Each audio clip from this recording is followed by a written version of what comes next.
Nice. Hey, welcome back to Dukes on Twitch. Back today with Punishing Maverick. Punishing Maverick is a version of Maverick that's been around for quite a while and utilizes the power of Grove of the Burn Willows and Punishing Fire. But with the recent meta, it was kind of falling out of favor.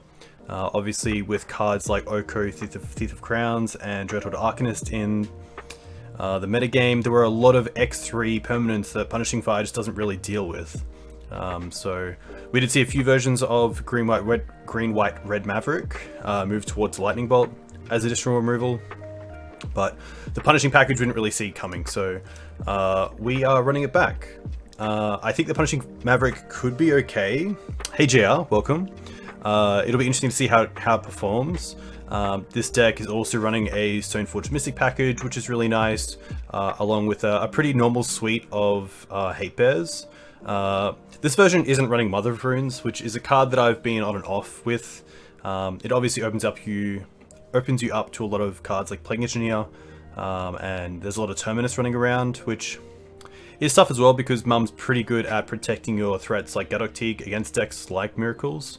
So that should be pretty interesting to see how that all works out, and if there's a need to maybe look at a Mum build. Other than the Punishing Fire, the other big card that is worth running red for is Cloths. Probably the best Green Sun Zenith target right now. It's just really powerful, really hard to remove. Skyclave Apparition, Council's Judgment, and Teferi Bounce are really the only three main ways to get it off the table that see play right now. So it can just take over a lot of games, which is nice. It also helps with us making sure we're casting our spells every turn as it generates mana, and just pressures as well, which is really cool. I'm running Gaddock Teeg in the main deck over Collector Oof, just because of the Stoneforge Mystic package in the main deck, and also because we've been running into a lot of Miracles lately online, so I did want to have something for that. And then the other big one is the Elemental Blasts in the board, which are really nice. It's nice for Maverick to be able to actually attack on the stack and have some game there. So yeah, the blasts are going to be interesting as well, taking care of things like Delver, but then also Planeswalkers like Jace, Teferi, and maybe even hitting a cantrip or two if it's the right situation. But yeah, I think the blast effects are pretty nice. I did want to have a Walker as well, and I think Gideon's fine. Gideon's also a way to get out of a lock under a Plague Engineer, which is nice. So yeah, this should be pretty fun. Looking forward to it. The Choke's are also a card that's come back, especially seeing Astrolabe is out of the format. A lot of blue decks are having to play more islands and jewels, so Choke looks like it's in a pretty good spot. And hopefully in this league, it does okay for us as well. So we'll see how this goes. We are playing a Legacy League with play points. Nice. In-game. Cool. Alright, we're pretty much off. Hey JR, if you're still here, how do I sound over the music? Hopefully the music isn't too loud. I did change some things. Hey Bravo Brendan, welcome. We're on the play, which is nice.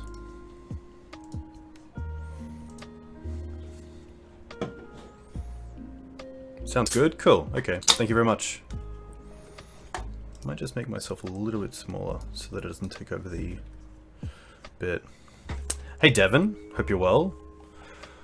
Hope you're having a nice weekend. Interesting. What if you type in deck list? There we go. This set is pretty strong. It has some removal in Skyclave. We're playing against a Yorion deck. We have a Green Suns straight away as well, which is nice. We have all our colors as well because Windswept Heath can get Savannah, so pretty happy to keep this. I'm going to assume they're on Death and Taxes. So having Skyclave for either turn 1 Mum or turn 1 Vial is really nice.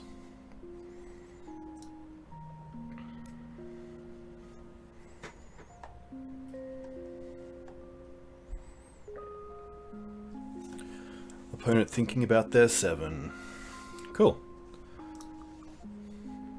There's some thought to playing Grove, but I would like to try to play out a match where I don't show the red in game 1. We most likely will, but we can see how this unfolds.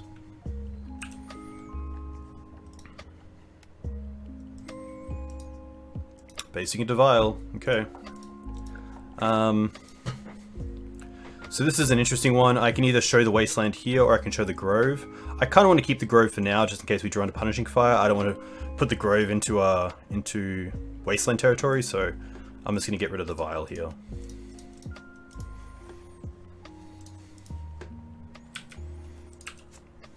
Taking a Vial is pretty huge. Next we can get a Green Suns for Night if they don't play turn 2 Thalia. They just have another Vial, which is pretty poor from them, so... Hey Cat Gamer, this is Roman. This is game 1, round 1, which is very cool. So they're currently on 1 land. So I actually don't mind going for Qasali Pridemage off the Green Suns to take out the Vial. Which means we should do it pre-combat because I want the Exalted trigger.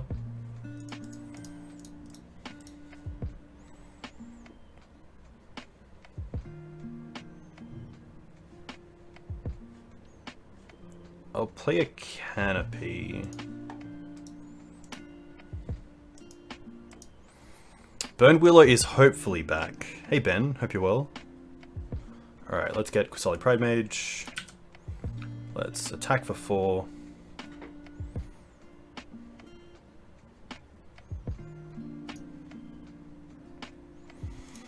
There's some consensus to leaving the Vial until it's on, say, 2. Because it does give me an extra attack as well.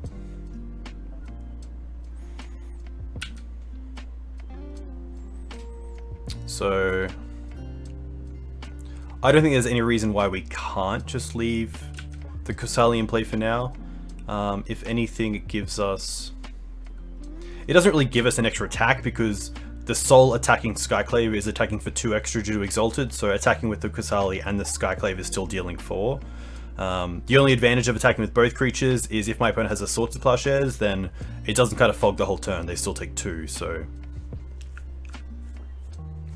Hey, that's very cool. Paper Legacy is pretty awesome. I am just going to take it out here. It stops something like Double Mum next turn, which would be pretty rough. Especially if they tick the Vial up to 1 and then don't have another play, so they just play a Mum out of the hand and then hold a Mum up.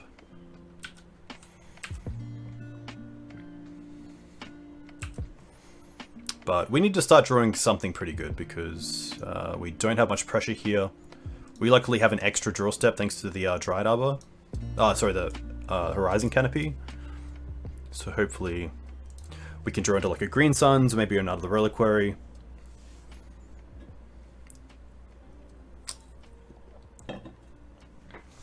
But it looks like opponent kept a 1-lander 2 Vial hand, which can definitely work out, and thankfully we had 2 good answers to it straight away.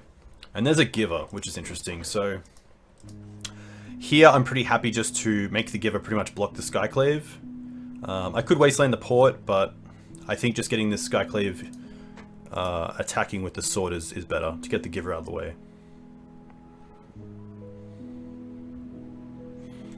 It is interesting though, because if they draw another land and have something like Skyclave Apparition, then we do kind of lose the Sword. So I could even see a turn of just play a Wasteland, Wasteland my opponent, and then we have 3 mana for Sword of Fire and Ice to play it.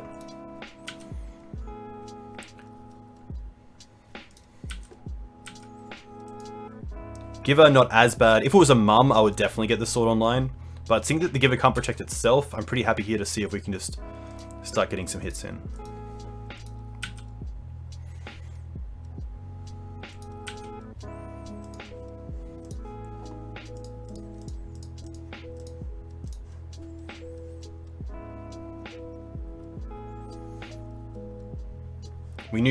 I know that my opponent drew that for turn as well, because they didn't play a land last turn.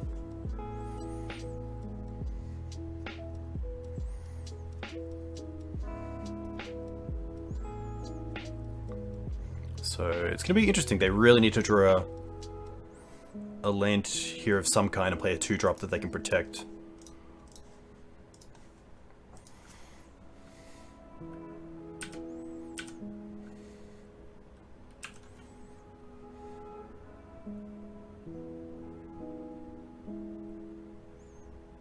Yeah, wow. So they kept a one-landed double vial, and then it just didn't go out for them, so that's interesting. Yeah, we stayed up in Twib for the night, which is cool. The Highlander event had 33 players, which is pretty good. I was going to play Blue Moon, but I ended up playing a bug midrange deck, which is really fun. I went 3-3, so not the greatest performance, but had some really close games, which is cool. That's actually pretty interesting, because if my opponent does find a land there and play a 2-drop like a Stoneforge or a Thalia, then they do get to block the Skyclave that's equipped and start attacking, but I think just keeping them off lands is so big there.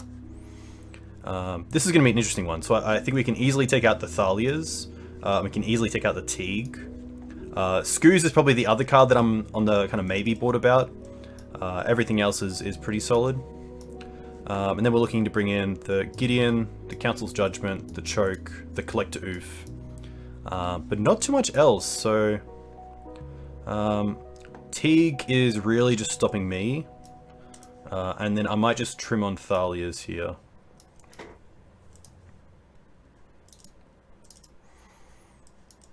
One Thalia isn't the worst. I mean, sometimes the first strike can be relevant, but maybe just an oversight from me for not actually having, you know, 6 cards to bring in against fair decks. Maverick, I'd probably just take out the extra Thalia and maybe bring in a Leyline, but yeah, it's a tough one. Hopefully the removal suite can get there. We did show we're playing Grove, so maybe my opponent does put us on Punishing Fire.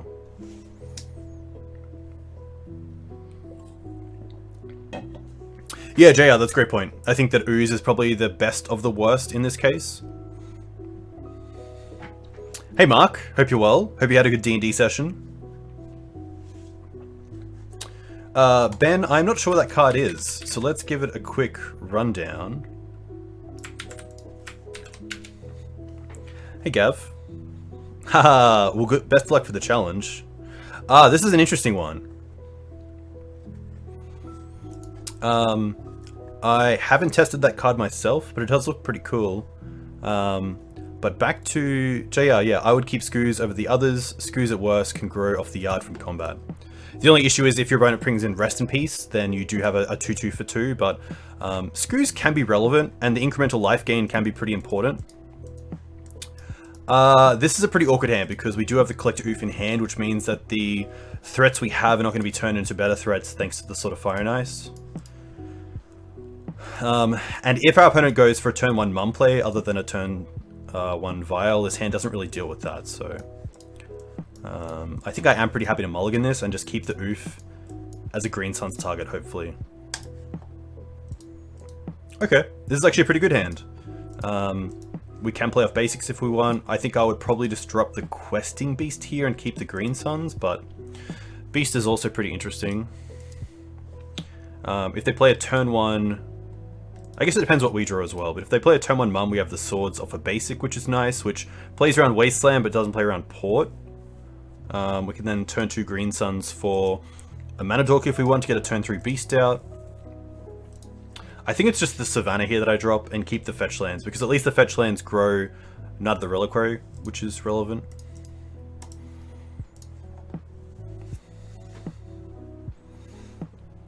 Thanks, Gav. I've been away all weekend, so I will get to you for sure.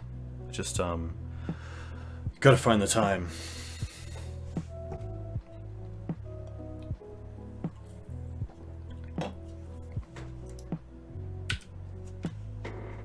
Opponent goes to 5, and they do have a Vial. Okay, so that really what makes me want to try to turbo out a Collector Oof, if we can find one.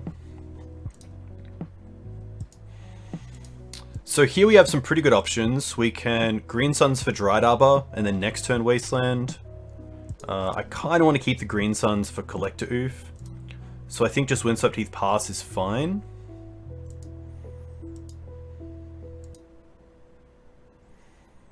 I don't have any cheap ways to deal with the Vial outside of Green Suns for Oof or Skyclave Apparition, so I don't think Wastelanding here is that great. I think I'm happy just to play Windswept Heath and pass.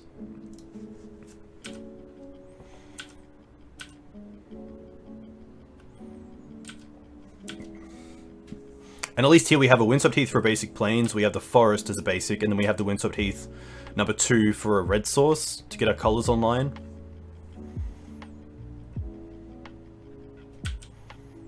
Stoneforge is going to be fine.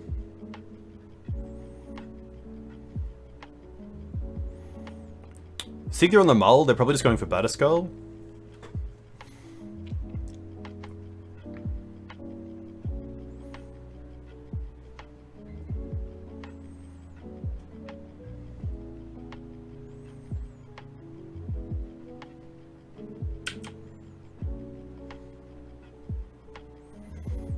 What do we got? What do we got? We got a Batterskull, okay. So I don't want to Swords here because I don't have an answer to Mum. So I think what I want to do is untap, play Wasteland, Wasteland the Port, see if they put in a Mum in end step, and if they don't and they untap, I want to Swords their Mystic in upkeep when they don't have 2 mana to put in the Batterskull.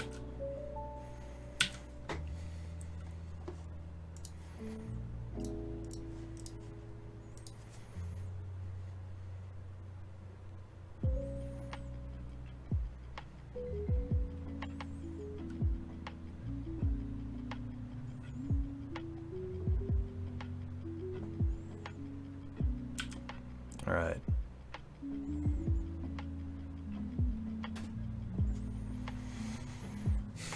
Yeah, the card does look cool. So whenever a permanent an opponent controls is put into the graveyard from the battlefield, put a +1/+1 counter on it.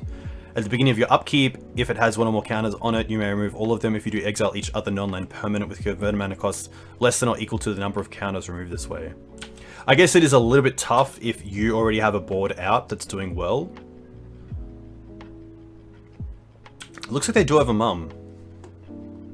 Okay.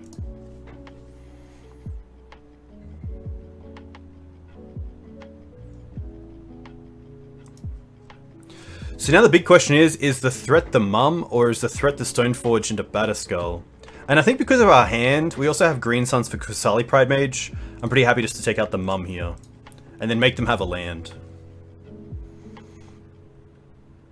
I've definitely played Deed in the board before, and Deed can be pretty sweet against decks, even where it might not be as relevant as you think, like Ant or Tez when they go for an early empty. It's just nice to have another answer. And then of course against the Yorion decks when Astrolabe and Abundant Growth were being played, then it was pretty sweet there. It is tough because Saulf, Realm Eater, does hit both sides of the board, and usually Maverick's going to have a wider board than your opponent.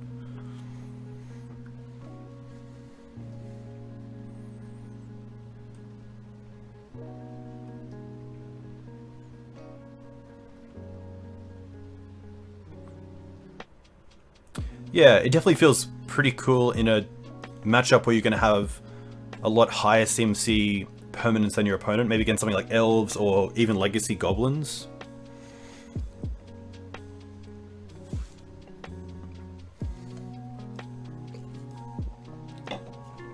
Opponent having a good think about this one.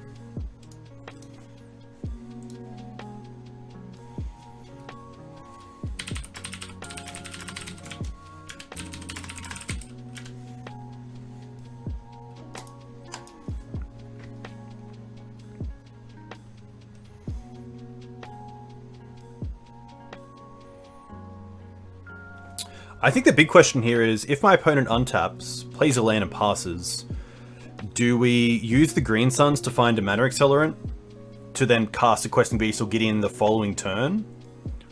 Or do I keep the Green Suns for something like Collector Oof or Kusali Pridemage?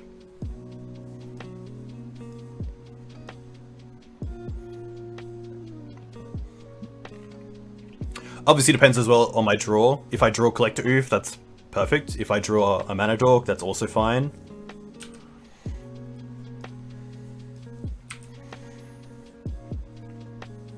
This is a matchup where I do like a card like Force of Vigor as well. So they have the land, and they have a Karakas, which is really, really good against Questing Beast here. A second Green Suns does make this hand a little bit better because we get to Green Suns just now for a Noble Hierarch. Apologies. I could also get a bird because it taps for red, but I don't mind this. I think, yeah, Noble into Gideon is fine, and then use the 2/2s to actually kind of protect against the Batterskull. So my opponent has Batterskull left in one card. The one card I don't want to see is Recruiter, because if my opponent can get Recruiter and Flicker Wisp going, that can be pretty tough for me.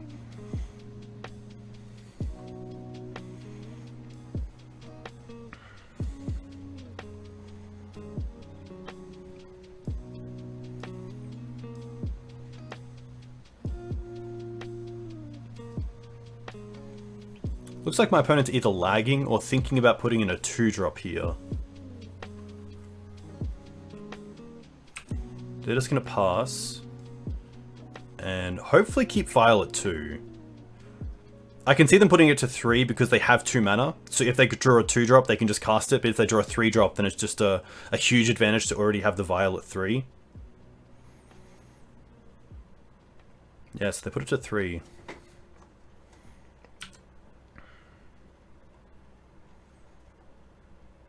Hex Drinker, okay. Let's fetch for Plateau.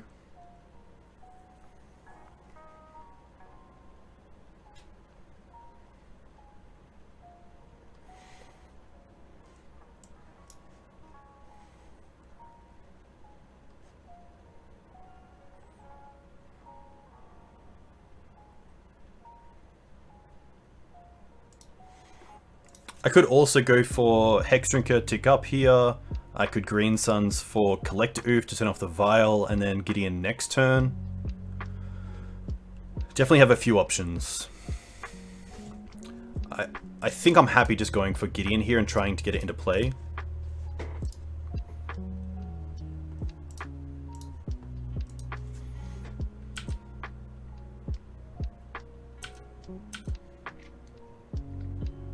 Ooh, do they have Jide? Sort of Feast and Famine. That's going to be pretty good. We do have to discard off it, so I think we're just going to discard the questing piece. Although we can block with the Knight, so it'll be interesting if they equip this sort of Feast and Famine to the Stoneforged Mystic and then have 2 attacking threats. Because then I probably have to block the Stoneforged Mystic and lose the Gideon to the Batterskull. Yeah. We'll see how they attack, because if they attack both at Gideon, then the sword won't trigger.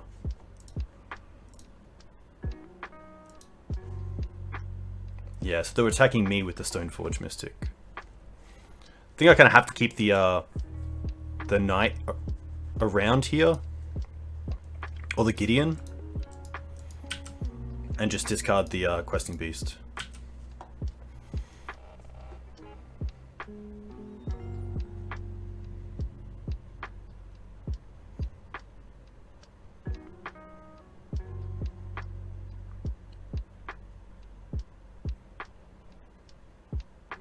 It is interesting though because we do have Ramanap in the deck, so we could even Ramanap, get Wasteland, Wasteland the Karakas, and then start getting Questing Beast going.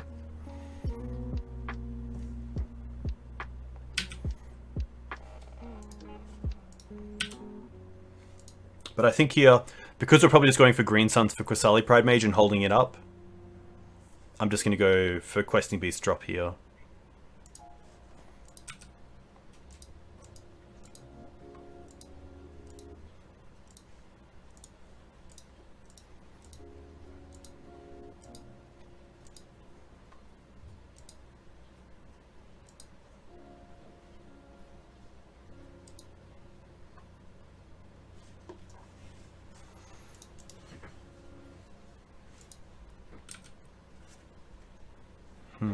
Okay.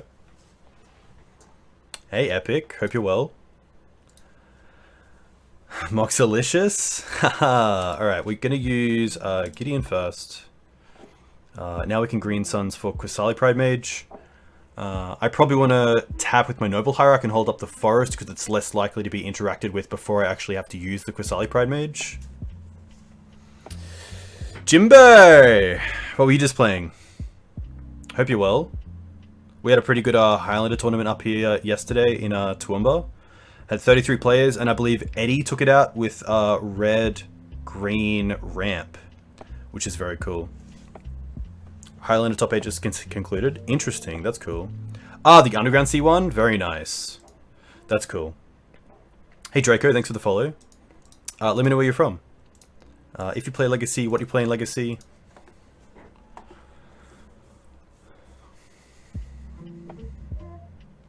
This is actually kind of an interesting setup because what we get to do is block on each.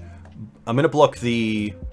If all goes well, we get to block the Qasali Pride Mage on the Batterskull, the Knight on the Stoneforge Mystic, and then before damage we get to sack the Pride Mage hitting the sword, making the Stoneforge Mystic a 1/2, and also leaving the Batterskull out to not gain life, which is kind of cool.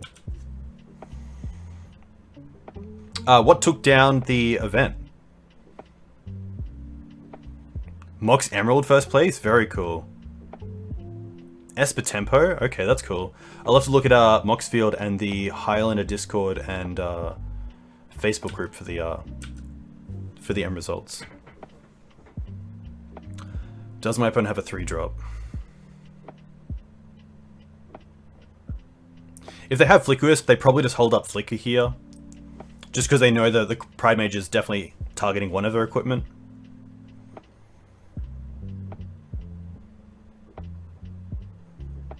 They're going to use it. Interesting. There's nothing here that I really have to respond to because everything is ETB.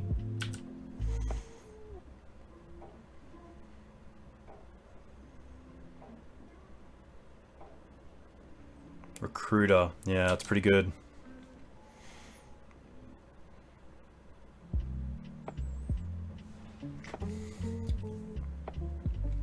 Highlander is a singleton format.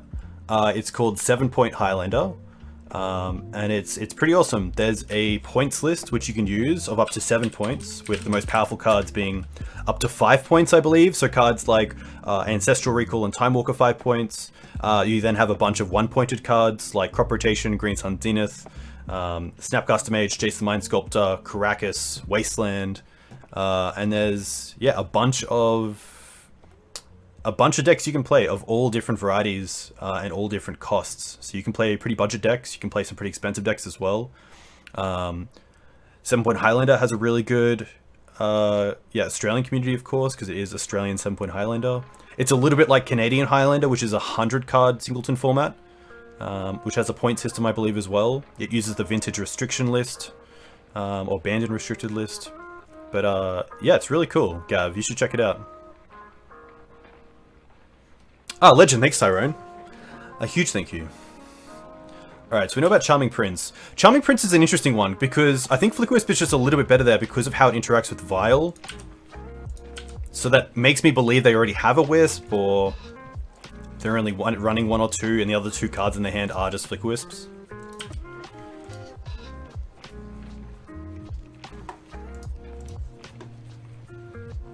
Alright, so Stoneforge attacking me, Batterskull attacking the Gideon. So we go to blocks. We can block like this and like this, and then before damage,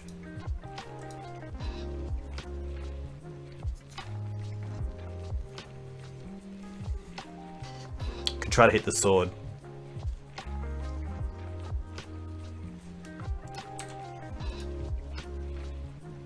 Yeah, Moxfield is a great place for Highlander decks. Especially seeing that the platform actually supports the format, which is cool. Oh, okay. This is interesting. They don't have Flicker Wisp, and Flicker Wisp would have been so good there over the Charming Prince. But maybe they just see, Recruiter as the main piece. Interesting. This is tough as well, because if they do get Flicker Wisp, Hex Trinket just becomes a hell lot worse because of the ability just to flicker it at instant speed. I can't really put too much power into it.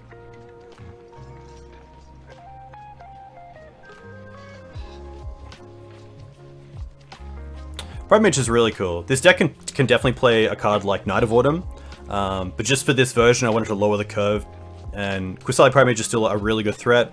It's great in a Stoneforge Mystic build because it actually kind of gives that exalted effect to other creatures, which is nice.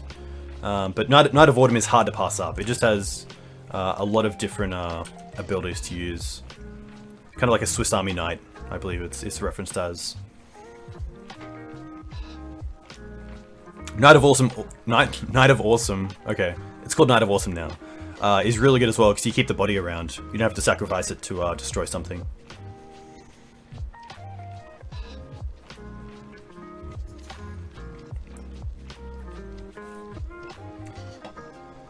This recruiter's really going to get Skyclave. Interesting. Probably just taking out the Gideon here. Which definitely makes a lot of sense. Yeah. It does stop the chain though, so they'll have to draw into another Flickerwisp if they want to start recruiting again. Skyclave my own. Okay. Well, this is interesting. Now we can go for Hexdrinker and Skyclave on our own Skyclave to get a 4/4, which actually blocks the Batterskull really well. I can get down the Sylvan Library, which is pretty appealing as well, but then otherwise I don't have too much to do. We're also at 6, so I have to consider that. I think I'm happy just trying to fog a turn by playing a Skyclave and a Hexdrinker, and then next turn getting the library down.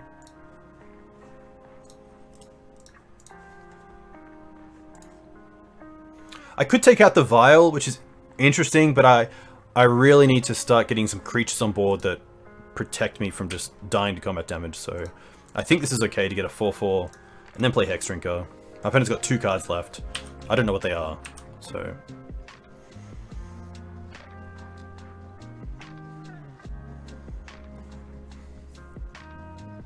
Creature type Swiss Army Knight? Yeah.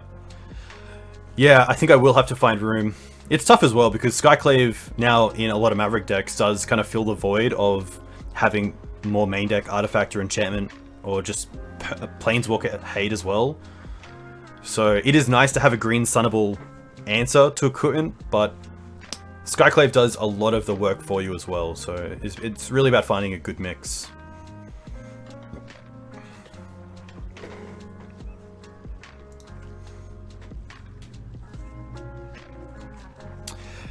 Yeah, I guess they could get a Skyclave token if they Skyclave my Skyclave, which is Skyclave their Skyclave. But for now, I'm pretty happy for them to find an answer to the illusion, which could just be a Flickerwisp. Probably the cleanest answer to it. But it is nice to have a blocker. We could also see something like an attack with the Germ. I block with the 4/4. They play a land and then flicker their own Batterskull to get it back. But in saying that, this also puts pressure on their Flickerwisp, which means that the Hexdrinker is less likely to get Flickerwisped. So, a bit of back and forth. I wouldn't even mind seeing a land here, because it means we can play the Sylvan Library and then also just tick up the Hexdrinker to a 4/4.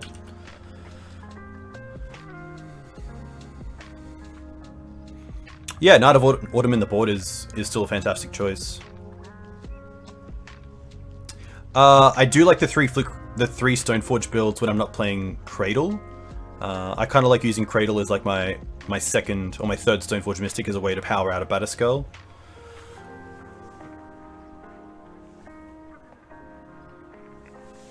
Yeah, D&T definitely gets more advantages and benefits from running Skyclave because you have multiple ways to flicker it. But I think the one big thing that Skyclave does for Maverick is that it takes so much pressure off your combat step to deal with threats. So if your opponent has a Jace out or a Teferi, you don't have to, you know, attack with a 6/6 Knight into something like maybe like a Baleful Strix or an Ice Fang. So I think that's where the real benefit of it is for Maverick, is just being able to deal with more things.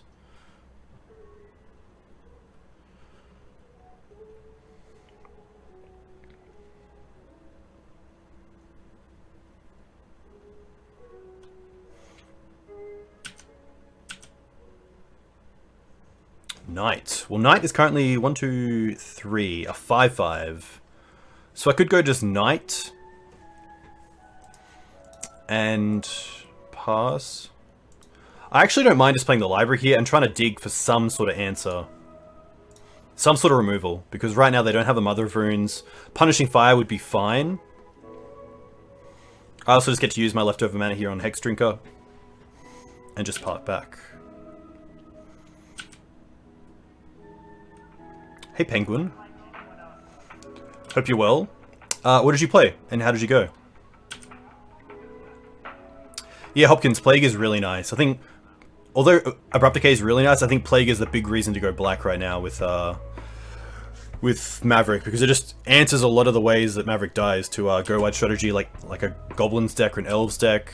And then even just being a Death Touch creature can be great against a Gurmag Angler or a Tarmogoyf, so...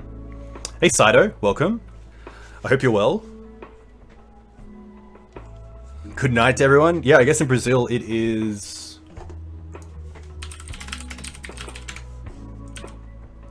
1:53 AM. Nice.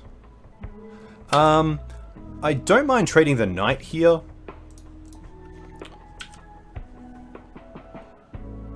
I think the knight is less of a resource for me than the Charming Prince is for my opponent. Giver, okay. So that's a big reason why I wanted to get the Sylvan Library into play.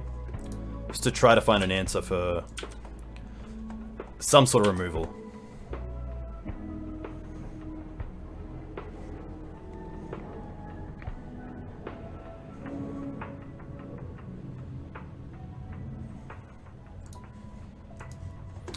Green Suns. Okay. I think the play here is just Knight, Wasteland my opponent's Krakus, and tick up Hex Drinker. And at least I know the Green Suns is there.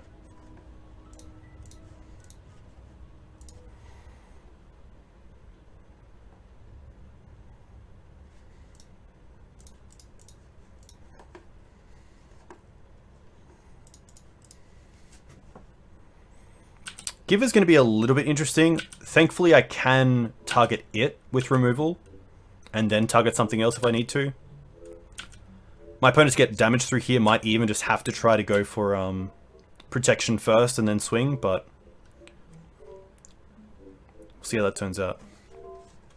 Hey Hopkins, if you type in a deck list, that should work. You can see the Cardboard Live functionality on my screen. This is going to be fine. This probably leads me to going for Collector Oof with that Green Sun Zenith on top of my library, which also gives me a shuffle, which is nice, because I know the other card is Wasteland, which is okay here, but no attacks is fine by me. I'm also 5 minutes up on the clock, which is pretty huge in the mirror. Aethervial to 4 is interesting as well. That makes me think they have Palace Jailer.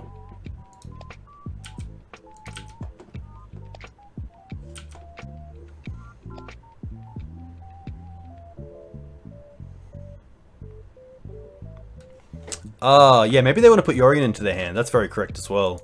Yeah, Yorion's the big one. Alright, put on top, put on top. I don't really want to pay for these at 9 life, so let's go... Green Suns for 2. Nice. Oh. Oh no. Oh, Thalia! Ah, I didn't play for Thalia's tax, so I can only get a 1-drop. Ah, that's really rough. Oh, that's a huge misplay. Ah. Ah. Bada bing, bada boom. Okay. Adapt. Adapt.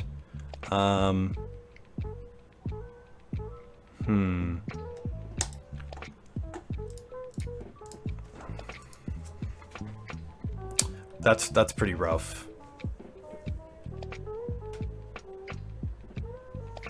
Always take it in consideration. And that's just me not actually looking at my board before casting a spell, which just happens sometimes. I think I'm getting close to just needing to actually wasteland my opponent's Krakus to stop them from putting in Yorion. We do need some sort of punt. I think I have a...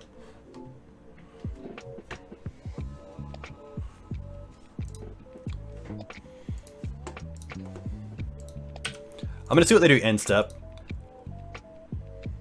Actually, we'll see if if this goes to 5, and then I might use Knight. They keep it at 4. Okay, well now I'm gonna take them off this Krakus.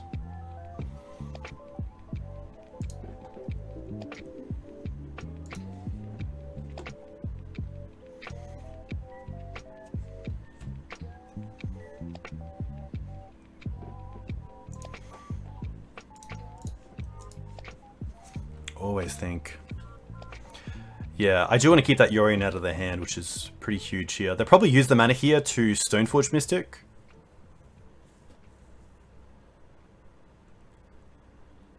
Or maybe they have a Swords to Plowshares. The big part there was getting the... I mean, life gain is huge here. I'm more than happy with that, especially with the Sylvan Library in play. Getting the shuffle there was the main thing, but now having the opportunity to use the Sylvan Library actively is pretty huge. Hey, Slowly Crashing and Bjorn, thanks for the follows. Let me know where you're from. If you play Legacy, what do you play in Legacy?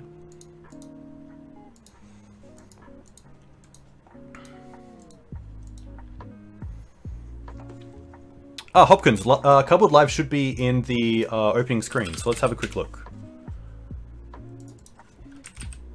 It should be on my stream, so there I am. It should be over here. Oh, yeah, there it is. Over here. You can click on this and then it comes up here. Yeah, there it is. Over here. You can click on this and then it comes. Nice. Oh, Jedi of Our Own is pretty interesting. We can't currently cast it. I don't mind the Thalia though. I'm just going to pay for these because I do want to get a new look.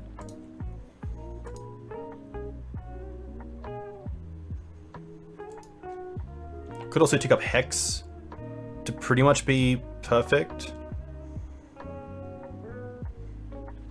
I think here I actually like just going for one Hierarch and then putting 3 into Hex. Could also cast Thalia just to have another white creature that can't really attack. So I think I like this. Thalia first.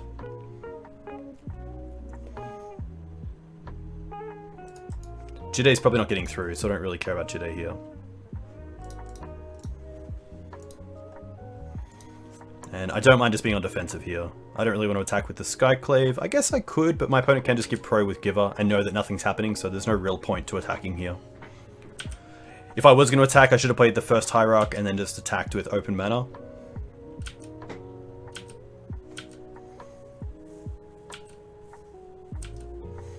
Used to jams Elves? Nice. Elves seems like it's in a pretty good position at the moment.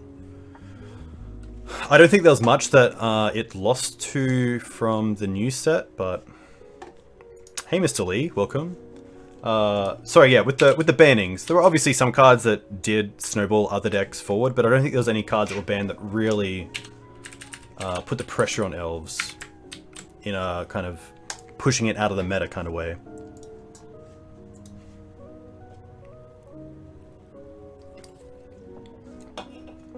Quick shout out to my YouTube channel. I'm pretty close to 1,000 subs, which is monetization, which is cool. So if you do like Fair Magic, if you do like Legacy content, I do put 2 streams up there a week and also 1 game or 1 league of YouTube exclusive content on my YouTube channel. So if you do want to check it out, the link is in the chat. You can sub, it takes 2 seconds, it's free. I think I need like another 70 and then I'm good to go. So every one of you is appreciated, even just for being here and watching. It's very cool to see you guys here, so thank you for that. Always nice to get up against D&T, especially there. I think it was pretty rough for my opponent with their clock as well. Even if we went to a 3rd game, it would be pretty rough for them to try to get back from that. This is a pretty sweet hand. 1 more land and it's good to go, but I like having the library here, so I'm pretty happy to keep that. Allosaurus Shepherd is a messed up card. Oh, this might be Urza, like Urza Echo. The first game, what was it? They kept a 1-lander with 2 vials, and we had Kusali Pride Mage into Collector Oof. Chalice for 1 is fine here. I really hope that's their kind of payoff.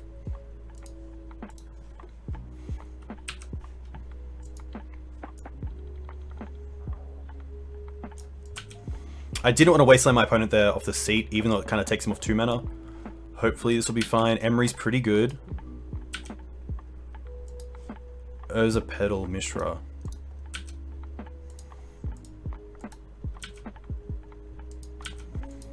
My opponent has 1 card left.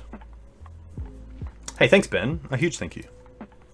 So this is an interesting spot. I can cast the Thalia, but if I don't draw another land, I can't cast the Sylvan Library due to Thalia's tax. My opponent has one card left in hand, and an Emery, which allows them to pretty much bring back anything like a Mishra's Bauble.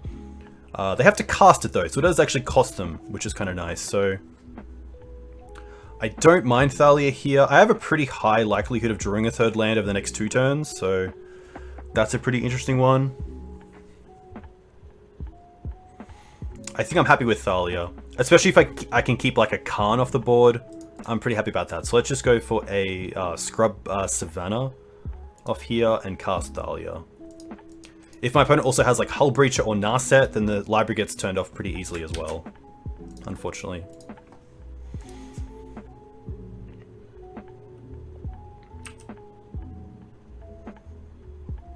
Yeah, I think Thalia also keeps me from losing, or not losing the game straight away, which is nice.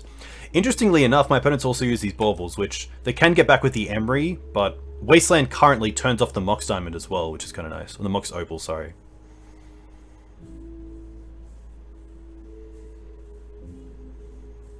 There's Tomb. This feels like an Emery. This feels like an Urza, sorry. Oh, it's going to be 5. Okay. Perhaps it is a Karn. Yeah. Alright. Well, I guess land into Skyclave is pretty good here, but otherwise we're looking pretty cut. Liquid Metal Coating would be fine here as well, but it's really just land for Skyclave. That's all I want. Ensnaring Bridge. That's more than fine.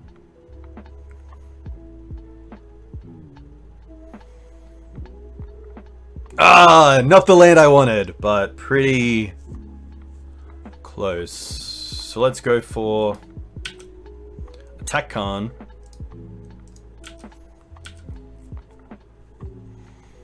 I think because I drew the Dryad Arbor, I'm actually happy to wasteland the Ancient Tomb here to take them off that 2 mana.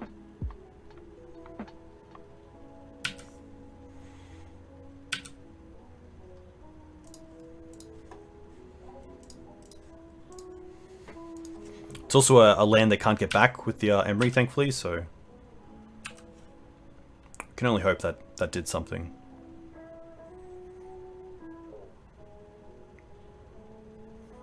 I mean, if they tap out for Ensnaring Bridge here, I'm probably more than happy for that.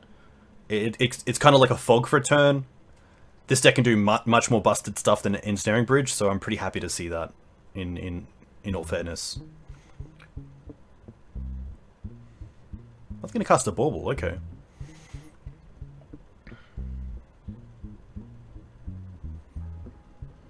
Bauble. Interesting, they tap the Emery, so now we can actually kill the Karn. Unless they have... Ooh, this is really interesting.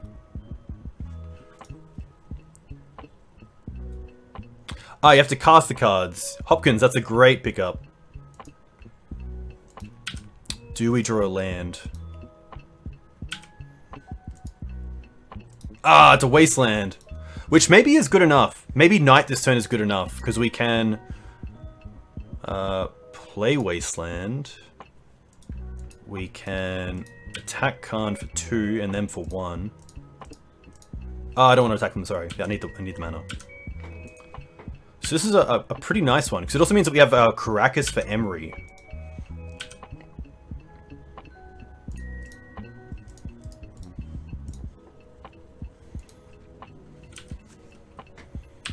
So in a pretty good spot. Getting that Karn off the board was huge, especially not having to actually push a resource onto it. I'm pretty happy with that. This feels like... Okay. Urza's pretty good. Although we can Skyclave it.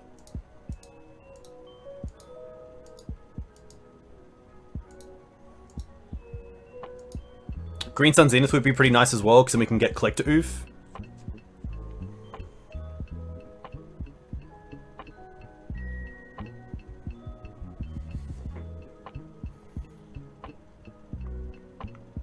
I think a white source is just my best draw. It could be Green Suns as well. Green Suns would be pretty good.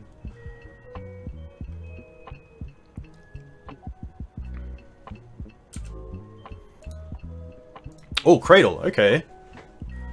Cradle allows me to play multiple spells, which which is definitely interesting. So I wanna apparition the Urza, and then try to use the Knight to keep this construction at bay. I can't cast 1-drops, which doesn't matter here.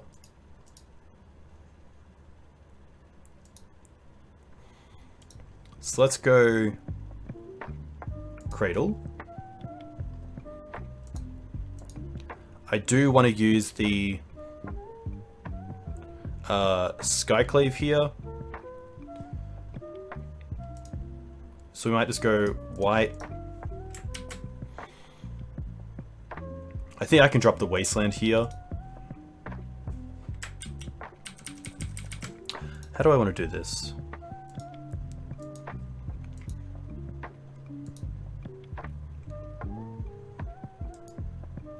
I'm not scared of the construction because of the Knight becoming a 7/7 pretty quickly. I do want to take out the Urza. I think it might just be Library and Skyclave. So let's go green.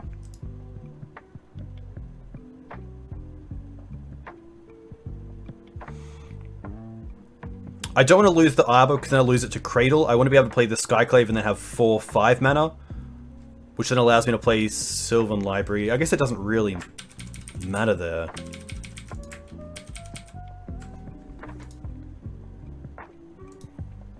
So I'm probably casting these two.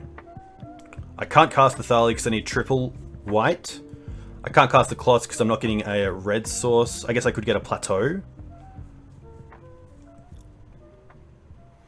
I could also attack with the Chide this turn just to kill the Emery.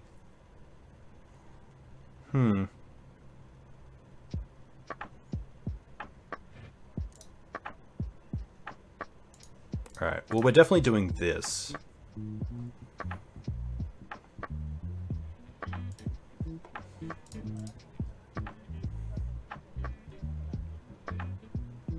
Plateau.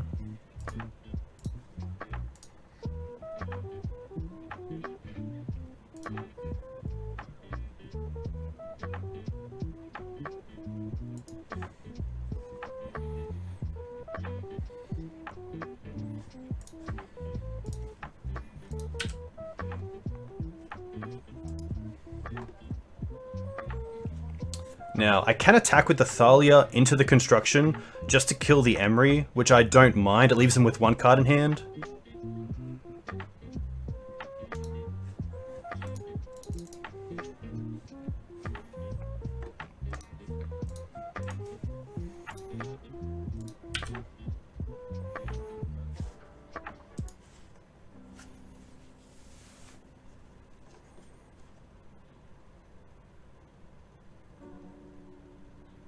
Yeah, 1 short to cast the Library as well.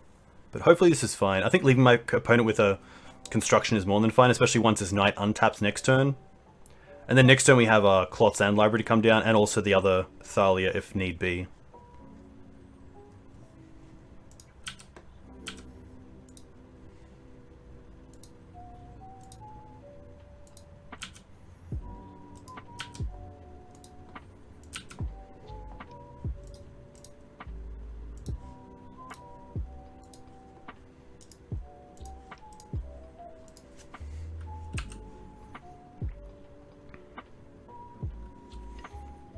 I think I'm pretty happy with that turn. I'm sure there are other ways that I could do it, but I think getting rid of both Urza and Emery that turn was pretty huge.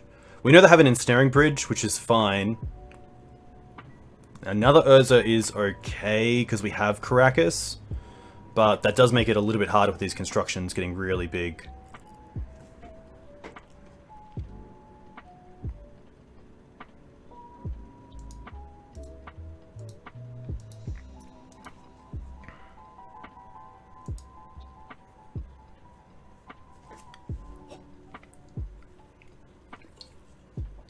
Alright, take 7.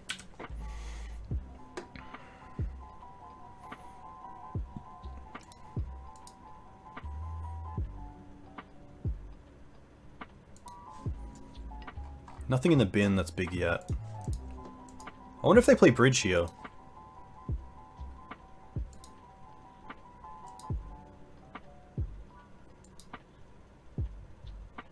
Okay. That's going to be fine.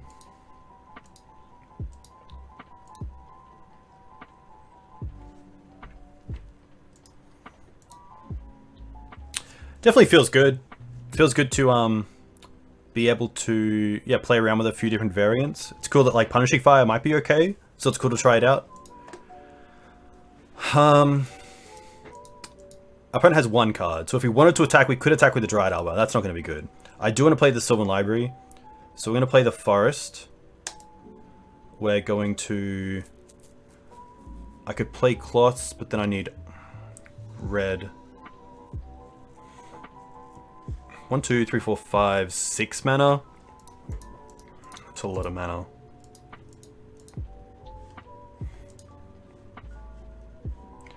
Cloths is fine. Let's go for...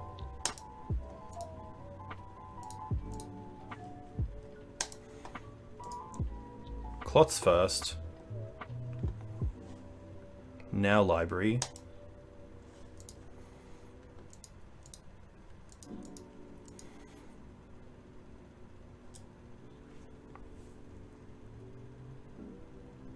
I think because of the Ensnaring Bridge, I just want to return the Urza now.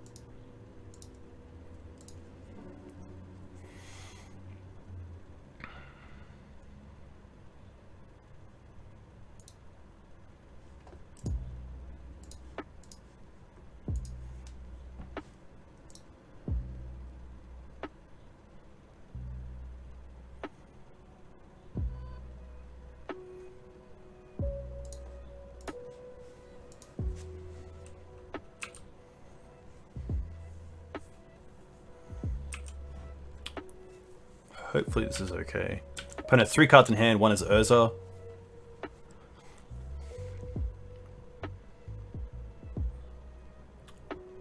Opponent gets another Urza, that's fine. They have 1 card left.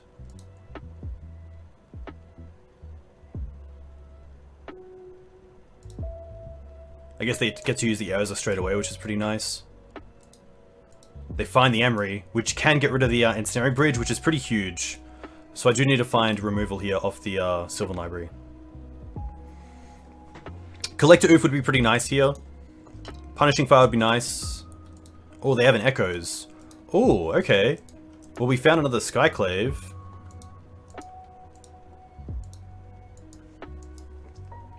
We also found Green Suns, which is nice. So we could Green Suns for Collector Oof and then Skyclave away the Urza? Or the Emery, so the Emery, so they can't get rid of the Ensnaring Bridge. We'll have 7 mana in total, which is good enough. I guess we'll have 8 mana because the Skyclave comes down first.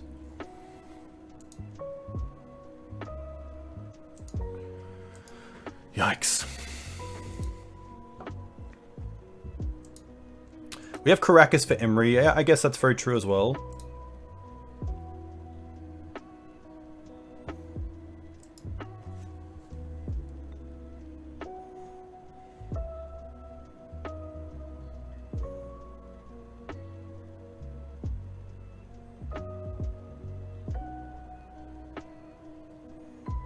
Double LED is pretty good.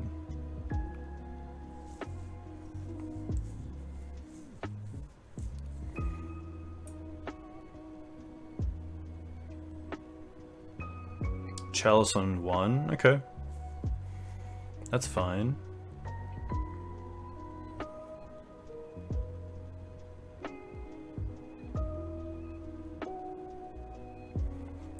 Double Emery, okay. Interesting. Could we Green Suns for Questing Beast, which kills the Karn?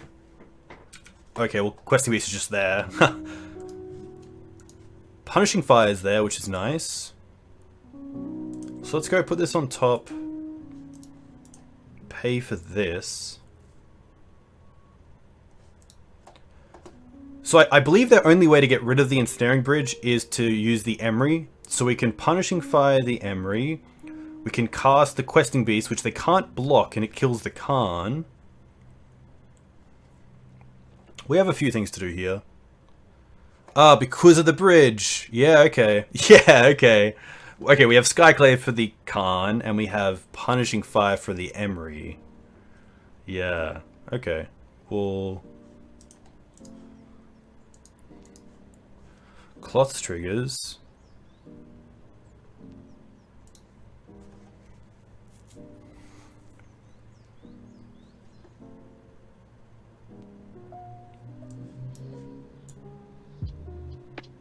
Ah, my bad. I thought Emery was a goblin kind of goblin welder kind of effect.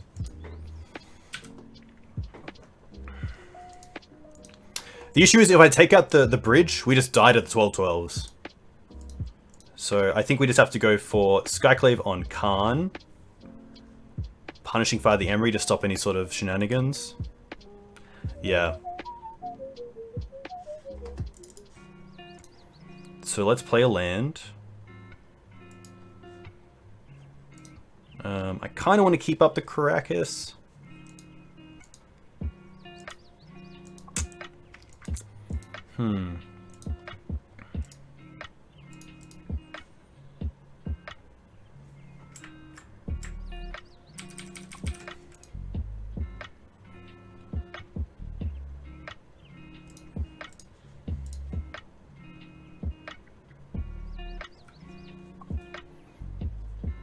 The issue with taking out the bridge is that we just died at 3 12/12s.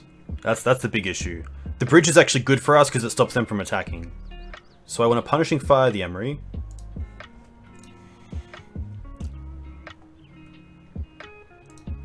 And then we want to...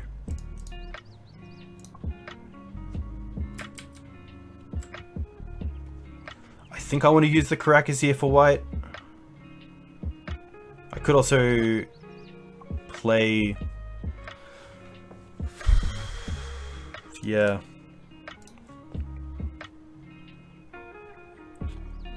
Get a fetch land. Yeah, I think I want to go Skyclave on Karn and then Green Suns.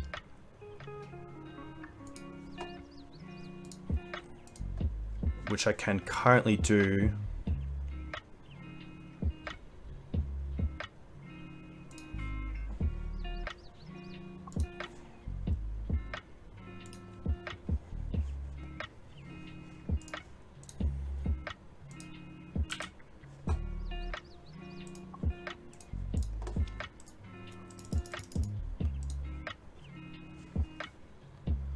Oof, oof, oof. Oh, it's post-board. I have Teeg main deck. That's fine. Teeg's still okay here. Teeg does stop another Karn, which is nice. And now we can try to just get there without, I guess, Ballistas and out for them. Clots is pretty nice. We'll see what they have. Hull Breacher, okay. Hull Breacher, okay. They have 0 cards left. I guess they do have Urza.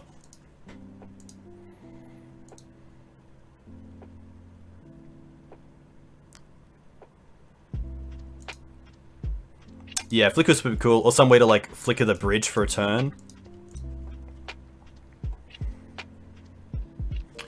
I also have to think about my time. I'm currently down 2 minutes, which is pretty huge.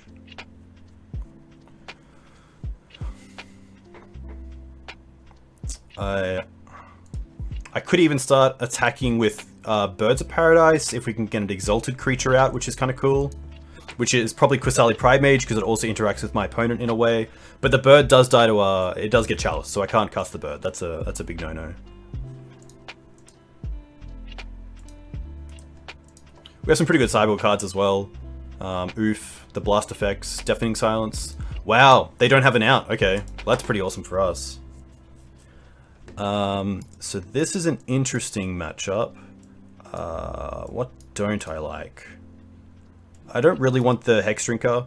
Chalice is still pretty good, and I don't think I can get it down early enough for it to really matter. I can see a Punishing Fire being taken out, but it also deals with Emery and Karn, which is kind of nice. I think I do want the Blast Effects and the Oof for sure. So I definitely want 4 cards. Yeah, players are interesting. They do get stopped by Chalice, but they're just so efficient, which is kind of nice. I could see like maybe 2 coming out and just having 2 to know that I have some in the deck. Jidei's a little bit meh, but even a Jidei attack kills an Emery, which is kind of cool. Fire and Ice seems pretty relevant, but the tokens from Urza are colorless. Batterskull seems fine as just pressure. Knight's great. Cloths is interesting as like a slow burn, but is that good enough? I think Deafening Silence is definitely worth it, and maybe Council's Judgment. Maybe Judgment is just better than one of the swords, so like this, and then maybe the Jidei just isn't where I want to be. Leyline's interesting, but I feel like Deafening Silence kind of does the same thing with Echo, which is nice. So I think if there's 7 cards I want, they're here.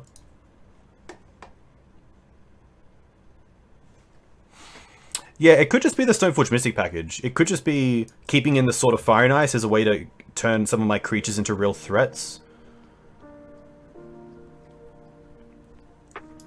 It is just a bit fair. Maybe there's just one more sword.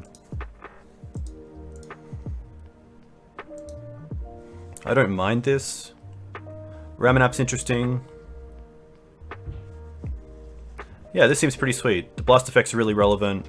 The oof is obviously fantastic. Judgment's really nice. It's just another way to clear out any sort of threat. So, see how this goes.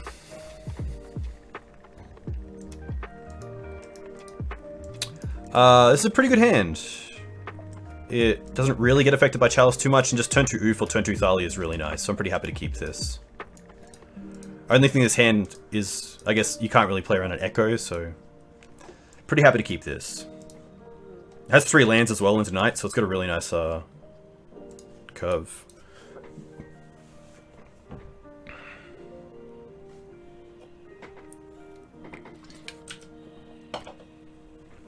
I'm not sure what Urza plays to get around Collector Oof. If they have some sort of bounce effect, or if they do have like a Dismember.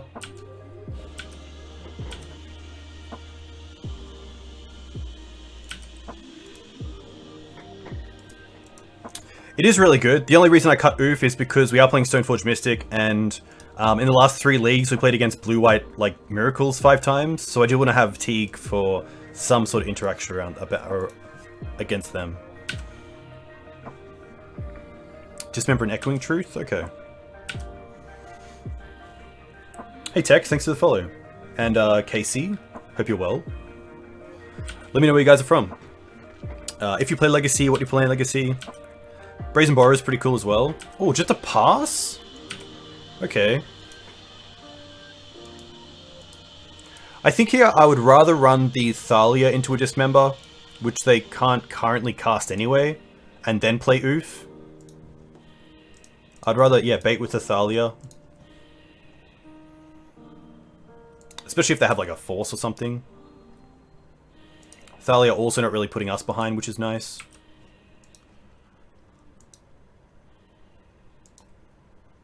I'd love to see like an artifact land.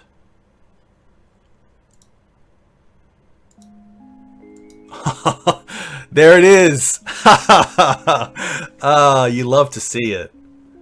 Love to see it. Let's tap like this.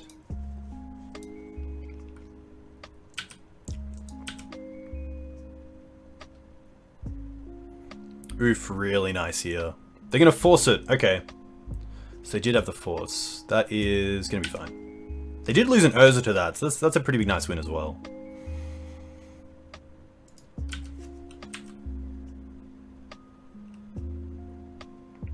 Yeah, really interesting hand from my opponent. It looked like they kind of needed these baubles to really find like a soul land, perhaps. Seeing that they exiled an Urza, it seems like they kept a hand that was just maybe one or 2 cards at most away from Urza being turn 1 or turn 2. Definitely doesn't seem great, especially against Maverick.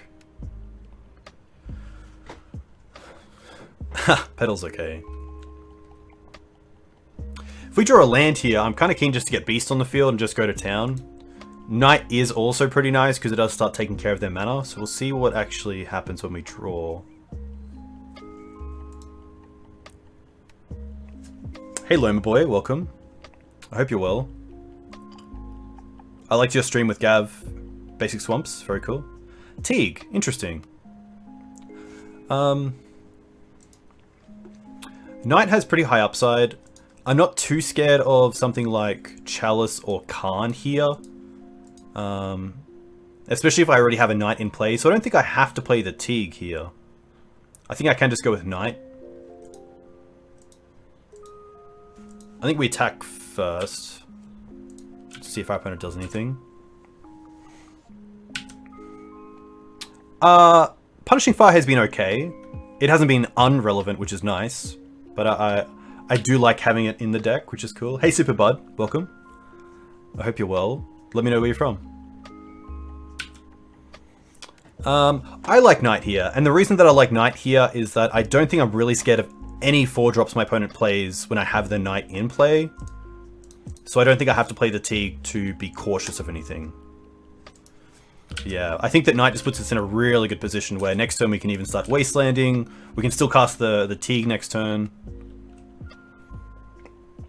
Thalia's already putting some pressure on our opponent as well, which is nice. They could go Karn into Bridge, but we would have the ability to Wasteland them off the Ancient Tomb before that.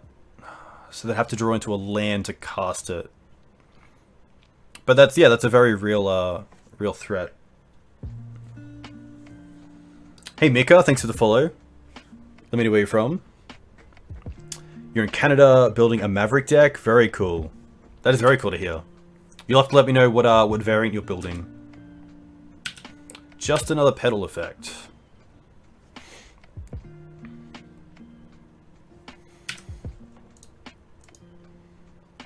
They see Punishing Fire again. Okay. No great Green Suns targets other than Qasali Primage. I think here I'm happy just going for attack with Thalia, play Teeg, and Wasteland my opponent off the Ancient Tomb.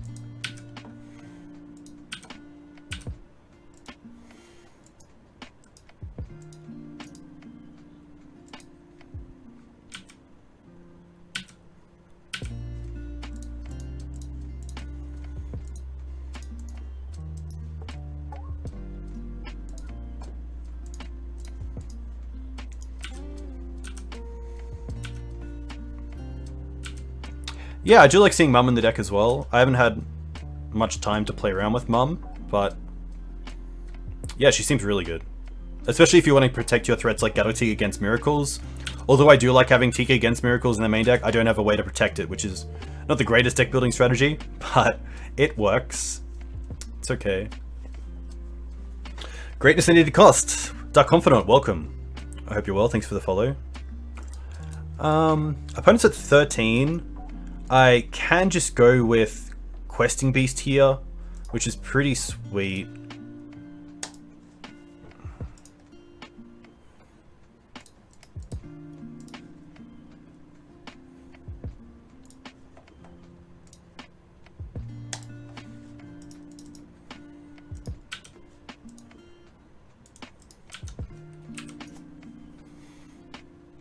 It's probably a better play the Questing Beast, just to be a little bit more defensive against something like, you know, not having red mana now. But we do have a few ways to find red mana, which is nice. We also have Green Suns for Cloths, which is kind of cool.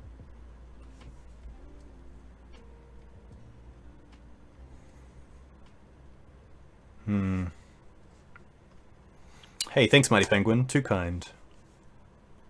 Well, nice to get those 2 wins. It's always nice to start off like that. I'm sure there's some little things I can change there with my gameplay, but we are here to learn, people. I'm going to go to the bathroom real quick. I'll be right back.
Ooh. Hey, thanks, Saito. All the best. Cool, cool, cool.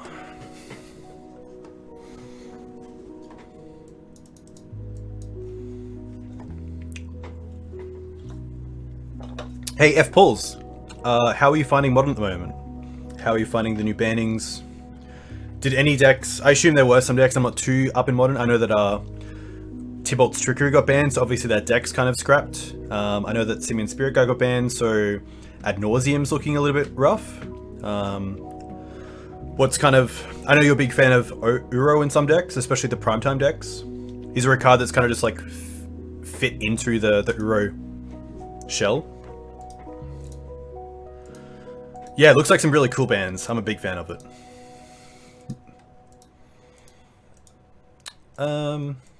Interesting hand.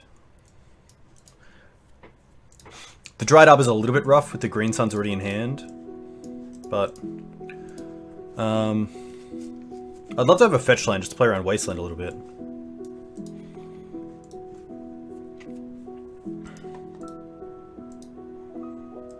Sanctuary...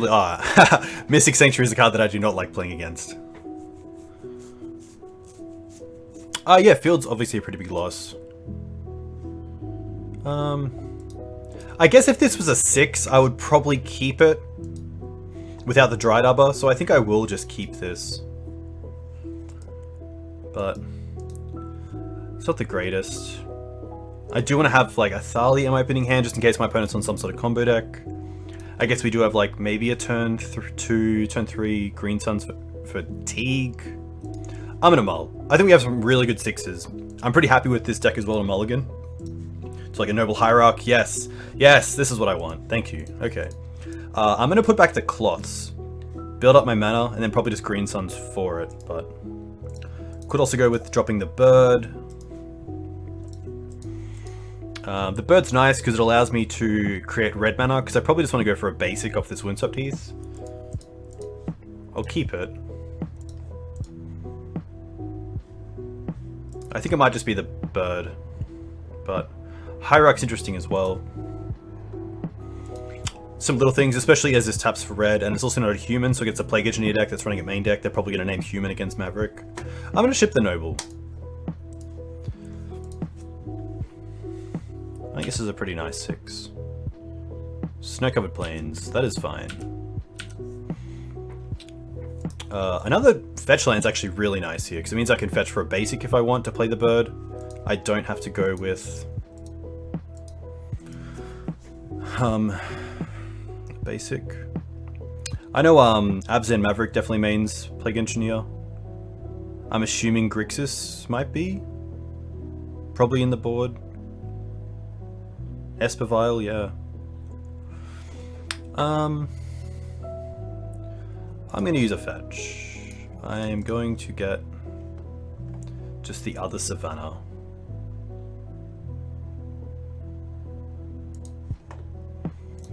If they want to wasteland me, that's more than fine. Especially if they haven't started on a Vial.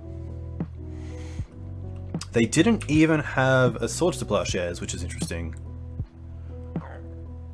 Thalia is more than okay. I think because of the wasteland here, I'm happy just to go for Cloths.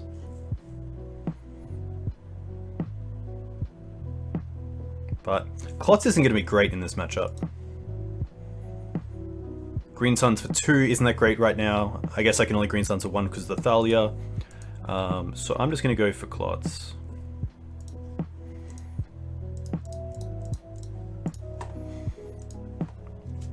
Against Death and Taxes, I definitely want to use my swords pretty strategically. I don't want to just fire them off at anything, so I want to try to hit the mums, the creatures attacking with equipment, maybe a recruiter in response to a flicker trigger, but you know, I only have so many, so see how this plays out. Stoneforge. Hey Hoodie, welcome. I hope you're well. Let's make green mana. What did my opponent get? Batterskull, okay. Batterskull is not the worst. I do have Qasali Primage that I can just go for now, which is kind of nice. Which I don't mind. Kind of keeps it off. They also missed a land drop, I believe. Oh, I could also go for Hex Drinker and just tick it up straight away, right? No, because I need the extra mana for Thalia. Let's quickly look at our deck. I think it is just Qasali Primage here. Core is interesting. I can't. 1, 2, 3, 4, 5. I guess I can, but the Clots is kind of, it has to eat, so. Core now, Qasali later. Yeah, I guess that also works if they draw a land and wasteland me. It means that I'm not one behind. Yeah, I don't mind that. Especially if I can force them to wasteland me.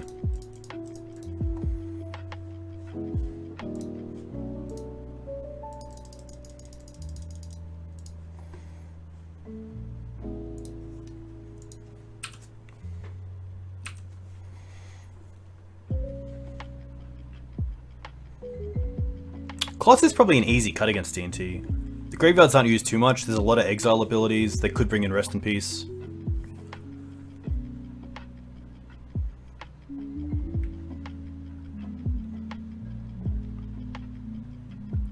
Cloth does make it a little bit awkward to wasteland me, because then if they wasteland me too early, I can then use the mana for Cloths, which is kind of cool. So they might just let this slide and try to use the port. I guess they can't use the port because they want to keep up Batterskull, so.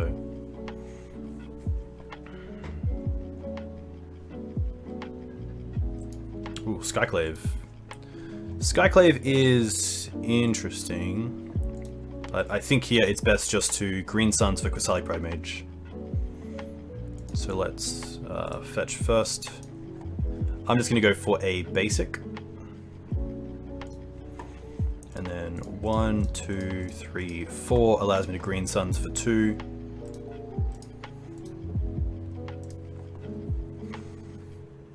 $100 viewers? Ah, that's very cool. Hey. Hey everyone. Welcome. Hope you are well. Qasali's nice. And now I think we just pass. See how they use their mana in their end step? I probably just take out the port with Wasteland and take out the Batterskull with Qasali Primage. That also stops them from being able to just put in Jide next turn. They can't tap like this, they need white.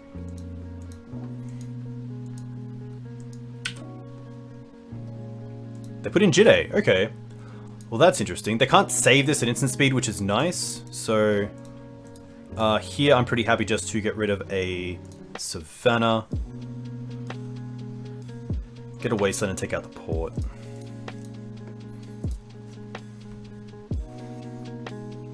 One nice thing as well is that if they try to attack with like the Stoneforge Mystic here with the Jide, we can block the Stoneforge, allow damage to occur, killing the Stoneforge, saving the Qasali, and then with the triggers on the stack for Jide, then we can blow up the Jide, which allows us to turn the Qasali into a 2-for-1, which is kind of nice, but I can only see an equip here, surely.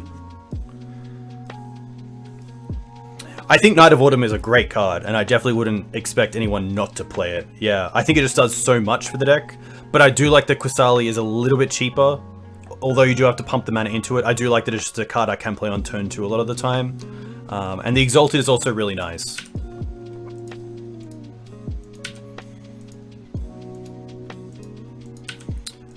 So here we can just block, and then before damage we can sack, just saving 2 life.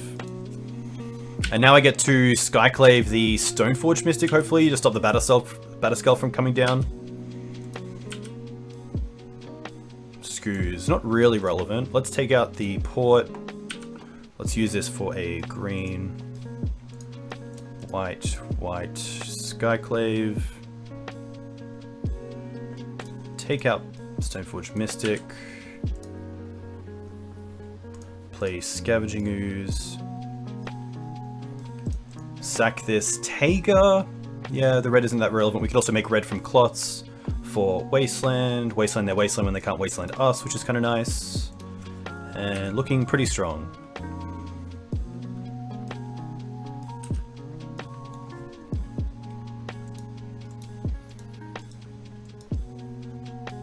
Cavern is going to name Core. Interesting. But no follow-up. That's really interesting. I'm going to use the Wasteland here to make a green. So I could draw a card here, or I could just use the Scavenging Ooze to eat Cresselia Primage, and I'm going to do that. I think here I'm happy just to see if they have Swords to Plowshares here. No, okay.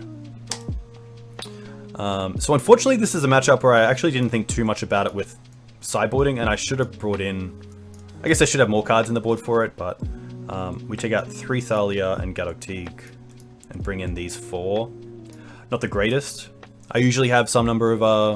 I went pretty heavy on blue decks, and I guess the 4 ley lines always take up a lot of spot, but I think this is fine. The Thalia can still be okay with the first strike, but yeah, I think with Punishing Fire, and like just bigger creatures and removal, it's pretty good. So I think, yeah, it's not a matchup where I need to really make sure I have, you know, the extra removal or, you know, double Council's Judgments and all some stuff. So hopefully we will be okay. What would they likely bring in against me? I assume they bring in some number of Council's Judgment, maybe extra Path to Exiles out of the board, maybe Rest in Peace. I assume they have at least 4 things because the 4 Thalias probably go straight out. I assume they also take out maybe like a Prelate, unless they really want to name 2 for a Punishing Fire. This sounds pretty good, I'll keep this. A Walker's pretty good as well, like Gideon. I am drinking Mount Franklin Lightly Sparkling Water. Grafdigger's Cage is an interesting choice. It does stop Green Sun Zenith, which I did just draw. But it doesn't really stop much else. I'm pretty happy here just to build up my mana and go for Noble.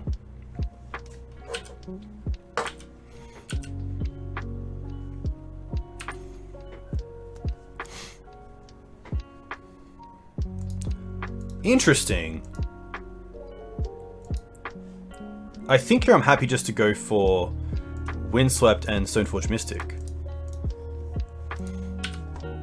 And probably just get Jide and pass. Hey, Moist Junk. Love the name. Let me know where you're from. Skyclave. Skyclave is going to be okay here. That is more than fine. If they're going to use a Skyclave on a Stoneforge Mystic, that's A-okay.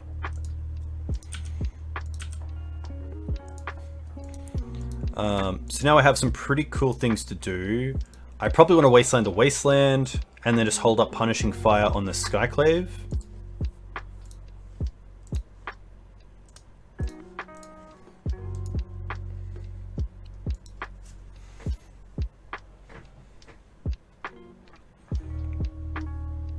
I don't really want to play the Jide out with Punishing Fire not up, because it opens me up to Flicker Wisp on the Skyclave, take out the Jide.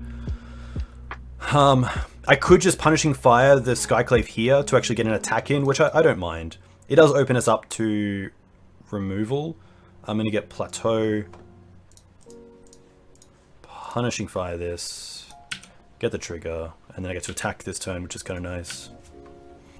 I could have waited. Like, maybe they have, like, a Flick Wisp to try to get some extra value off, but...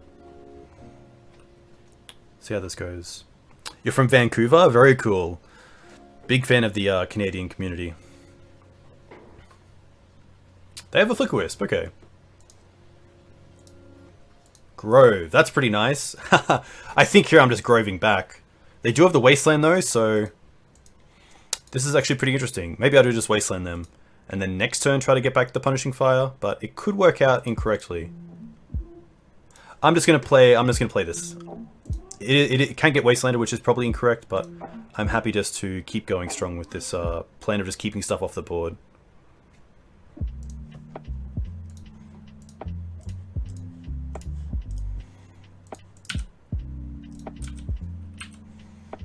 This also kind of makes my opponent use this wasteland, which is nice.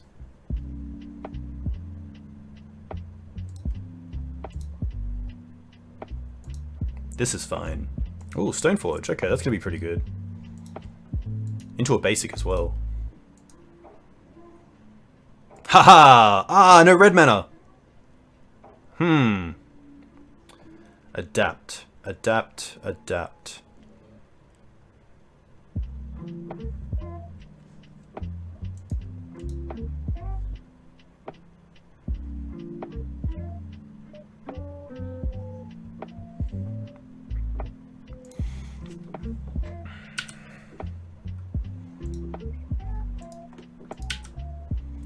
I don't mind playing the Jide here, because I know they have Batterskull, so I do want to do something with my mana.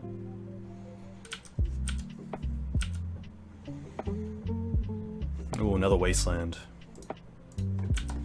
Damn, 1, 2, 3, 4. Okay, they're all gone, which is nice. But that's pretty good.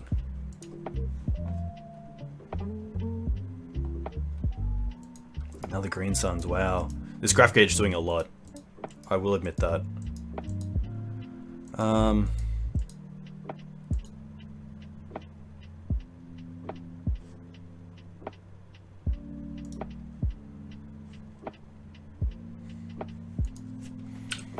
Just a pass.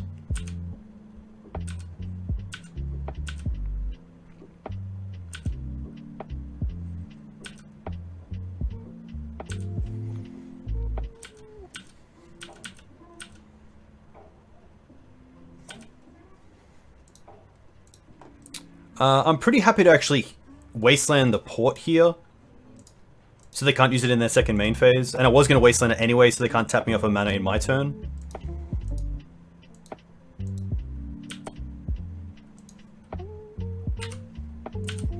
They floated mana, which is correct, because then they can remove the Batterskull if they want.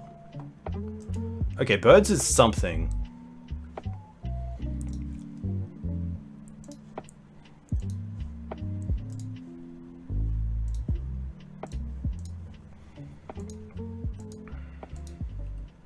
There's no great attacks here, so I'm just going to pass. And then maybe, just maybe, we can get this Batterskull to the table.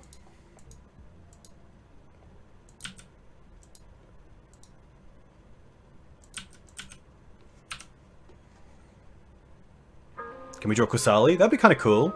Or Questing Beast, I was going to say. Okay, there's Rest in Peace. Another Green Suns.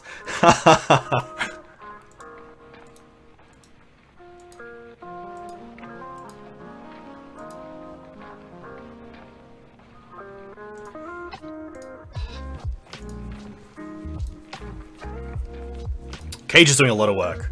Cage is doing a lot of work. They have one card left. Hopefully it's not a... Nice. Okay.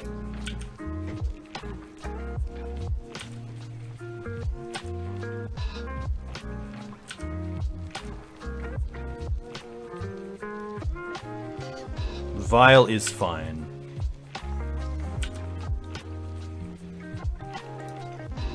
I guess I should have equipped. That was actually correct, because then I can make this a 4/5. Yeah, that's a big misplay. By not just using this mana to equip the Noble Hierarch. Yeah, I should definitely have moved it, yeah. That's fine, we'll take this.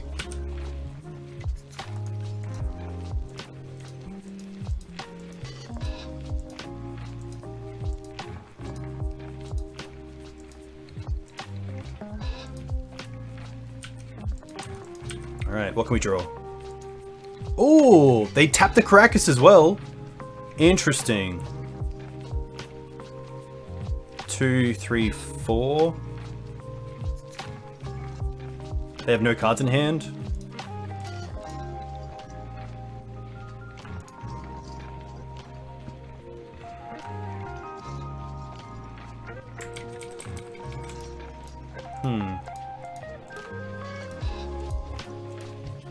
I think it might just be better holding up the Punishing Fire. So...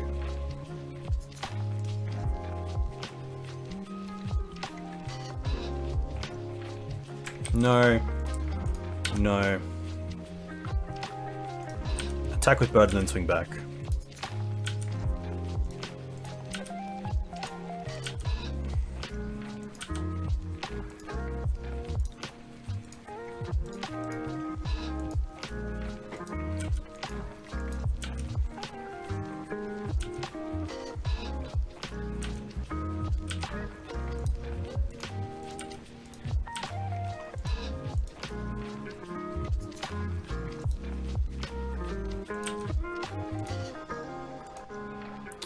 Interesting.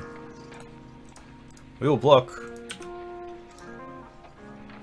And then we will pump. And we'll pump. They must have drawn Flicker Wisp or Recruiter? Wow, nothing? Okay. Interesting. Swords is pretty good.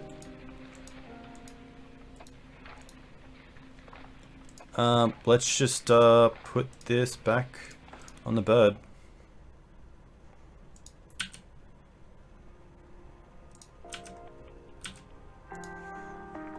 I'm gonna pump it once. So what my opponent has to do here is activate the Stoneforge, hold priority, and return the Batterskull. Not return the Batterskull first, because then we can swords the Stoneforge in response.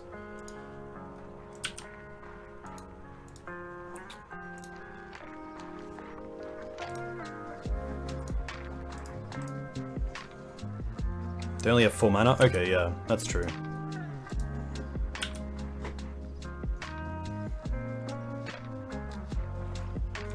Pretty happy just to swords here.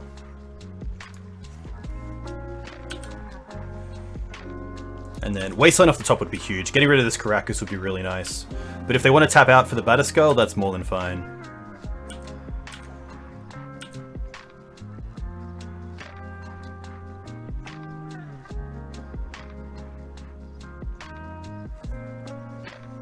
Recruiter, that's fine.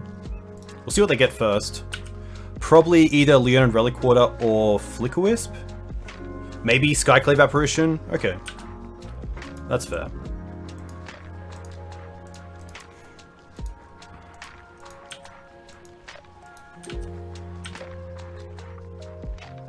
Wasteland. Oh, close. That's at least a red source, which is nice, so we can attack for 8.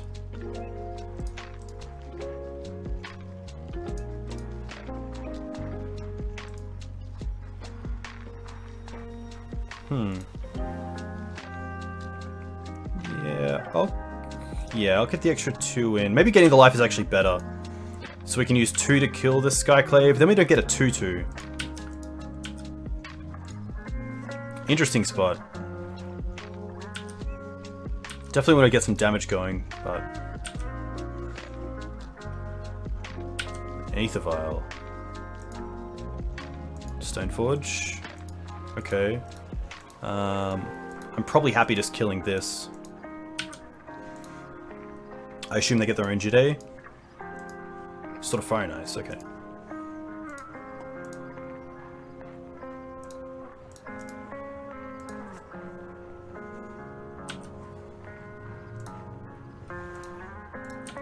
I do have to watch the clock as well, because I'm currently 6 down, so apologies if I'm not watching chat, but I'm here with you.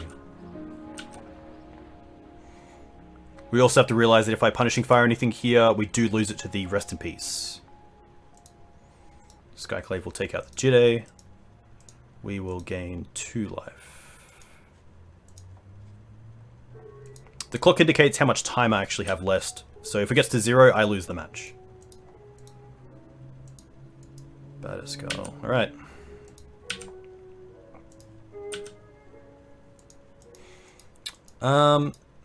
I think I want to...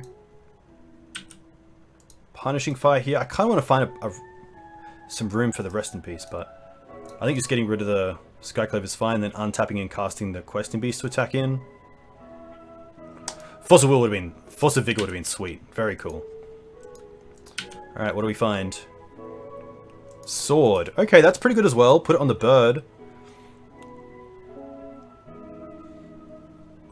1, 2, 3, 4, 5, 6, 7, 8. What if we cast 1, 2, 3, 4. Okay, we can cast Questing Beast this turn as well, which is nice. So we can go Taiga, and then I can't attack with the bird then, but I think that's okay. This is fine. This is fine.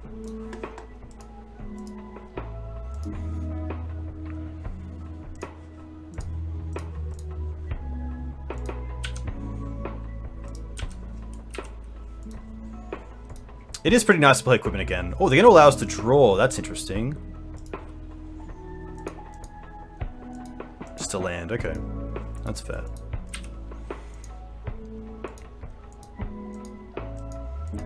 They return the Caracas. They probably return it here so they can attack with the Germ. But it'll be interesting to see what they do.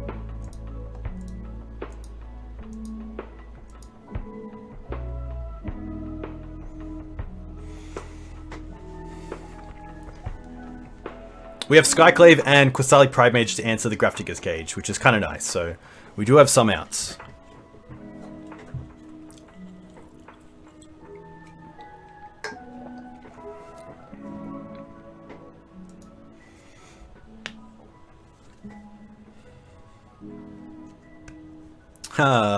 Hey, if you type in our deck list, you'll be able to find the deck, which is on the screen. It should be over that way. Hey, don't worry at all. So if they return the Questing Beast here to attack, they can't return it when we attack with it next turn. So they kind of have to have an answer for it in some ways. Recruiter.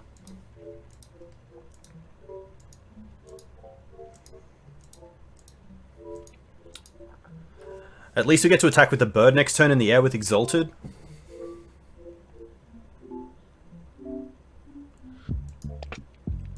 No attacks. Interesting. Alright. 1, 2. Equip. Combat. Attack. We know one card's Flicker Wisp, so they can't have removal for the bird here, which is really nice. We also get to kill the Recruiter, which is awesome. Oh, they have the Aether Vial.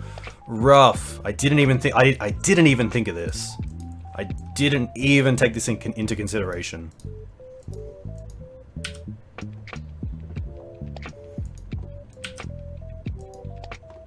That's huge. That might just be game. That might just be game.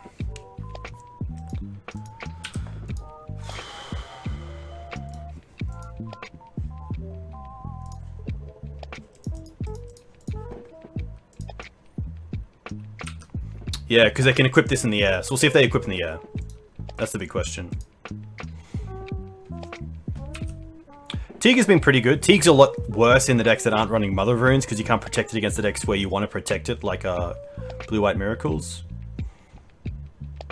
There's been a few times where I've had Teeg and Stoneforge going at the same time, so they're going with Sword. I guess Sword does the same thing here. Yeah. Rough. No changes. Let's run it back and hopefully make time.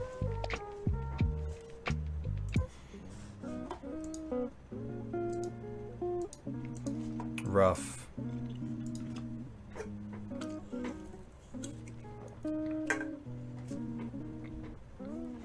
Yeah, that was a really nice turn for them, 100%.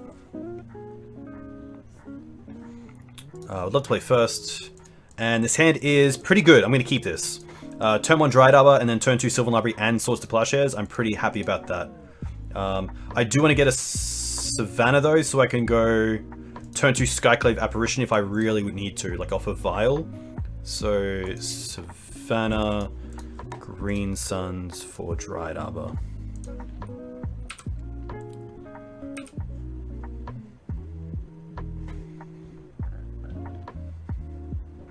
Now, I kind of hope to see a turn 1 Mum. Turn 1 Mum means we can go Sword and Sylvan Library, which is fantastic.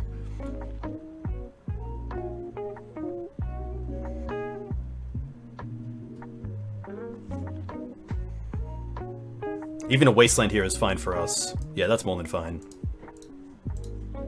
I don't want to show my 1 white source there to another Wasteland, so I'm just going to play Forest Forest. It does turn off Skyclave next turn, but I think that's okay. There's Vial.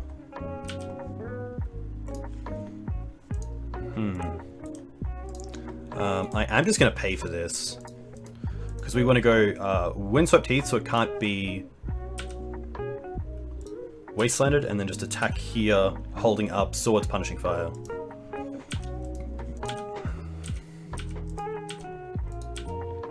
I also want to get value off the Sylvan Library before my opponent gets a way to deal with it. Most likely just going for Scrubland here, or Savannah, sorry. No, Plateau.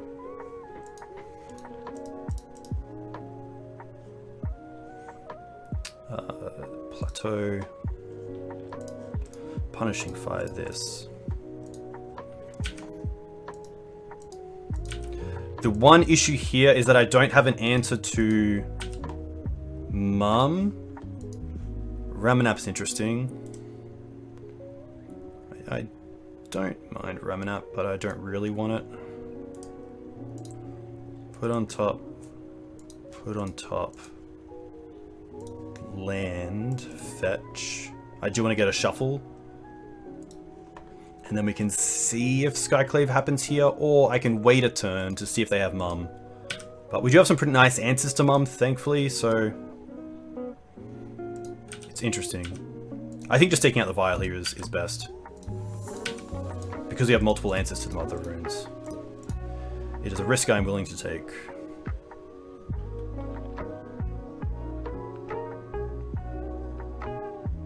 But this goes to show how good that Wasteland was, because it took us off 3 white, which is what you really need to deal with a Mum here as well.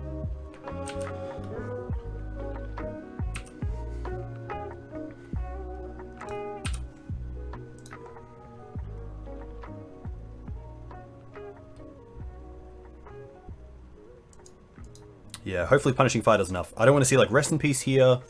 Thalia would actually be okay. But seeing I have 8 minutes, I want to try to find a Night of Autumn early on. Another Punishing Fire. Swords, okay. Put on top.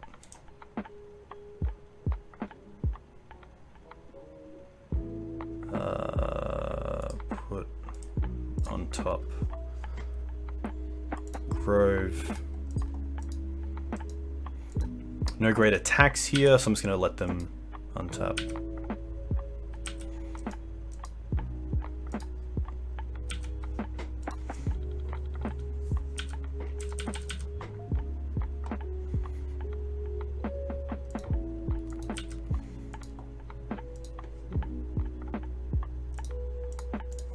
Sword.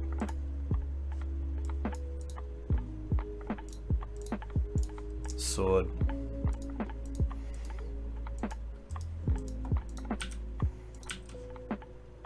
Oh, I can pay red, but I don't want to. I want to use the Punishing Fire this turn.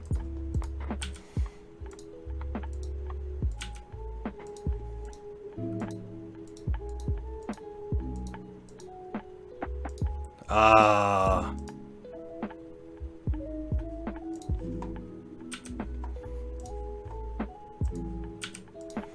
It's pretty good.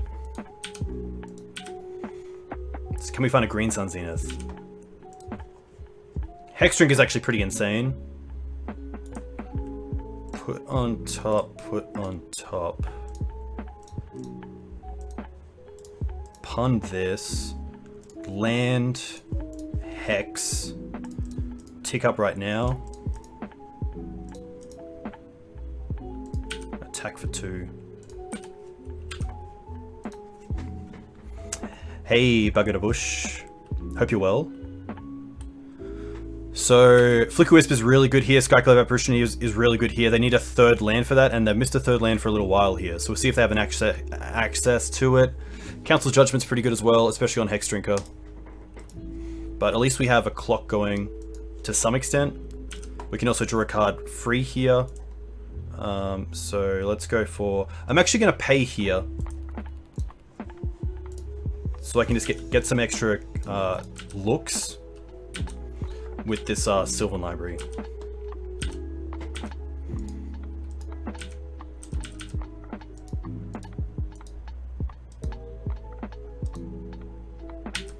Flicker Wisp is going to be fine.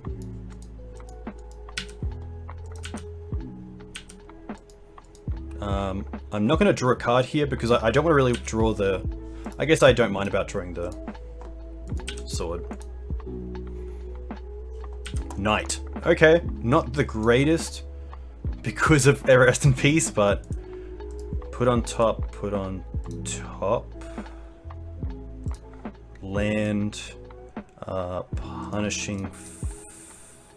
I'm gonna swords the Flicker Wisp because I want to keep the Punishing Fire for as long as possible to see if I can actually get to a stage where I can cast it.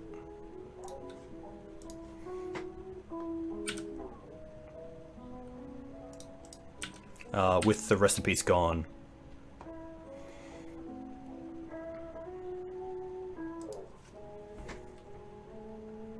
I think in upkeep I'm going to shuffle my deck with the with the Knight, but obviously there I didn't really do much.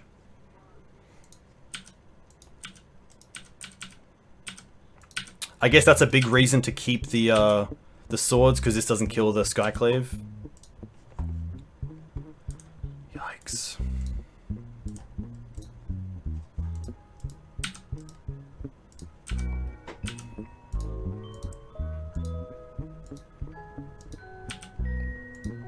I guess I could have attacked with both there because the Punishing Fire deals with them either way, so that was a bit of a misplay.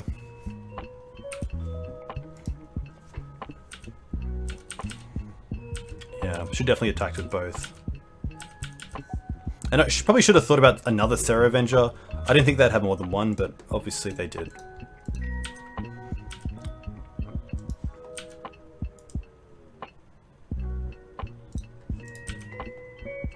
Yeah, just set my upkeep stop. Thank you, Dino.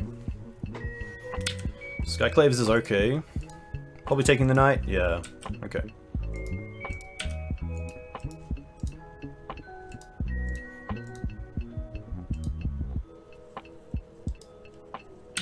I'll untap because maybe I can kill the Serra Avenger another way. Ah!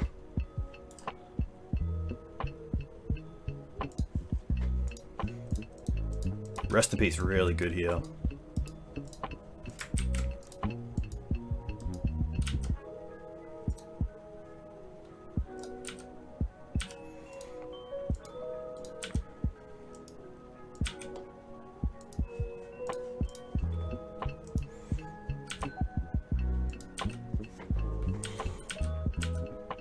Yeah, my hand is lined up pretty atrociously against the Vial. The Rest in Peace. It's been really solid. My opponent hasn't really had to put any pressure on the board other than me just trying to get out of this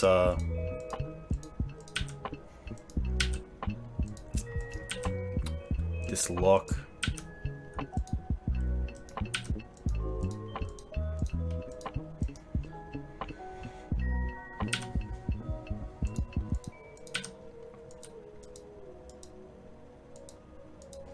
The Graph Caging game too as well, just the 3 Green Suns was really tough to draw. Especially with them being the main way to get rid of one. Which doesn't really make sense, let's be honest. Yeah. No. Rough. Not too much I could do there, unfortunately. But good games, opponent. I think overall the matchup is fine. Serra Avenger is pretty rough because it is a card that doesn't get hit by Punishing Fire, but otherwise, yeah, not too bad.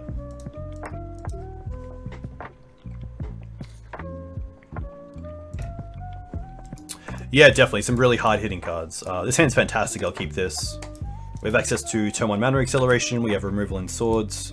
Stoneforge and Knight are great against mid-range decks, and it's Verdant Catacombs, so pretty happy to see that. Yeah, exactly.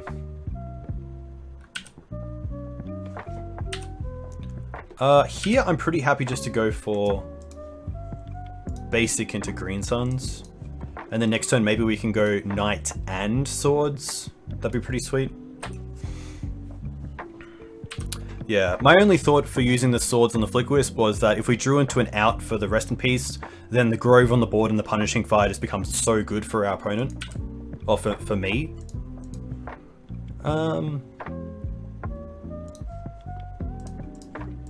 Library. Blue is interesting. This could be Infect. Force Pitch Brainstorm. Okay.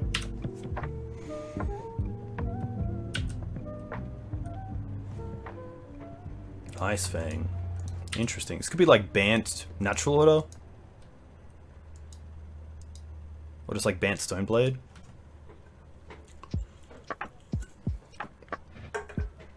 So I probably want to keep the swords around if it is a Stoneblade deck for when they actually attack.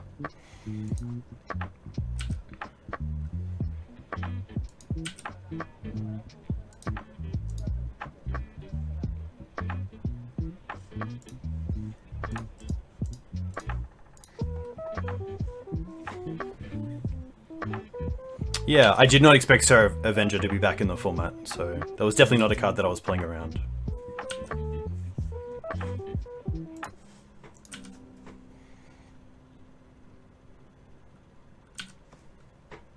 Feels like Abrupt Decay. Another Ice Fang, okay.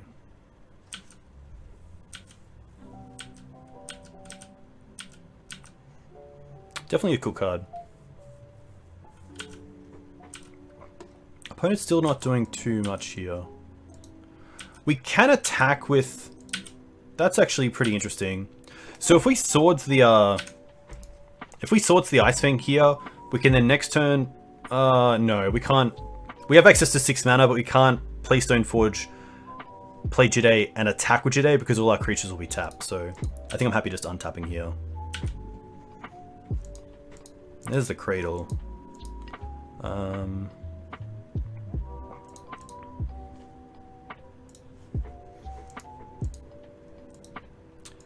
Hardcast Force would be pretty bad here. Yeah.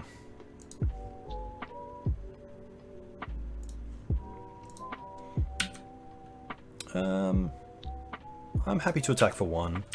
If they want to trade an Ice Fang with a land, I'm happy for that.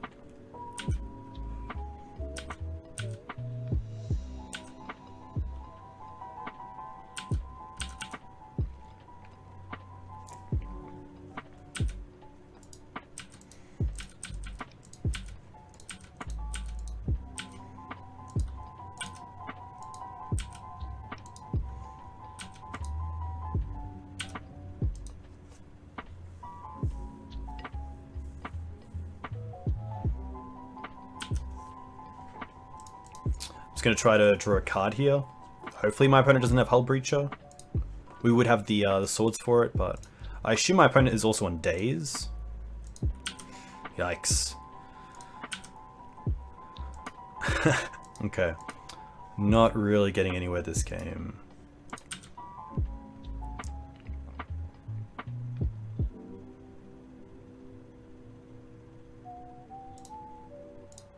I guess we can swords this one and then see what happens. Hey Eli, welcome. Hope you're well.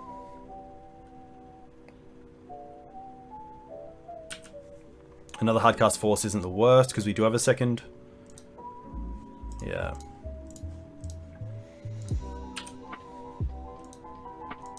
Nice. I can't tell what this deck is yet. It's obviously a snow deck. I'm not sure if it's a natural order deck though. And seeing that they kept the Ice Fang back, they don't have an answer to the Knight in hand, which is pretty nice for us. Like Green Sun's here for like... Sylvan Library's still a pretty fantastic draw.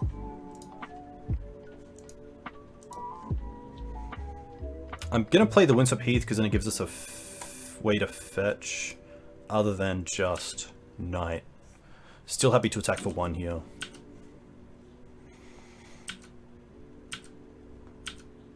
Still haven't shown one on red either, which is really nice, especially against this deck. This could definitely be Aluren. That's interesting. Hey T5AM, welcome. I hope you're well. Alright, let's see what we get with Sylvan Library. Birds. I would love to see a Punishing Fire. Oh. Okay, at least we get another threat.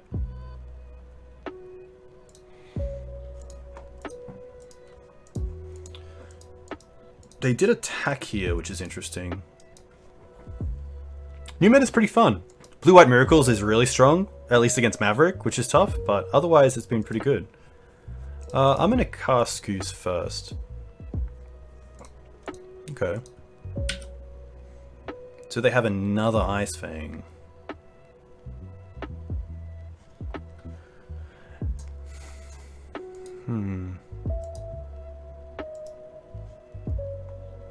I think I'm okay just attacking with the Dried Upper again.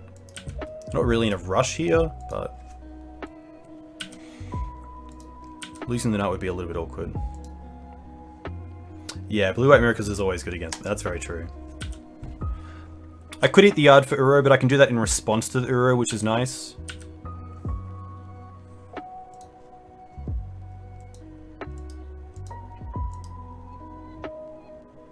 Could be Food Chain.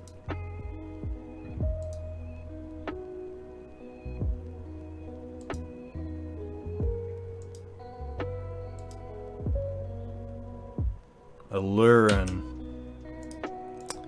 Yeah. Alright.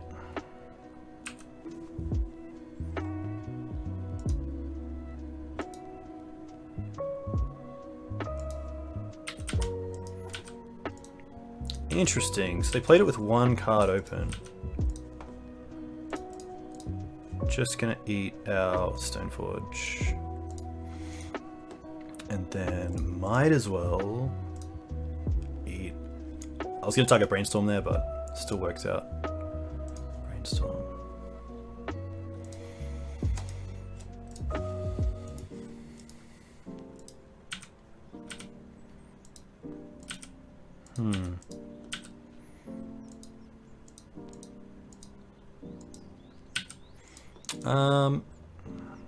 They're gonna fetch an end step. Black. Okay. That's interesting because they must have something here. Decay on Sylvan Library. Okay, well that's pretty good. I was gonna say, because now we get to wasteland them at least and get a shuffle, but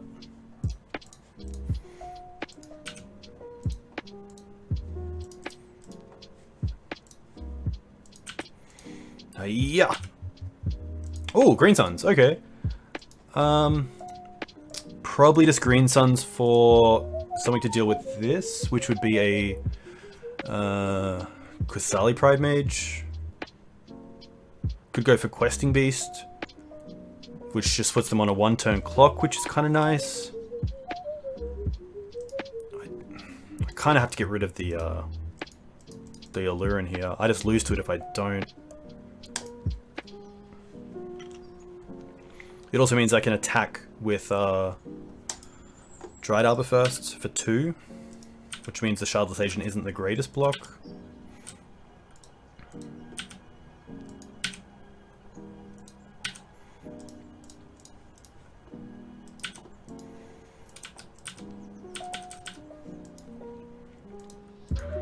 Ice Fang's really strong here.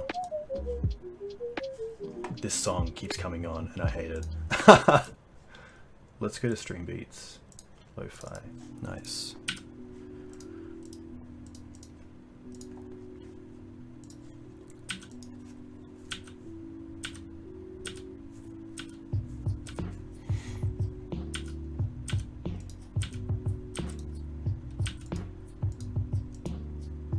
Leo's pretty strong. Swords. Okay. I don't mind swords on Ice Fang and then just attack with both creatures. They do get a draw here.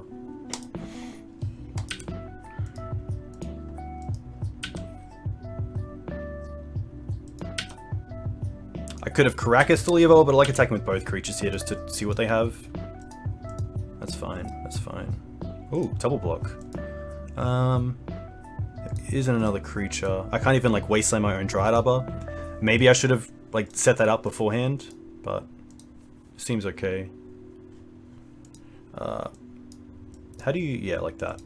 No, like that. No, sorry, like that. There we go. Leovold first. And then I might as well eat some of their graveyard.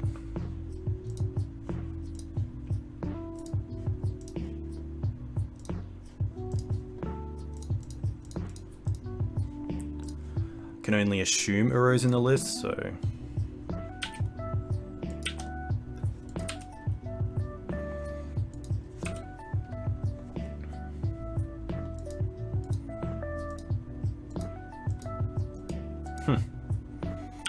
Alright.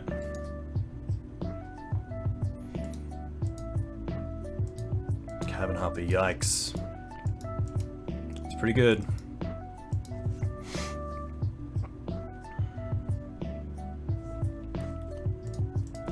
Ponder is... no shuffle.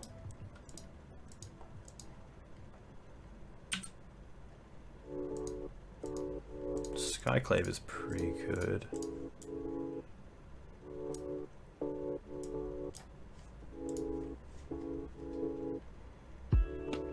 I have to take out the Ice Thing here, right? They can return this to their hand.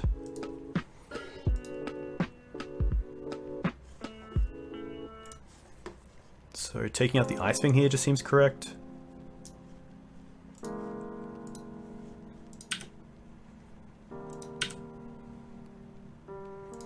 They can block with Harpy then return it, but that's probably fine.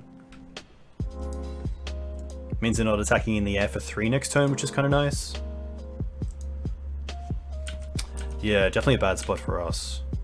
Hand was great, and then it just kind of fell apart a little bit, unfortunately. Pretty happy here to block with Dryad Arbor just to save time, because a flyer in the air with Exalted is just lethal if I let this through.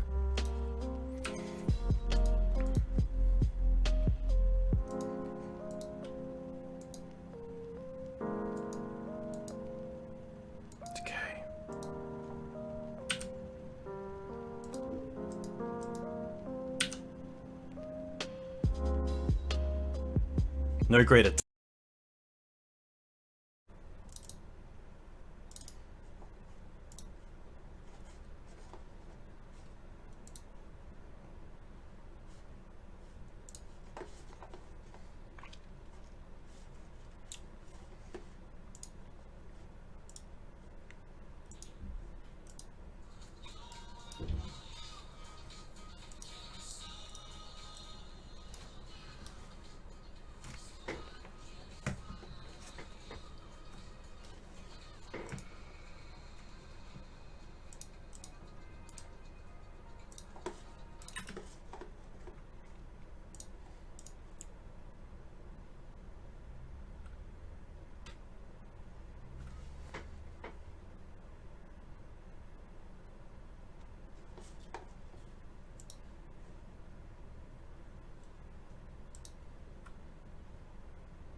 Hey, welcome back to Dukes on Switch. I believe, yeah, we would have lost the last one, unfortunately, to a timeout. Had a blackout locally, so I will update the status of everything here. Stream score 2-2. So what I'll do here is finish this league, and then we'll play another one, because there's no way we are not doing better than a 3-2. Hopefully you guys can hear me fine. If you can just put a message in chat, that'd be sweet. If hopefully I'm okay. I'm against TGG player Benobi. Interesting. This hand is okay if the Dried Up resolves, but otherwise I'm not a big fan of keeping a one-lander. So I am going to mulligan this. It does have a pretty nice curve, but pretty happy to keep at least a two-lander. This is better, but it doesn't have any action, which is tough. I am going to keep it because we can cycle the canopy at least. So I'm going to keep this in bottom of the cradle.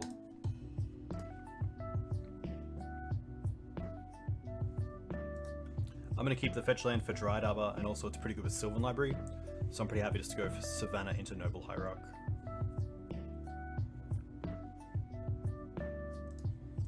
Opponent goes to 5. Which, if it's a combo deck, at least we have, you know, Green Suns off the top. We can Green Suns for Gaddock Teeg, which is pretty cool.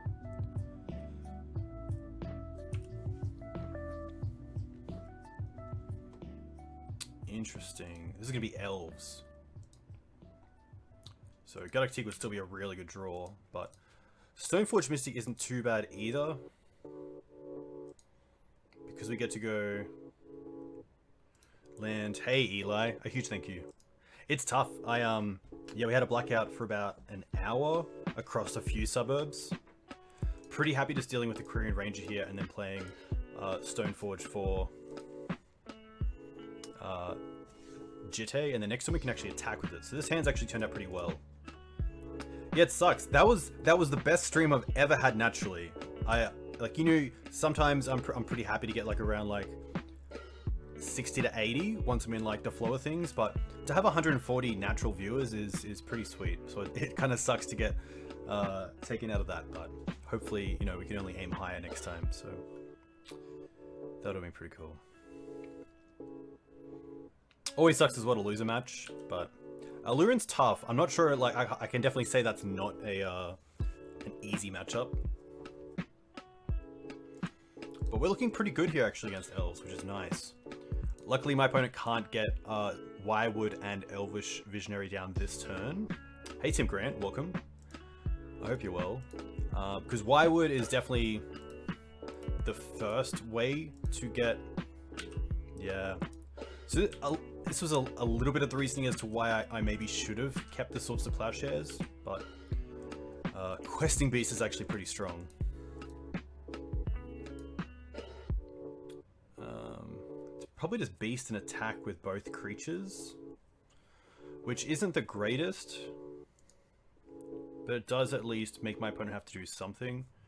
Because if we play the Jitte and attack with it, they can block with Allosaurus Shepherd, which is an elf, and then before damage return it to the hand, so that the Jitte actually doesn't do anything. So I think I'm going to play the Canopy here, so that next turn I can use it to actually dig for a removal spell, hopefully. And right now we can just play this Beast and get him with both. But Wirewood here, a really nice draw for my opponent.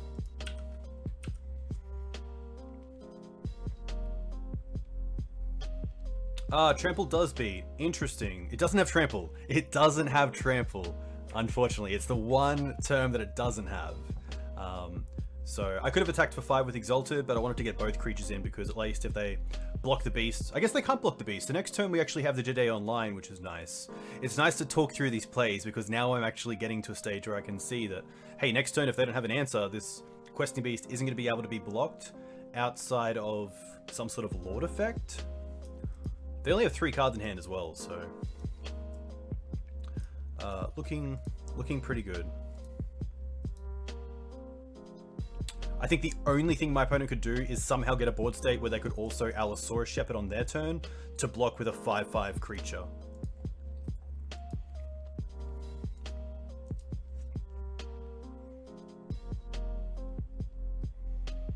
Green Suns for 1 is fine.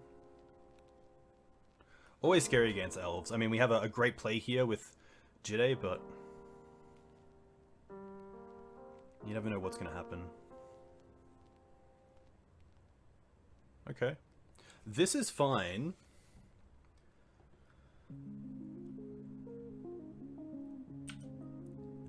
Thalia. Okay. So let's go...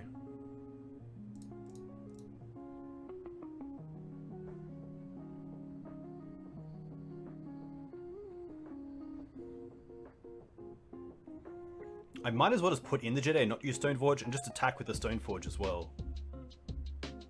Because Questing Beast can't be blocked by creatures with power 2 or less.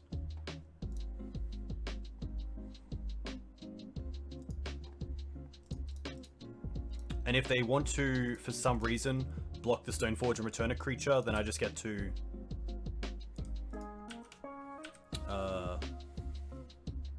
kill something pretty easily anyway, because then they got Wirewood in response.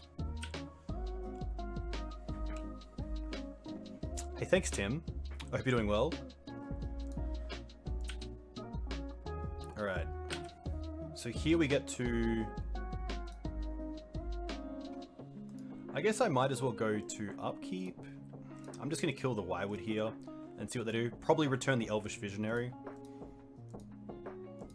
because it does draw them a card at least. And then I think it's taking out the Quirion Ranger. They're going to return the Shepherd. That's really interesting. Yeah, I think here I just have to kill the Quirion. And just leave them with 2 mana. So they have the Shepherd. Druid. Do they have, like, Natural Order into something? I mean, they could just Glimpse and try to go off. Skoos. Okay. Well, Skoos can actually become bigger than the Questing Beast, which is interesting. However, with Exalted, it's going to be a 5/5, so Questing Beast here is actually pretty strong.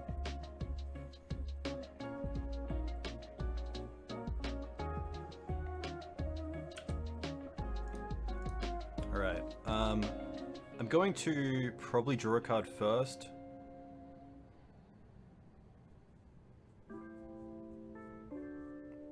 I just want to see how I want to tap.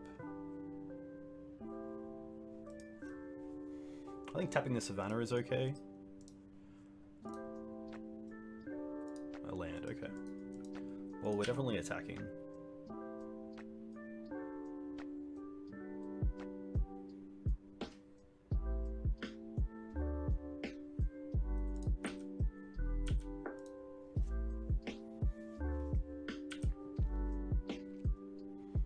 And then we can play Thalia, and then I believe we're just going to kill the Heritage Druid.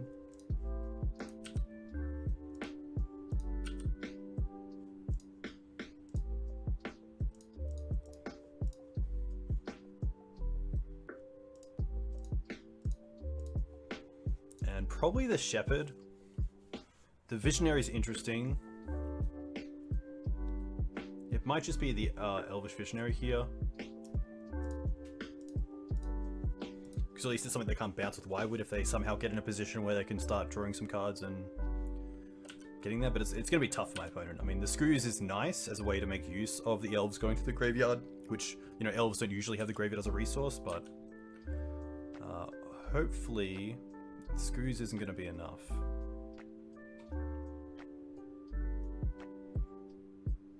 So they currently have access to 3 mana.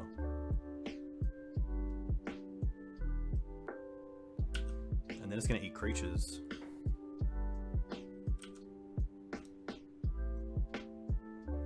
It's a pretty big win for us. Especially if we could find like a Skyclave Apparition or a Swords to Plowshares for the Scavenging Ooze. I don't really mind that they're getting life. It's more that the Scavenging Ooze allows them to tap for an extra mana. Hey Train Pleb.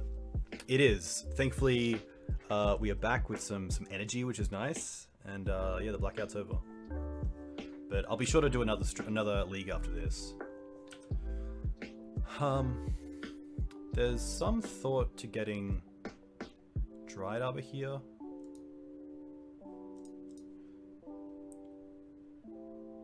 I don't think I can attack wide, but I'll see what we draw into and see how that works out.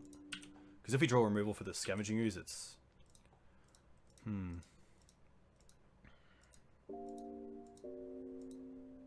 Okay.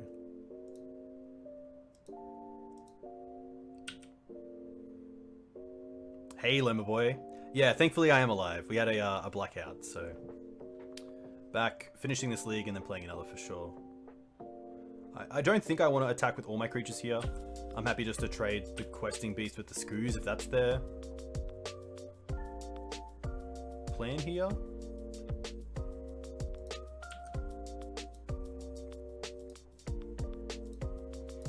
Okay, this is more than fine.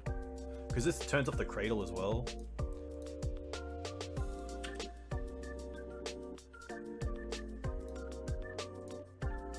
And then I'm just going to play the Windswept Heath. I don't want to show that I'm playing Grove. My opponent most likely knows that I'm on, obviously, Red Splash and Maverick, but they don't know that I'm on Punishing Fire. They could still think I'm on like a Bolt version because of, you know, Dreadhorde and a few decks running around with Bolt in them, so... This is going to be a rough one because I actually have next to nothing for this matchup. To be fair, I think in the next match I'll make these Aethersworn Canonists, because then they do have some stack overflow. Yeah, I'm going to say the Judgment is okay, and I think the Judgment is just better than an extra Thalia, which is pretty tough. Yeah, I like Canonists as well. I think I'm just so used to Deafening Silence that I kind of put it in the deck without really thinking about it when I should have. Because even for Death and Taxes, we don't have that much. We got hosed by Rest in Peace. Yeah, ramming up better than Cloths, I can definitely see that as well. Even just if we can get the Wasteland Lock online or maybe use our Graveyard as a resource, I'd be more than happy to get that going, so...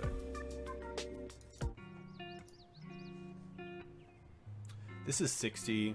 I'm thinking if Gideon is worth it. I don't think so. My only thought is that Gideon allows me to make my creatures bigger than their 1/1s. So if we do have like a lock piece like Gaddock Teeg down and they're attacking wide, but I don't think that's going to be... I think it's just go ahead with what we have and hopefully Punishing Fire is good enough to keep them from going too wide.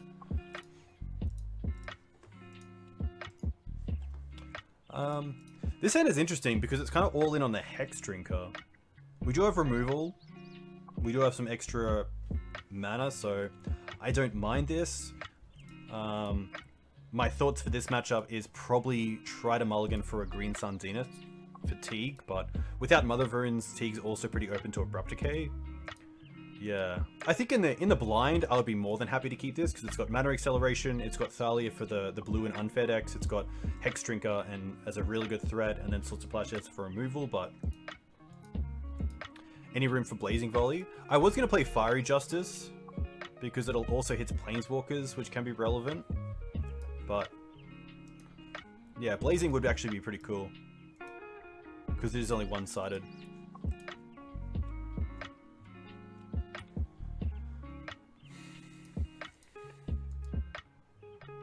The issue is the Thalia can line up really poorly. We could go, you know, turn 1 Swords their first creature, turn 2 Thalia. I'm gonna mulligan this. I think this is a hand that is okay, but I don't think it's gonna really win me the game. This is actually a lot better. We have a turn 2 Teeg. We have Sylvan Library to dig, which is nice, and then a Knight to kind of keep them at bay for a bit. So I'm gonna keep this, and I think it's the second Green Suns, just because if the first one's going for Teeg ASAP, then the second one's gonna be cut off anyway, so... I don't mind this hand. It doesn't have removal, which is tough, but... Can't have everything. My opponent also went to 6, so that's very relevant. Nettle Sentinel. Alright. Just going for Savannah into Bird.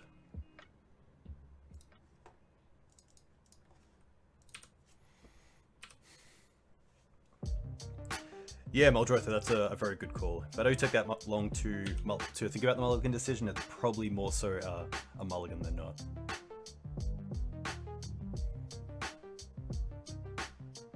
You. Okay.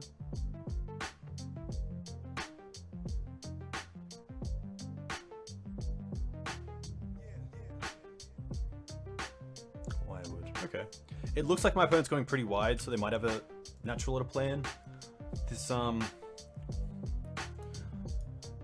Wasteland can take them off black, but otherwise it's not doing much. Like, I think Green Sun's Fatigue is better than Wasteland and Sylvan Library, because Wasteland doesn't save us from natural order. I guess if their top 3 cards are land and natural order, then it's tough. But maybe taking them off black here is good enough. If we Wasteland here, and then they have those 3 cards, that's rough, but otherwise, the Sylvan Library allowing us to dig is pretty nice. Yeah, Teeg is pretty good. And if they're going to spend their turn destroying the Teeg, then I don't really mind, so I'm going to play the Wasteland and Green Suns. There was some consideration to not play the Wasteland so that they don't maybe go for like a Green Suns for Quirion, but if I'm playing Teeg, then that is more than fine. And I assume with the Green Suns anything, they're probably going for Elvish Reclaimer, seeing they have Wirewater out already. Hey Bird Guy, welcome. Hey Wolf, very cool to see you in chat. I hope you're doing well. Looking forward to seeing you back at Paper Magic at some time in the future. Green Black Depths is always there for you.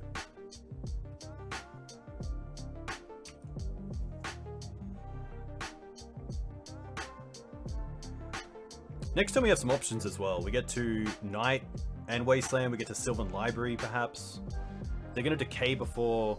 Interesting.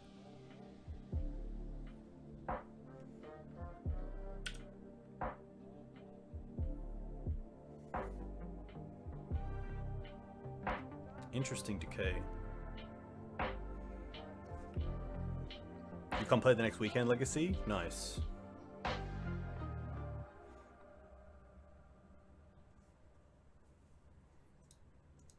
Visionary Online. Okay. Foothills. Definitely taking off Bayou, and then I think it's just going to be Sylvan Library to dig. We'll be taking 4, we'll be taking 3.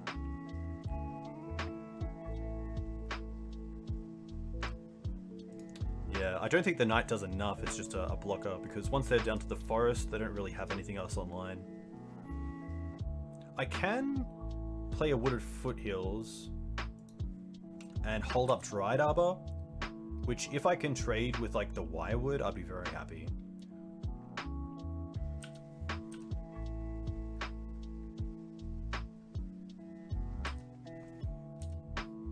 The attack with the Wirewood here would be very greedy from my opponent, but we'll see what happens.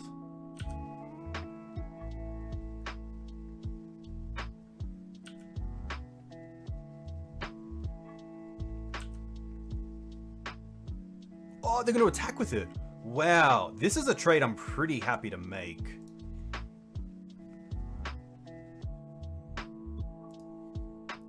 Interesting.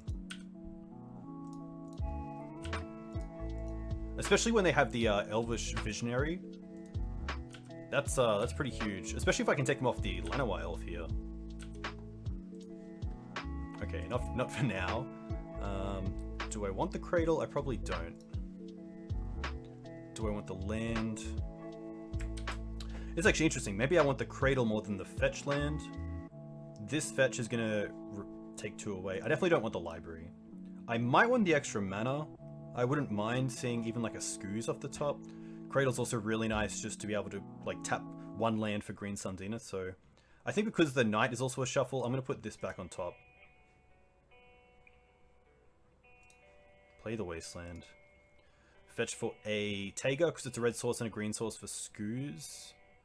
The Birds of Paradise is a white source for Skyclave, so I think this is fine. Knight also a pretty big threat.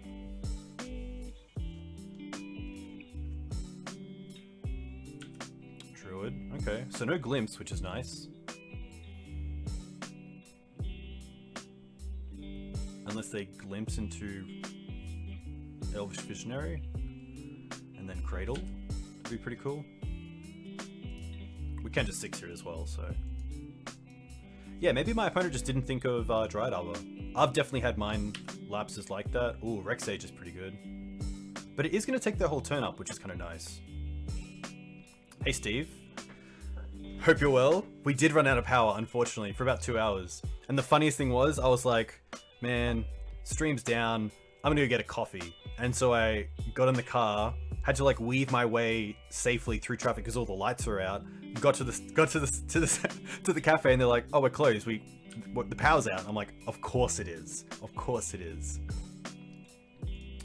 I think attacking with Knight here is okay, and then just playing second Knight. I could go for Canopy, which is interesting, but I think just putting some pressure on, because this means another Knight is just lethal.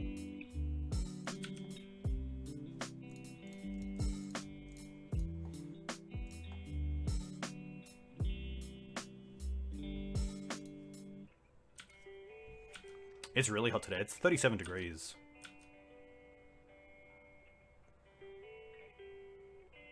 Everyone running their AC, 100%. 100%.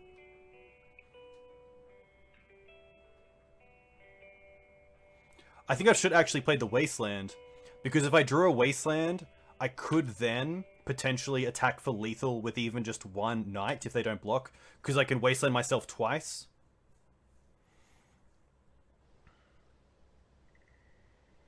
But they got natural.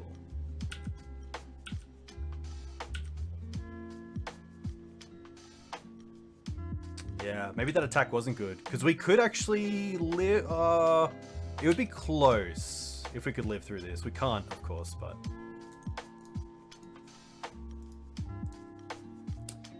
sadly no good sideboarding, so let's just pass this back.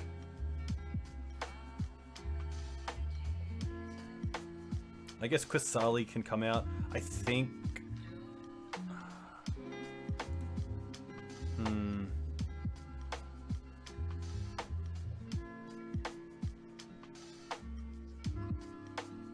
I think Klotz is better than Quasali, even just if it hits once.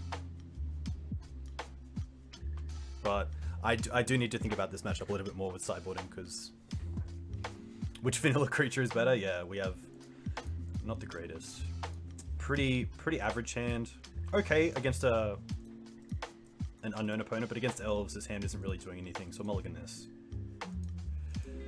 Yikes. Turn 2 Stoneforge. Okay, we got the Jide. That's nice. I'll keep this. We'll bottom. What about a land and Stoneforge? I guess Stoneforge with a Batterskull isn't the worst. I guess I could also bottom the Jide, but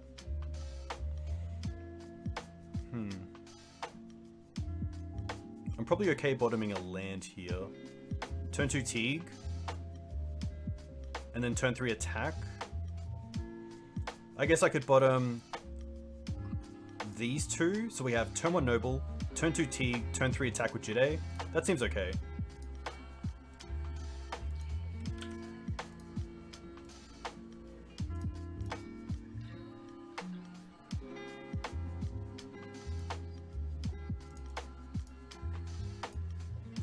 This is pretty nice. It isn't great Jamal the 5, but I think this 5 is doing a lot more in the early game where I really need to establish some sort of dominance.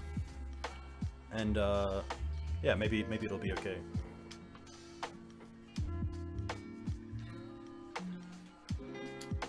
Hey, iRoll. Hope you're well. Thanks for the follow.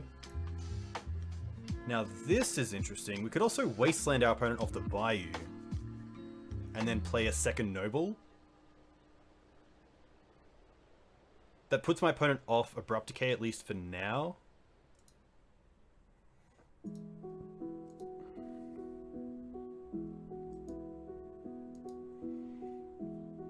Off the Bayou and Jit. Yeah. So Query and Ranger would allow them to block with the Dried Arbor next turn, and then return it to their hand. But otherwise, I don't mind that. It does buy a lot of time. I guess the issue is if we go Wasteland Bayou and then play Jide, if we don't draw a land, we can't attack with it. So if we go Noble this turn, we're still in the same position, but we have a second Noble in play, which means we could Green Suns for Gaddock Teeg if that doesn't work out. So I think that's better. So I think the play is play Noble Hierarch, Wasteland their Bayou, attack for 2, and then next turn we have 3 mana. If we draw a land, we can play Jade and attack. If we don't draw a land, we can just Green Suns for Teeg. So I think that's fine.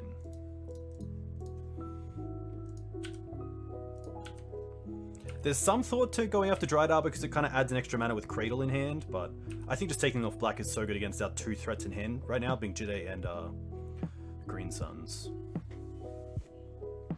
And they have the Quirion Ranger and the Cradle, okay. Yikes. It's a pretty good start. What do we draw? I guess Wasteland wouldn't be too bad. Knight, okay.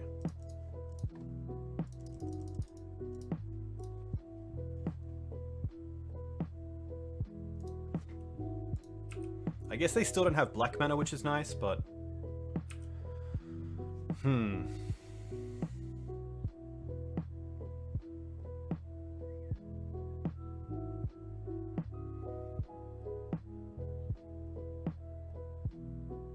They have a lot of mana, and probably a few things to do here.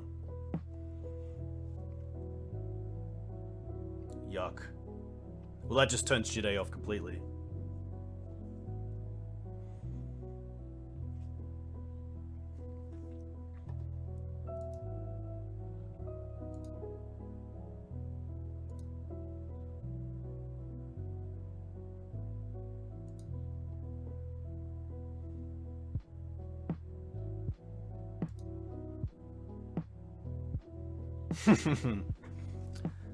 Yeah, this was an uphill battle from the start, and it's not looking that great.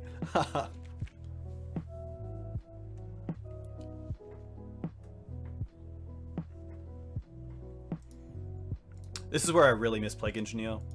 I guess Blazing Volley wouldn't be too bad here either. It's kind of a cool card. I don't think I have one.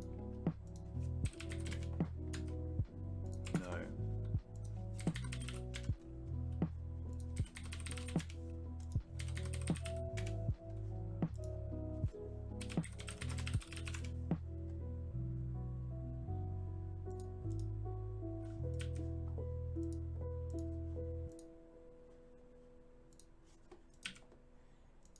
Judgment. Not good enough.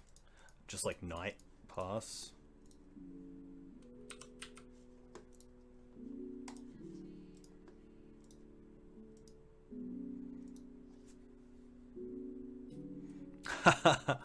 Yeah, Plague is definitely not needed. I'd be happy to run like Engineered Plague in my board, to be fair.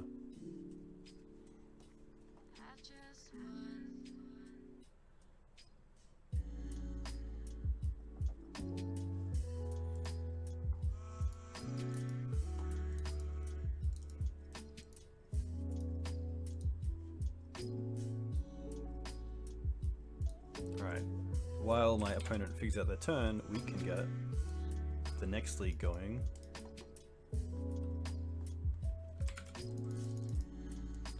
You don't control? Nice. I do want something for some go-wide strategies, and I think Blazing Volley is okay. I was thinking about Fiery Justice, but I do like that it's only 1 mana.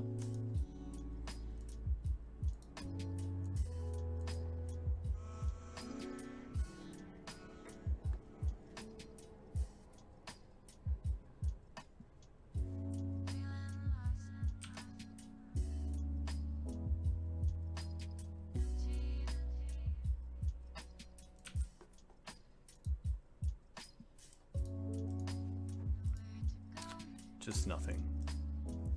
So let's run this back, but let's change a few things. Let's go back to Punishing Mav. Nice. Okay, let's start with our Canonist. 2 to the board. Blaze. Yeah, I do like Force Vigor as well. I'll just make sure I have some. Oof.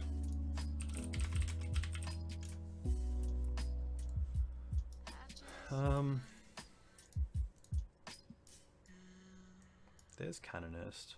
I do like the Judgment. I like the Ley Lines, but I just haven't really been seeing anything that's needed it. Against... So we played... Yeah, I don't think we need it. as much as I'm a big fan of Leyline, I just haven't seen anything that really warrants it. I think Surgical is fine. It's just a 2 of. I think in my... What have we played? I've played 3 leagues and I haven't played a graveyard deck, so I will take it out. I'll just rely on Surgical for now.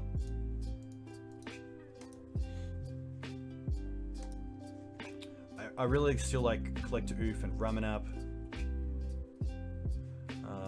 I kind of like Knight of Autumn here. I'm going to bring in Autumn over Quasali Primate, just because it does give you a body and it also has a little bit more play to it. I put the Blazing Volleys in the main deck. That's 15, okay. Getting closer to something that I like.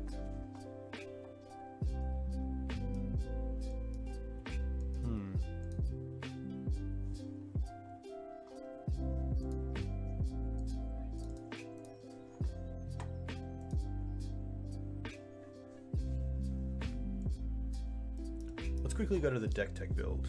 There we go, okay. Now let's bring this over here. Move this across.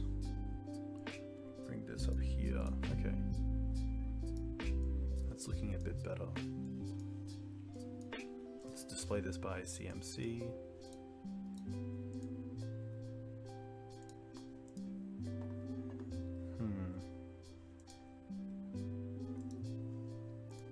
I still like the Skyclaves. I think the Cloths is fine in the main deck. I do like Knight of Autumn. I still like the Stoneforge Mystic package. Teeg has been fine in the main deck. Hexdrink has been pretty good. I do kind of miss Mum, but it's hard to find room for Mum here. Hey Emmanuel, thanks for the follow. Let me know where you're from. If you play Legacy, what do you play in Legacy?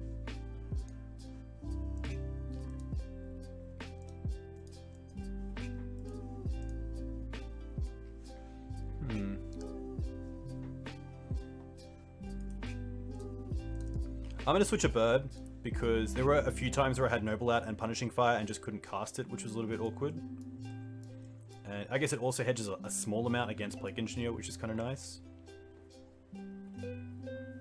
23 lands, 4 removal, 2, 2, 2, 4 knights.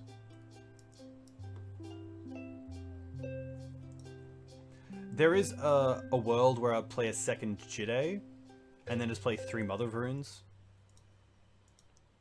I don't mind trying that. As good as Stoneforge Mystic is, Mum would have helped a ton in a lot of the matches that I've lost so far playing. So, I do like trying this out. At least with the Sylvan Libraries in the deck as well, we can, in a way, fetch for them.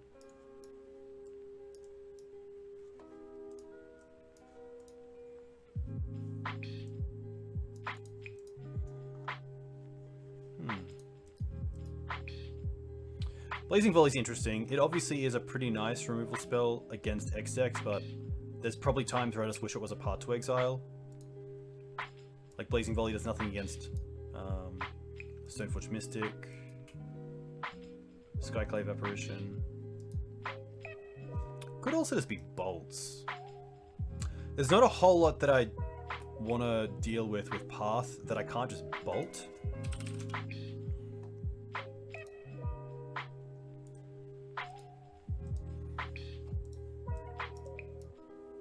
So we have Gideon, which I just like as another way to attack control decks like Blue-White Miracles. Council's Judgment is just a nice piece of removal. I could see one more, and then just having one Blazing Volley for the decks that I know are going to have, you know, Young Pyromancer or Elves. The only issue is that Judgment is slow, but this deck, other than Questing Beast, doesn't have great answers to TNN once it's on the field. We do have Blast effects, but...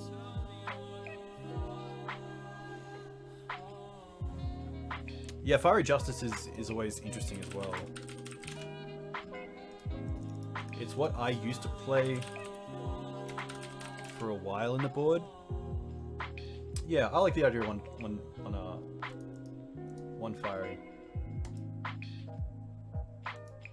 The 5 life you do hardly ever care about, which is nice. Yeah, it also kills Gomag, which is cool. And it's nice just to be able to ping things, especially against a deck like Elves. Alright.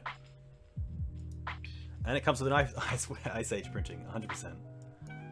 Oh, I can't move that over. That's so annoying. Here we go. Okay, so then I think I'll cut the second Council's Judgment. It's tough because I do want to have at least probably 6 things against Death and Taxes. I'll keep the Ooze in. It's okay, but I think these are the definite cuts. So we'll have 2 Judgment, Gideon, Collector Oof, Ramanap, Blazing Volley, I guess, and then Fiery, which is nice. Okay.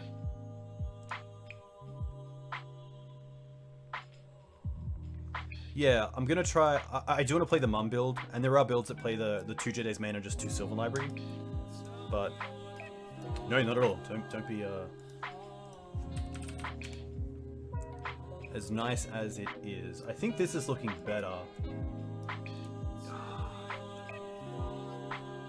Could try to find room for Ramanap in the main deck, but question is where. That's the hardest part. Always trying to find space. I do like the 2/2 split of Grove and Punishing Fire, but I could see a 3 and 3, but I don't want to be too all in on Punishing Fire and just have not enough beats to actually go there or get there. This is 16.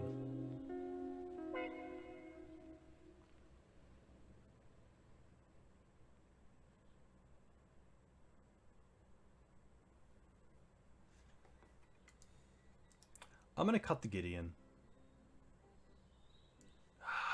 No, I'm gonna cut a Council's Judgment. I think that because we have the blast effects, I'm not that scared of TNN, so Judgment isn't as great as it could be. And we also have Skyclave anyway, so Skyclave can deal with a lot of it. This is a 60 and a 15, so we're gonna take this through a league and see how it goes. This should be pretty fun. Thank you for sticking with me. Nice. Very cool. Eli, how are you? What are you playing in Goblins at the moment? I know that XJ Cloud is pretty on Turbo Muxus, which is kind of cool. I think you're on more like a traditional Lackey build with no Chrome Mox, etc. No Ancient Tomb. I assume the Muxus Turbo builds don't play Vile, and then that's probably is that like one of the easiest ways to see which version of Goblins it is. The fast mana definitely adds up as well.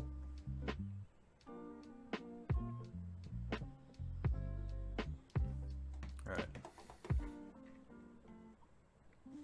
Oh, you just 5-0'd? Very nice. Hey, Arkan, welcome. I hope you're well. Are you playing in the challenge tonight? I guess it's in a few hours. This is a slow hand, but I don't mind it. It has, 4 lands, which is fantastic. I can start on basics. I have some interaction early on with swords, so the draw of like a Mana Dork or a Thalia is just gonna make this hand a lot better. Hey, thanks Tim. All the best. I hope you're well. Ah, thank you. In game. There we go. We are also back down to 0-0. Knight. Okay. Plains Pass allows me to play around Wasteland and also just hold up Swords to Plowshares, which is kind of nice. I think if they play like a turn 2 Young Pyromancer, I'm happy just to untap in Swords. Okay, it's just a Ponder. Because I'd much rather play around Daze, and I don't have a great 2-drop now anyway.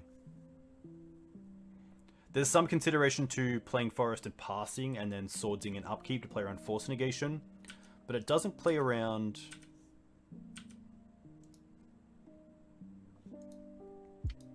Spell Pierce. Another Knight, okay. I kind of want to fetch here, because if I draw a fetch land, then I can play a Knight as a 4/4.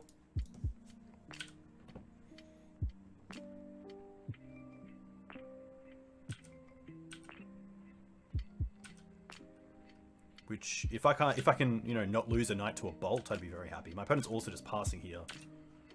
Interesting. Swords.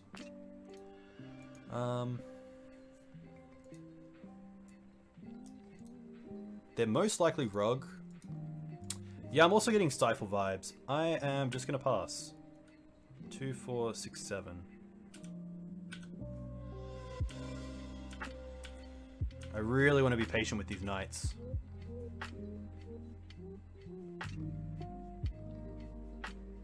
Also, if I'm making land drops and my opponent is not making land drops, I'm more than happy just to play out. They're bolting me? Okay. Oh, they're keeping the... Okay. That's funny. Another knight. Okay. I guess they float blue in days?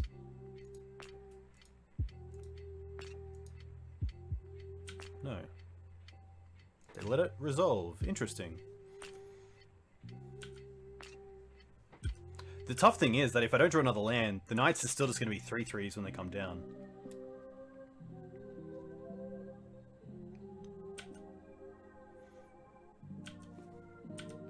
Which, yeah, really sucks. I really didn't want to lose that. Oh, green suns. Okay.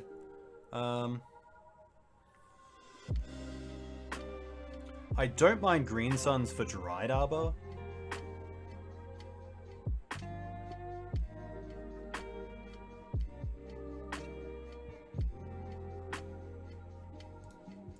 It puts a clock on the board and it makes my knights bigger, so...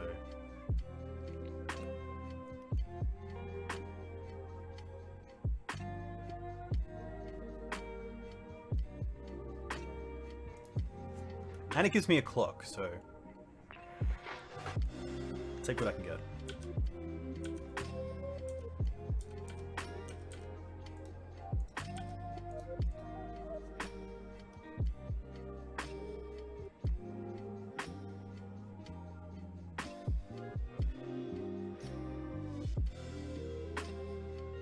Nice, that's fine.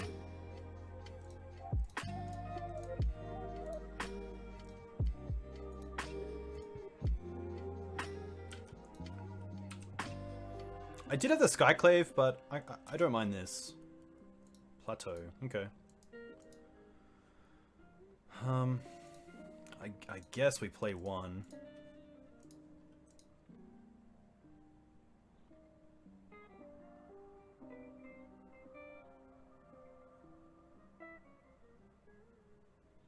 Force pitch stifle, okay.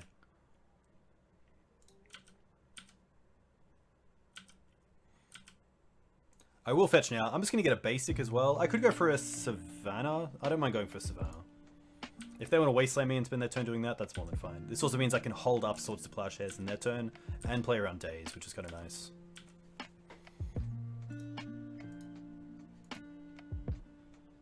Hurrah. Okay. Triggers on the stack. So one thing that I like to do here is just make sure that I Swords now because it stops them from drawing either a Force of Will or the blue card they need for Force. And also stops them from playing like Caracas to like return to the hand, so pretty happy to try to Swords this. They've already used a Force as well. They don't have another one, which is great. They're up to 30? I didn't see that. Oh, Wasteland's perfect. Let's play 9.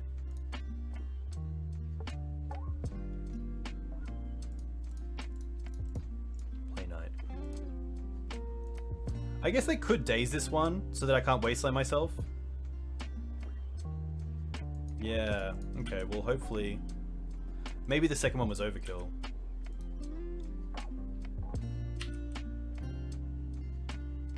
Maybe they actually just want to keep the Trop around. I guess we'll see. They have 4 cards in hand.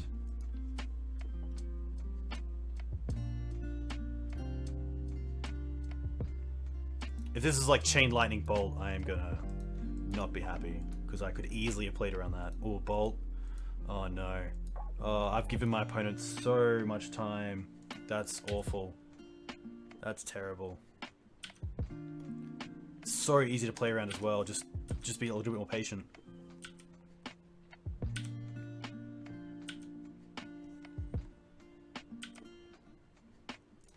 Yeah, that's just stupid magic. And at least I'm showing you guys so you guys don't do it. Useless.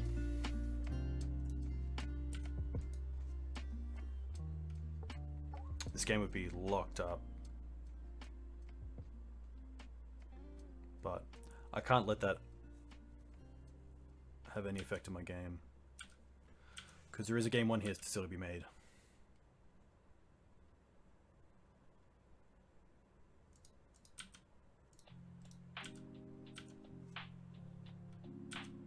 Fork bolted? Ah, nuts. Was sorcery the only card in the graveyard? Was it like Ponder Pass? Oh, Deathrat Shaman? Okay. Wow, Force on the Mum. That's okay. They're down to 0 cards, which is pretty nice. But all 4 of our knights are in the bin. I guess the Scavenging Ooze would be pretty solid here. They've already gone through 4 bolts. They literally had the 2 bolts.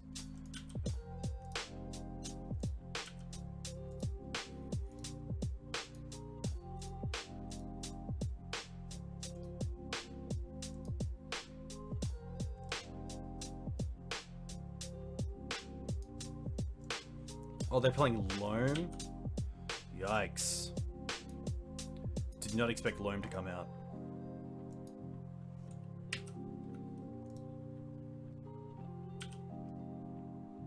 Oh, that is fantastic.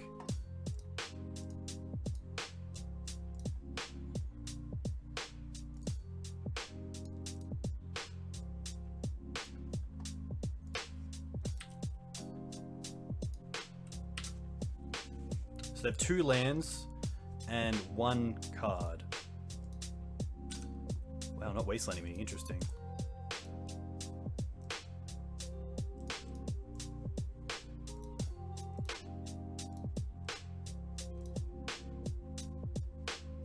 I'm just gonna make this a 4/4 now. Nice, okay. Still at 18 life as well on turn 12 against Rug. This matchup has changed dramatically, and I fed them a win with those knights. That's brutal. I really don't like that. They're playing the Uro, which is interesting because we have the Scavenging Ooze in play. I guess they're in a situation where they just need to start drawing cards and find some sort of answers to the Skoos or multiple cards. Yeah, so luckily we... Yep. Chokes, I don't mind. I don't mind some amount of blast effects, but Judgment's also interesting. I guess we'll see what we don't like. I don't like the Teeg. I don't like the Knight of Autumn. I don't mind dropping 1 library. Hey, thanks, Lackey. All the best. Enjoy your week ahead. I like my mana. I like my swords. I like my mums. Hextrick is interesting. Submerge is a pretty big card, so I don't mind dropping the Hex Drinker. Chokes are pretty fantastic. Council's Judgment isn't too bad. It's just a nice removal spell. Surgical's interesting, but I don't think I want to be there. I do want to have Ramanap in the deck. I could see myself going down on 1 Thalia on the draw. Blast effects are also interesting. It might just be 1 library because they can be pretty aggressive. And then Punishing Fire is okay. It kills Delver. Doesn't kill Mongoose. I assume they're playing Mongoose, but I could be wrong. It could just be Delver's, Tarmogoyf's, Uro's, Hooting Mandrills. They were playing Loam, which is interesting. I'm gonna drop the Questing Beast, just because they're probably not playing. They're definitely not playing Okos, and I don't think it's really that necessary. Hey, Bob's man, welcome. This seems okay. We'll see how this slides.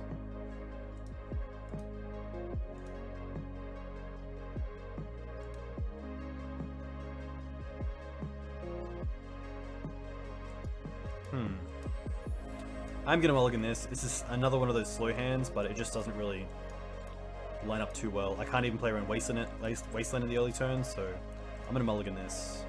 And this is a lot better. I'll keep this. I just want to think about what I want to keep. I think it's the Skyclave that I'm happy to drop because we have the swords and the Pyroblast, and Skoos with Mum can just get out of hand, so I'm gonna drop the Skyclave.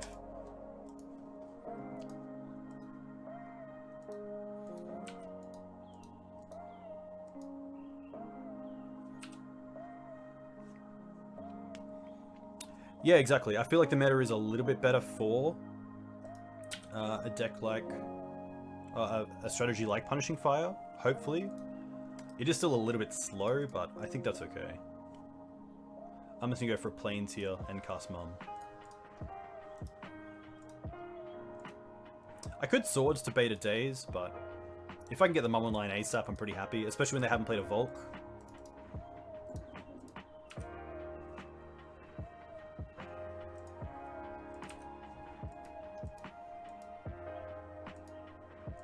No flip. It's pretty big. They played a Misty as well, so maybe they're wanting to get a red source here and not just play the Caracas.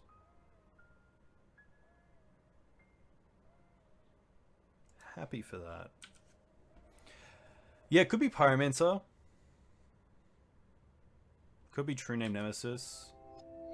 Luckily the Pyroblast in hand is pretty good against the True Name. Looks like they're going to try to force the Delver to flip here with a Brainstorm. Thought Scout. Okay. Interesting. See what Delver flips, and then probably Swords. Brainstorm.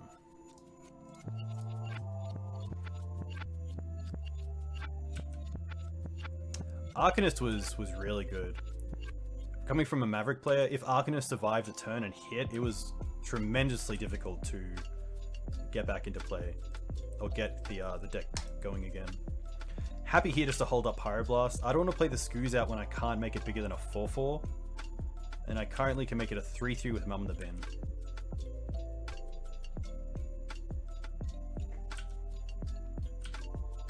They hit a Surgical, which is interesting.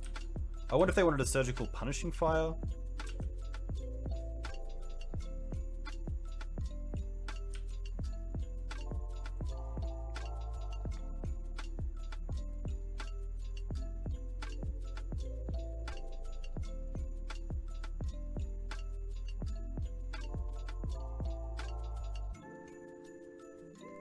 The one reason that I like Canonist is that it's both disruption and pressure, so it attacks, which is great. It's also a turn 2 play, which is massive against a lot of decks that probably are going off turn 2 or 3. I was playing Deafening Silence, which I think is better than Rule of Law if you do want that effect, just because it comes down turn 1. And then, ooh, Clots is pretty huge. Oh, we can't cast it though. I guess we can if we fetch. We do get open to Stifle, but I think that's okay. Ooh. I'm gonna tap like this.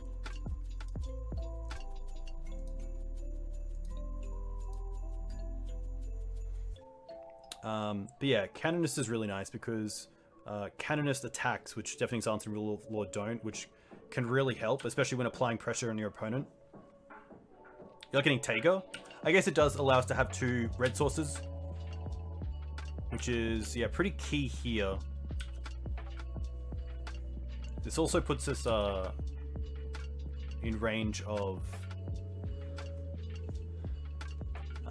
yeah, Arkan, you're 100% correct. If I get Plateau, I can also hold up Pyroblast here. I am about to have red sources forever, but only in my main phase.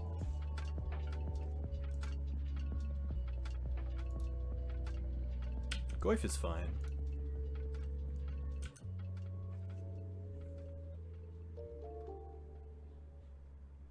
Delver's fine. Okay. Hey Reflex, welcome. I mean, True Name there would have been brutal having this Pyroblast in hand. Hey, the Furry Stink, thank you very much for the follow. Let me know where you guys are from. If you play Legacy, what do you play in Legacy?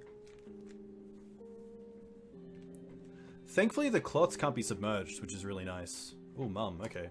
Let's go for... I could go for a green and then play Scoos, but then it's still open to yeah, I can't even Pyroblast the Delver and then eat it with Scoos in the same turn. So I think next turn I'll Scoos, so I think here I just want to add... probably just take out a Surgical. Instant, actually. Is that the only sorcery? Ponder? I think it is. Does that make the go for 3/4? Nice, okay. Let's play Mum and then just hold up Sword and Pyroblast. And then next turn, if they deal with the Mum, then at least we get to play the Skoos as a 4/4, which is really nice. You're from Antarctica? Haha, is that a... Huh? Really? No. Surely not. That'd be very cool. Bolt on Mum. That's okay. 3 cards left for my opponent. We know 1 is Brainstorm.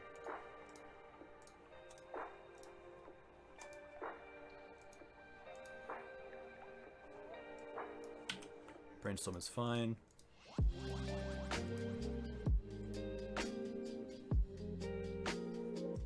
If they force it here, I'm probably still happy to go for Swords on our Insect because the Skoos and the Clots are going to manage the Tarmogoyf really well.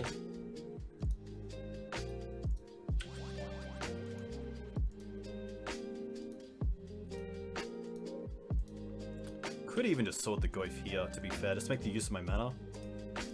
Just to keep it off the table. It might be a throwaway just because we do have it covered so well, but... I mean, if they force this, I'd be pretty happy. They don't, but... I think Cloth's... Thalia is really nice here.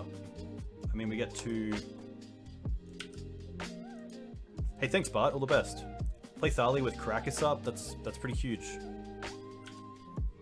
Just extra pressure.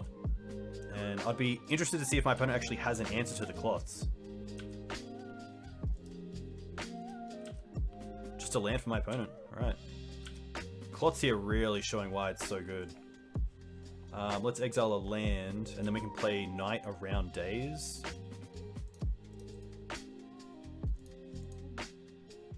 It'll be a 1/2/5. It'll be a 5/5. Yeah, just don't have an answer. Nice. That's the Rug Delver that I like to play against. Which is tough. I mean, you know, Arcanist used to be such a good answer to Night because it was so hard for us to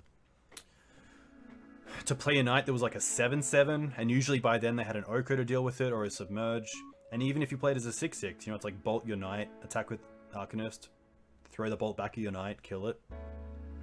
But now, you know, even a 4/4 Night can be pretty hard. How does Legacy look after the recent bans? I think a lot of players are happy. I think a lot of players who had cards banned are still really happy with how it is. I mean, if you look at the recent metagame analysis by Joe Dwyer from the Challenge, it looks really open. Yeah, Loma Boy. I think, you know, Loma Boy came back, so I think that's probably not even it's the best thing. So here is the sheet analysis of what is currently in. This is top 32 standings, I believe, from last night's challenge. So Esper Control in first, Death Shadow, Blue Red Delver, Ant, Hogak, Grixis Control, Doomsday Control, Jeskai Control, Standstill, Bug Control, Depths Combo, Red Prison, Omnitel, Bug Control, Hogak, Jeskai Control, Hogak, Maverick. Hey all! Nice, Matt Vuk, very cool. Death Shadow, Bomberman, Elves, Grixis Delver, Stoneblade, Blue Black Control, Grixis Delver, Aluren. A lot of control decks, but a lot of like fair control decks, which is kind of nice. Ah, my bad. Apologies. But yeah, really cool. Hey, I'm going to do a quick shout out for my YouTube channel because I am so close to 1,000 subs, which means monetization, which is very cool. I upload all my streams to YouTube, and I have YouTube exclusive content where I do a league once a week with a fair deck. And yeah, if you like this content, you would most likely enjoy my YouTube content, which is free to sub to, takes 2 seconds, and my my link is in the chat, which I would very much appreciate. But let's see how this next one goes. On the play, which is great. And this hand isn't too bad. We have a turn 1 Green Sun Zenith for Dryad Arbor. We have some removal in Mum. I kind of want to get Taiga off here. It just means we can't turn 2 Skyclave. But that's going to be fine.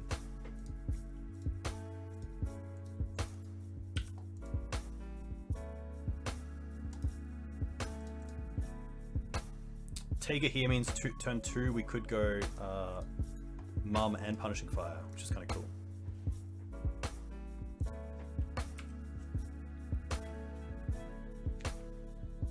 Not too sure what my opponent's on. Yeah, Skyclave is a little bit awkward, but usually, because I'm only running 2, I see them in mid to late games where the Mana's actually pretty good. Interesting. Let's just play Mum here. And then attack with Dried Arbor. I'm going to assume this is Shadow with Baubles.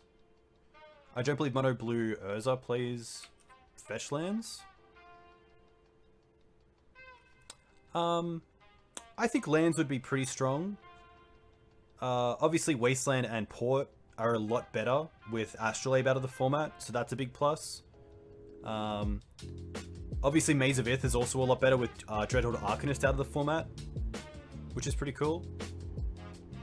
And yeah, Valakut Exploration is really good in the new versions.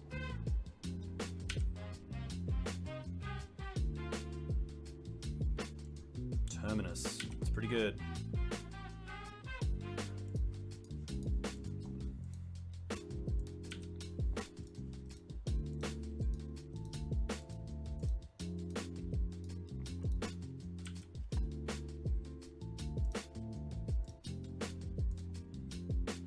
Library's a pretty fantastic draw, though. This is something they have to pretty much force. Or bounce, perhaps, with Teferi, but then we have Punishing Fire.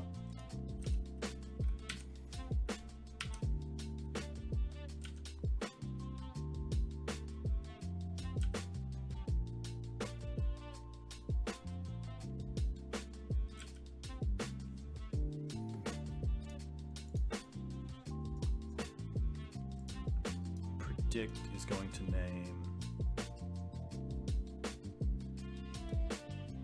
Counterbalance. Surely they don't miss a land here.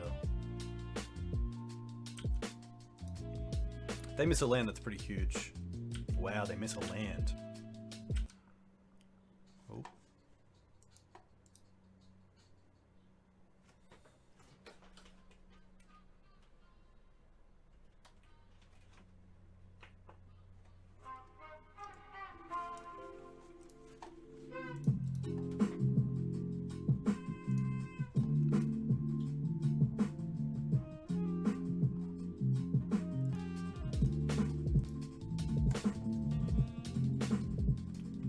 Hey, my headphones just ran out, but hopefully this sounds okay. Hopefully the music isn't too loud, you can hear me. If someone could clarify, that'd be very cool. The music is doubled? Oof. As in, double the...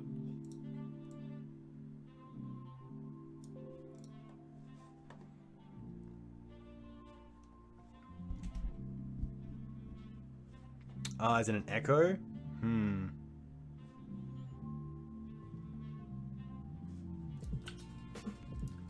We'll see how it comes out. How is this? I really want a threat here. Hexdrink is pretty perfect. I'm just going to pay for all of these because I want to get value off this Sylvan Library.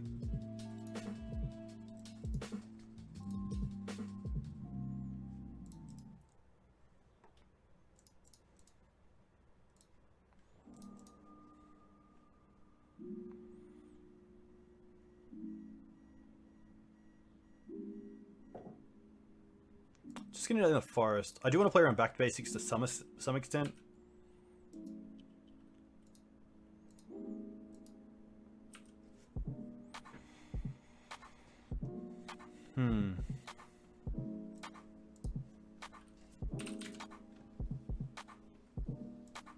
Force of Vigor came a little bit late, but better than nothing.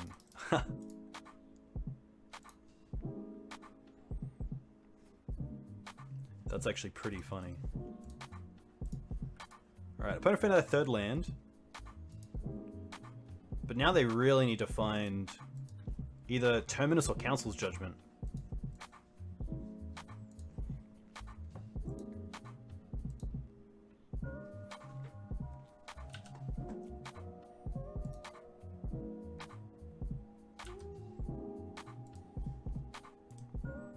Put on top. Put on top. 1, 2, 3, 4,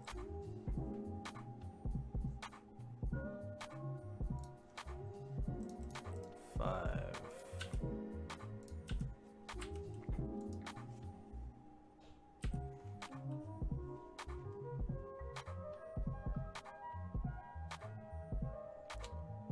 Teferi Bounce does nothing here, so they're going to bounce the library, that's fine. A land is fine. Brainstorm's more than fine.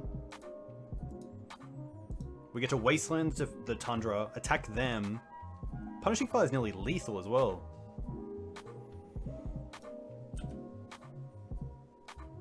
Shit. Okay. I guess first off we try to kill the Teferi. Or there's a world where we just don't care.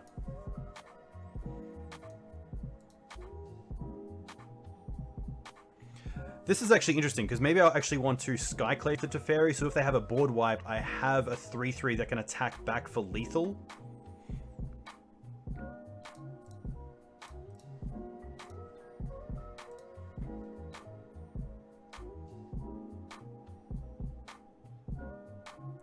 Force is fine.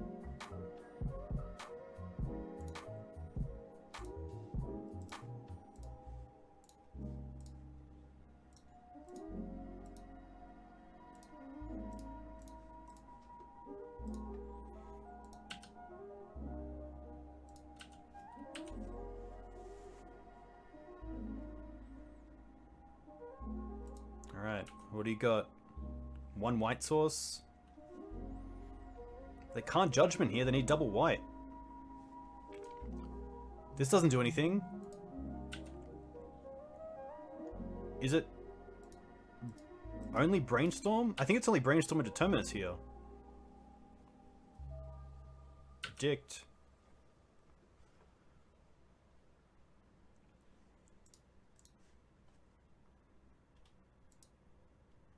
Wow, Hextrigger is so strong. Very cool to see. And really nice to win the game 1 against this deck, because it is a tough matchup. Surgicals, blast effects are fantastic. I don't mind Surgical against Swords to Plowshares, but it's not a great thing to do. We can definitely take out the Swords to Plowshares. The Jidays are interesting. They do turn some of our creatures into bigger threats later on. I do like taking out Cradle because the deck just really punishes us for going wide with cards like Terminus and Supreme Verdict. I don't think I bring in Canonus just because they're pretty happy just doing 1-for-1 removal and, you know, that sort of thing. And especially in a Teferi deck, they can usually just kind of play around it by playing some of their spells in my turn anyway. There's some consideration that it might be better than like the 4th Thalia in case you draw it. I like Night of Autumn because of back to basics. I don't mind dropping a Wasteland as well. They could be playing Mentor, so I do like keeping in the Punishing Fires and the Skyclaves and bringing in a Judgment, because I am going to take out all 4 swords, so I still want to have some answers. And I guess, in a way, Umezawa's Jide is also an answer. And because I'm bringing in Gideon as a threat, I'm happy to drop the Knight, because Knight isn't that great in this matchup.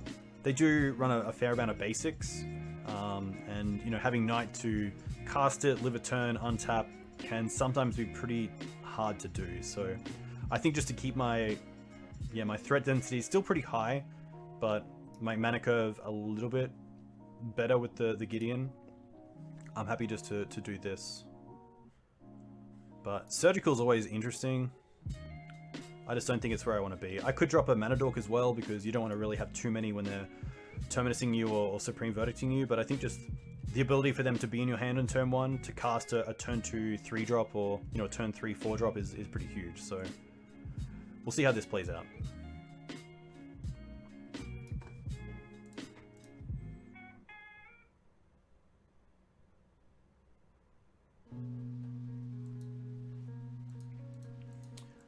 This hand I'm actually pretty happy with. It plays around back to basics pretty well.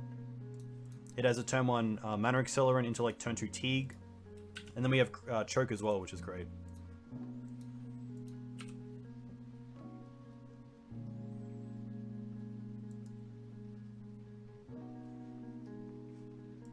See what the Ponder does.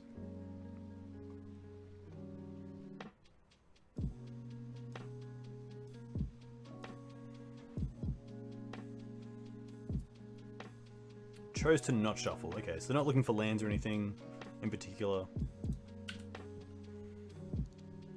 Taiga, okay. I could play the Savannah there, so that I could play Skyclave on turn 2, but in this matchup I don't think that's going to be relevant.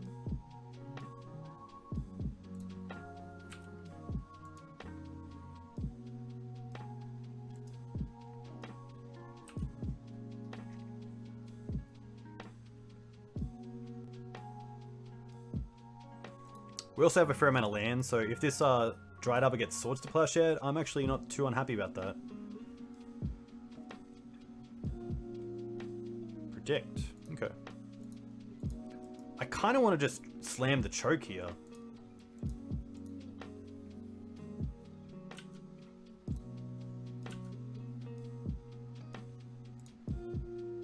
They have 7 cards in hand.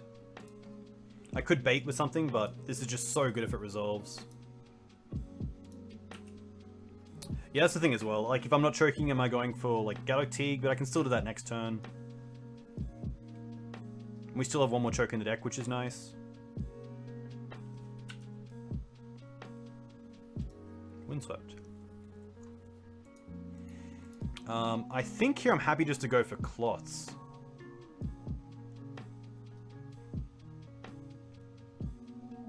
And I'm going to use Taiga,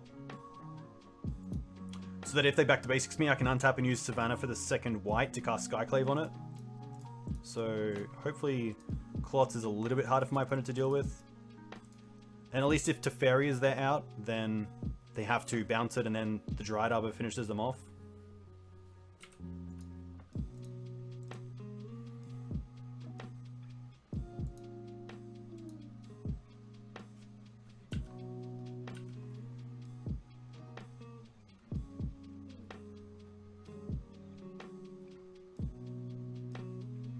Mentor's pretty good, but luckily we do have the Punishing Fire.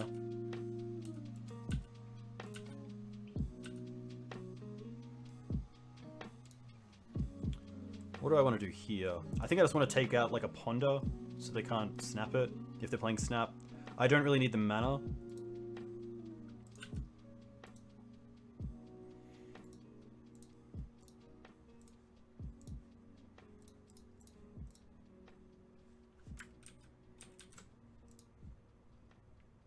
I'm going to go Skyclave first, because if they respond with like a Brainstorm to Punishing Fire, then it doesn't kill the Mentor.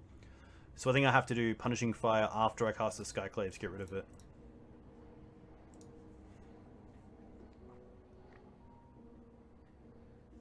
So they're going to fetch here. So I think I'm actually happy just to Punishing Fire the Mentor now.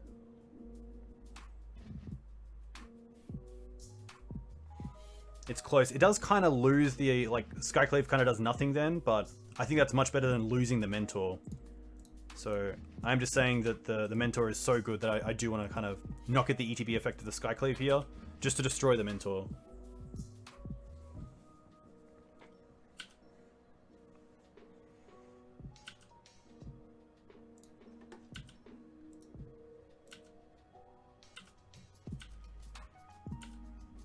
No swords from my opponent either, so obviously nothing that they wanted to deal with.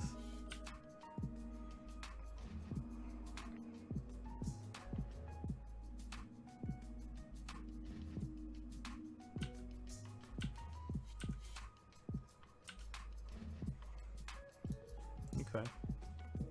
Let's go up to Brainstorm.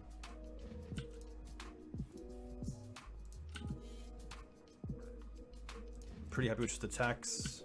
And I don't really have to add anything to the board here. I think I'm happy to keep the screws in hand and just pass back. I don't want to overcommit to the board against the deck running Supreme Verdict and Terminus. Yeah. And at least here, I get to fetch for the Dried Arbor end step, so that's a nice little one as well. Yeah, I think Clots makes any sort of control deck like this so much better. Because it's very hard to deal with. My opponent's always going to be casting cards to go to the graveyard. So there's little incremental effects just keep adding up. That's really nice. So happy just to keep getting this Dried Arbor online. I can even cast the Noble next turn to swing for 2 with Exalted, which is pretty cool. Like, Swords is fine. Swords on that is more than fine. That's like, yeah, so that's like one less swords they have for Hexdrinker now, which is huge.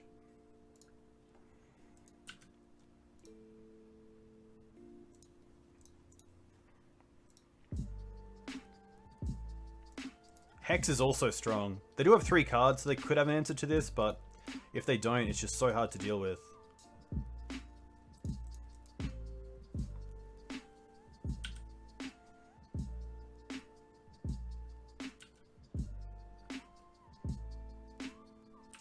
Alright. That's fine.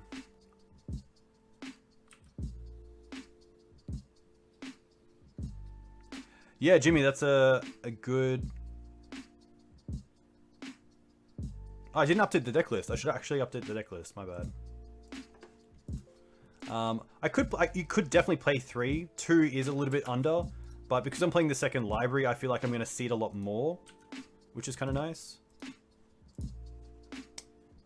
Let's get rid of Brainstorm. I'm going to get rid of Swords. They don't have a fetch land out, so they can't get it with Mystic Sanctuary if they're playing that, which is nice.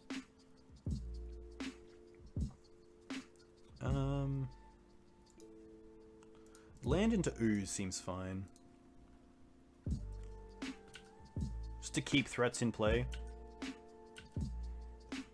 But yeah, after this league, I'll definitely, ugh. I should have actually eaten more stuff there. But at 32 life, like if we draw a Sylvan Library, I'd be very happy.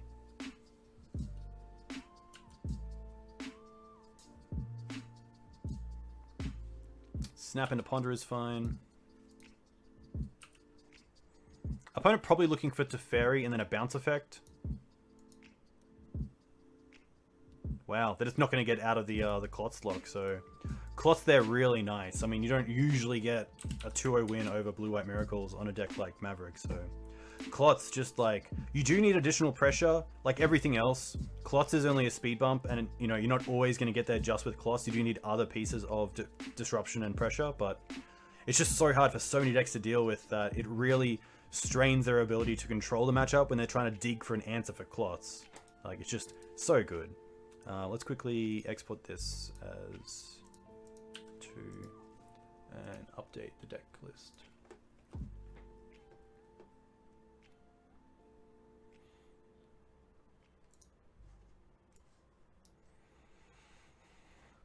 Yeah, I've definitely thought about one in the main, one on the board, just for the matchups where I do want to make sure it gets in the field.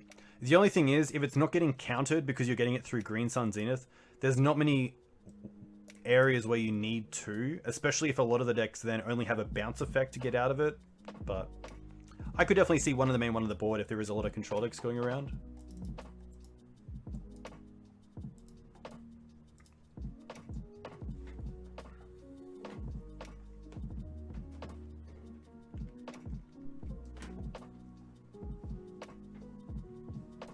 Yeah, Choke's interesting. It does feel good when it's good. Punmav has been okay. We went 2-3 in the last league, but we did have a disconnect. We got up against... in this league, we're 2-0 up against Rug Delver and Blue-White Miracles, and the Red's definitely been solid. But... yeah, the first one we got up against... That's a tough one. I'm trying to think. We went down to Elves. We went down to Aluren, which we disconnected. We got up against... I'm going to say Death and Taxes and then lost to Death and Taxes. But it's been pretty strong. I think there is room for a third Punishing Fire somewhere. I'm just not sure where it is.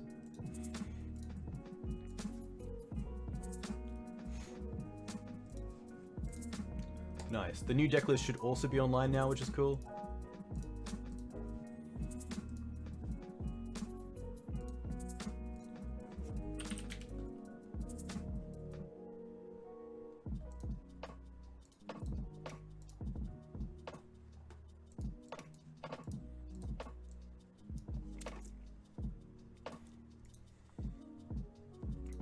Alright, game 3.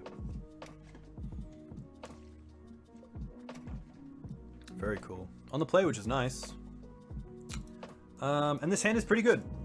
Turn 1 in Green Sun Zenith, turn 2 Knight, or turn 2 Library. Or turn 2, I guess we can't do Skyclave in this matchup, or like with this mana, but pretty happy to keep this.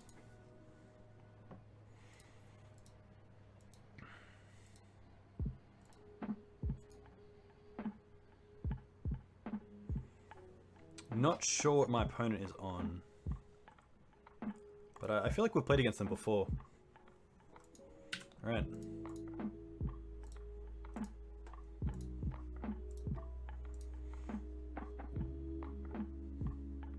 Opponent down to 6 as well.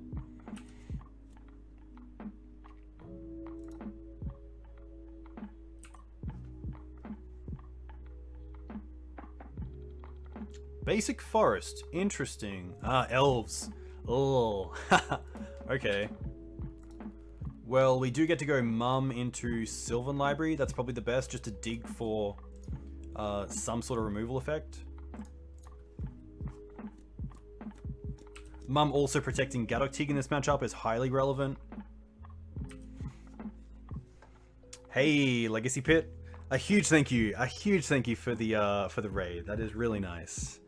What did you guys play today? I assume you played a bunch of decks because you've been online for a long time, but a huge thank you, D-Stit. Thank you very much. I hope you guys are well.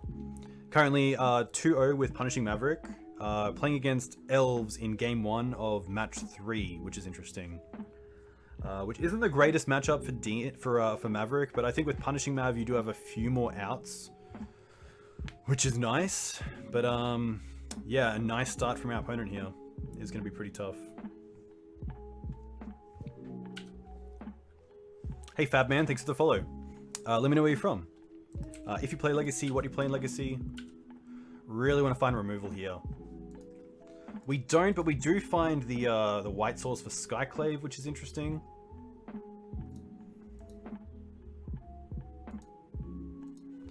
Get to take them off the Wirewood.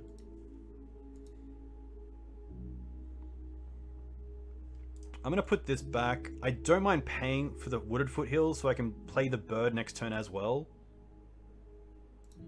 And then we do get a shuffle.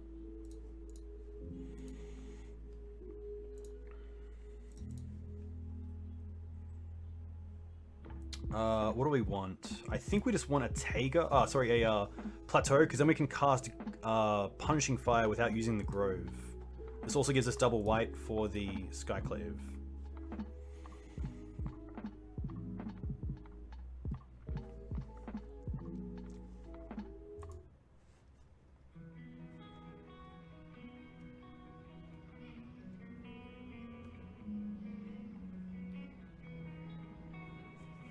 Yeah, exactly. I think the best thing about Legacy right now is the unknown, and just being able to try out new decks, see what people are playing, what people are having success with. Punishing Fire itself has been pretty good so far, which is nice.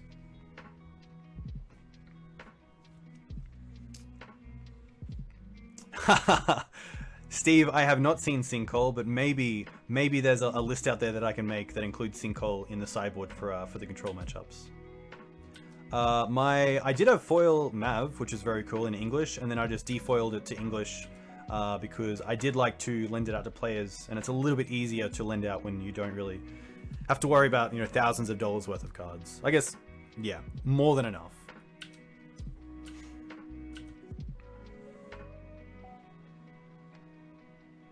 This feels like a natural order. Yeah, okay. I wonder what they're getting, because I guess the Crater Hoof just does it here. +3, 5, they get trample. Yeah.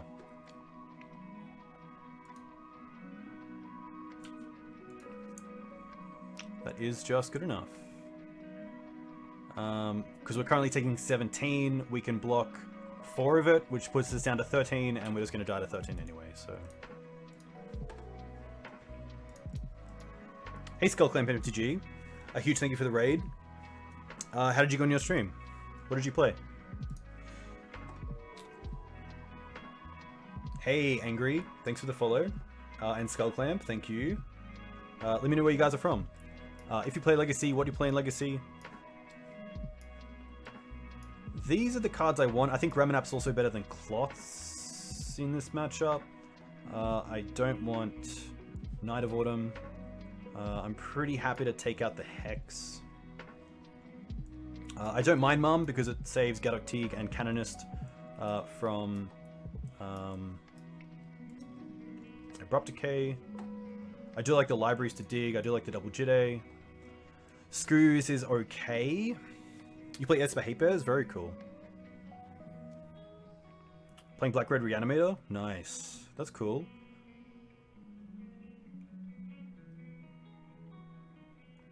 Maverick's in an interesting spot. I think the unbans made it a lot better than it was. But it's going to be tough. I mean, if a lot of control decks come back with Terminus and Supreme Verdict, then it's going to be tough to keep up with. But in general, it's okay. Yeah, I wanted to play 3. I just wanted to see how it was running first. And it is pretty good. I think I will go up to 3. I'm not sure if I'll change the Groves up or if I'll run like a Ramanap in the main deck, but I think it's been okay. I'm just going to get down to 1 Thalia and then just use my Canonist as kind of the Thalias in this matchup. This seems pretty good. There's nothing else that I really want, so... would love to play first. And this hand is pretty good. I'll keep this. Pretty reactive, but I mean the Blazing Volley and the Punishing Fire and the Swords is really nice.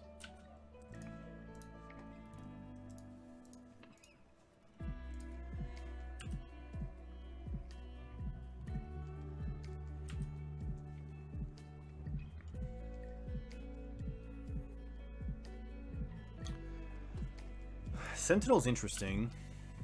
Oh, Mum, okay. So I think here I like getting Mum online before I play the Canonist.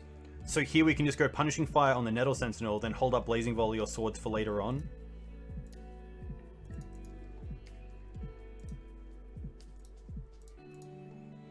I don't want to play the Canonist into an Abrupt Decay because that's just something that I can easily play around right now.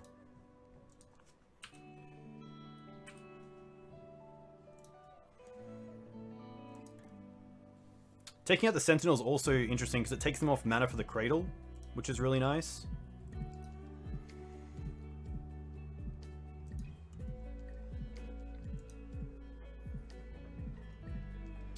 I think here I'm just going to hold up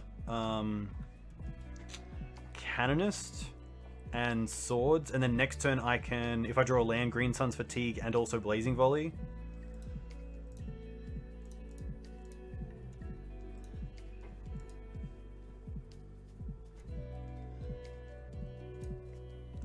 There's also a thought that I should just try to play around Natural Order here and just play Blazing Volley now.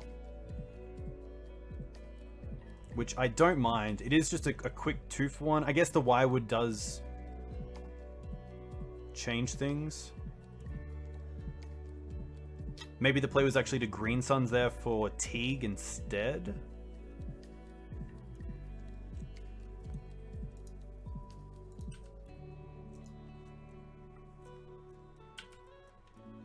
Yeah, I think Teeg was actually the better play there, just because of Natural Order. So...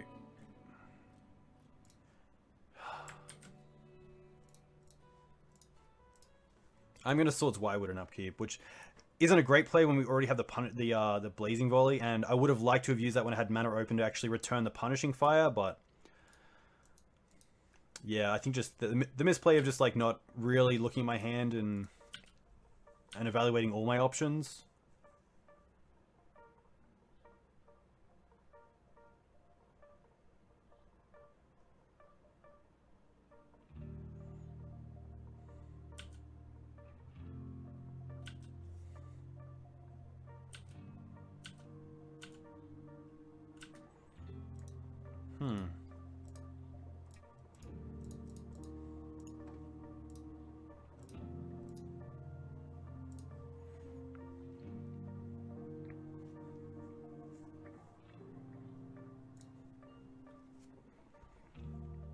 Yeah, punishing with Plow is really good. I had an opponent who tried to surgical Punishing Fire from me, so I was able to Swords their Delver and then return the Punishing Fire to my hand before the surgical resolved, which is very cool.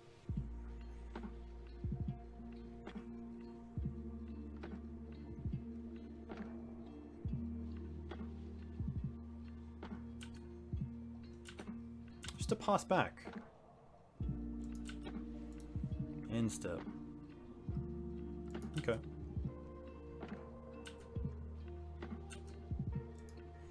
Oh, this is their turn, of course. They're in my end step.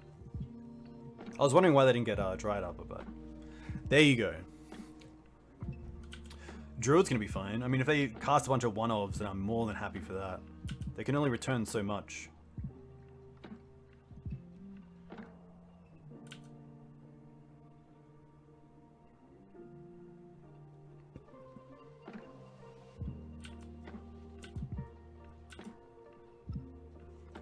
Noble. Noble's actually quite nice because it allows me to attack with maybe the Canonist with Exalted.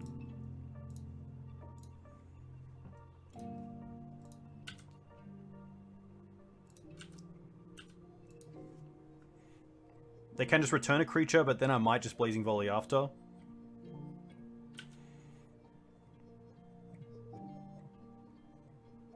I kind of hope they block with an Elf and then return with Wirewood instead of the Dryad Arbor. But they're just going to allow it.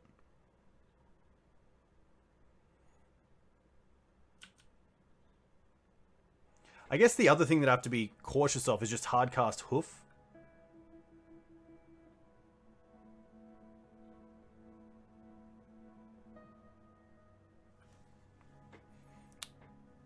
But I guess if I Blazing Volley here, I get the Wirewood and then I get either the Quirion Ranger or the Heritage Druid, which is pretty good. I think that's best just to cast this now and see what they do. Rather than give them a turn to have 4, 5, 6, 7. Yeah, a fair amount of mana. Oh, I cast the Noble this turn. Interesting, I can't. Oh, okay. Well, haha. Hopefully this doesn't come back to bite me.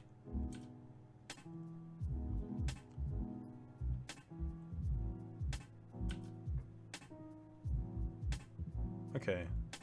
Luckily it looks like not.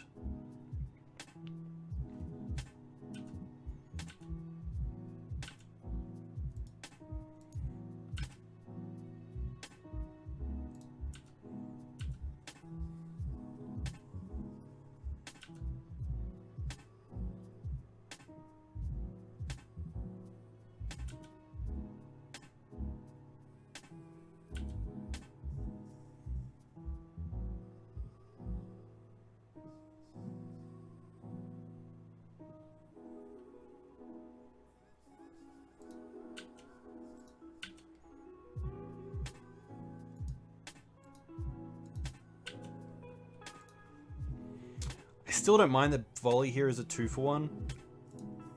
I feel like that's good enough.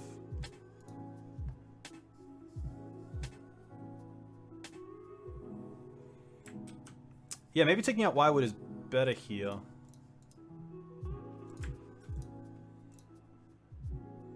Because it does stop the bounce effects, which is nice.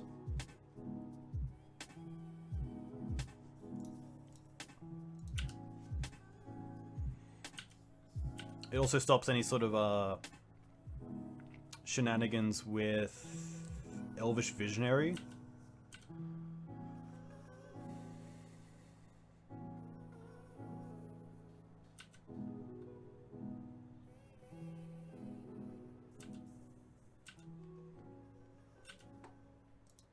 Grove, nice. I'm just gonna do this now.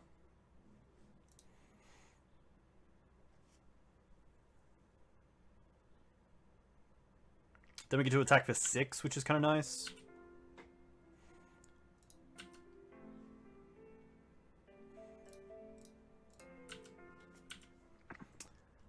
Yeah, Thalia got us in game 1 of the last league where I was going to go for Oof, and I didn't take into consideration their Thalia because I'm just so used to having mine only, and I had to go and get a Mana Dork instead, and it did not feel great.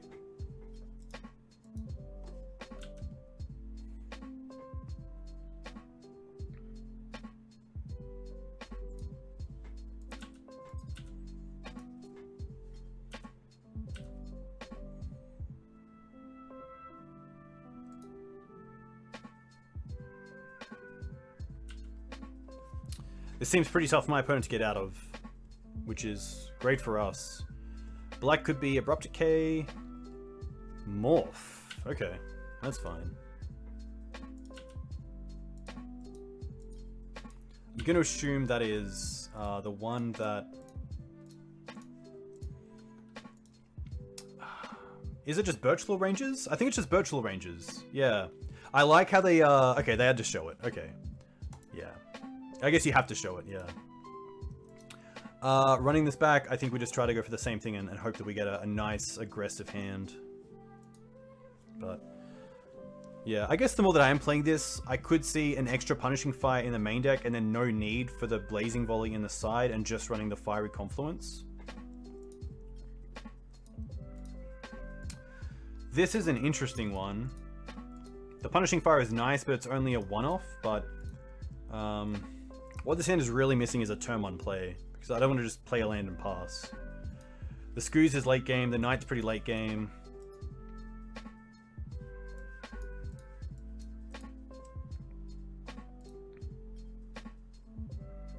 My opponent looks to keep 7, so I think that this hand is just, yeah, a little bit too slow on the draw. Yeah. This is better with the Fiery Justice, but still interesting.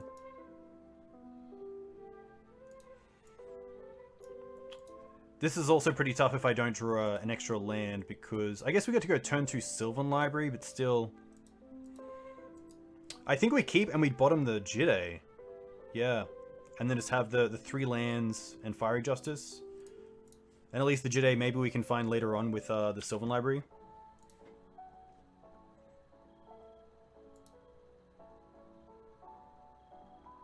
This looks like a green sun, it's okay.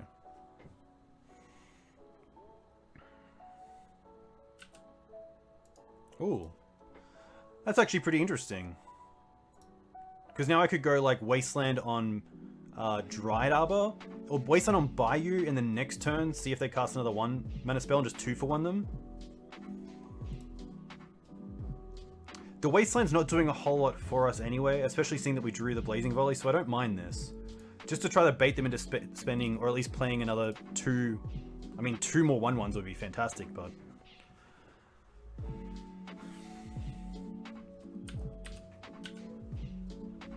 I mean, if they play like a Birchlaw or a Heritage Druid, I'm more than happy to see that.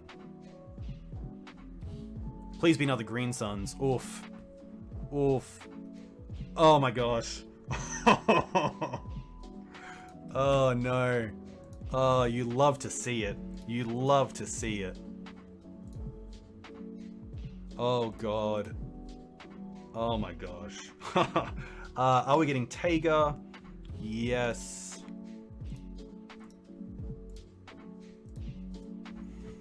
Oh no. Oh no. Oh, opponent. Pretty rough. What do they get? Wirewood. I probably don't care about this. I think I'm happy. I guess this does turn on Cradle in a way, so I could just go for Punishing Fire here, and then we have Grove online next turn anyway. Just keep them off creatures. Just keep them off creatures. That's all I want to do.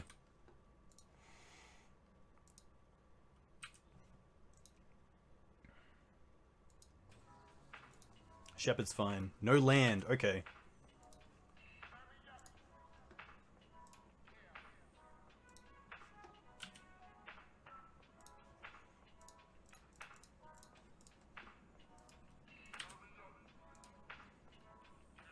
I mean, if we draw a land next turn and they don't play a creature, we can just Questing Beast, which is really nice. Wow. Sometimes. Sometimes it just happens. Unfortunately for my opponent. I have been there before, but that feels really good. That feels really good. Yeah, P5 there was sick.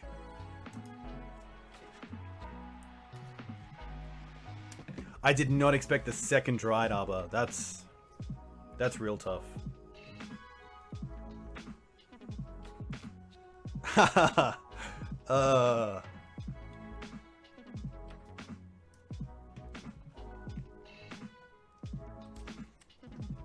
Oh, okay. I'm gonna do a quick shout out, and I'm sure I've done it before, and I apologize to anyone, but I'm so keen to get to 1,000 subs on YouTube, and I'm like 60 people away. So if you do like this content, you can find my YouTube channel in the description. or in the chat. You can sub, it takes 2 seconds, it's free. I put up all my leagues there. I do YouTube exclusive content which goes there, and I would love to see you on board as a sub because it would mean the world. So that's my spiel. I think I have a...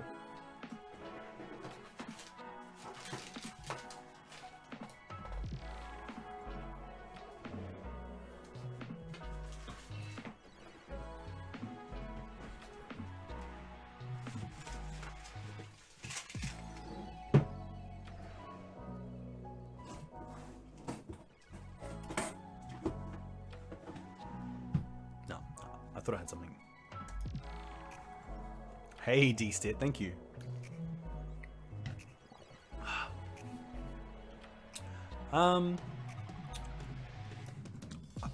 A slow hand, but a turn 1 mum. We have all the mana in the world, which is nice, and we have a Skyclave, so I'm not sure what we're up against, but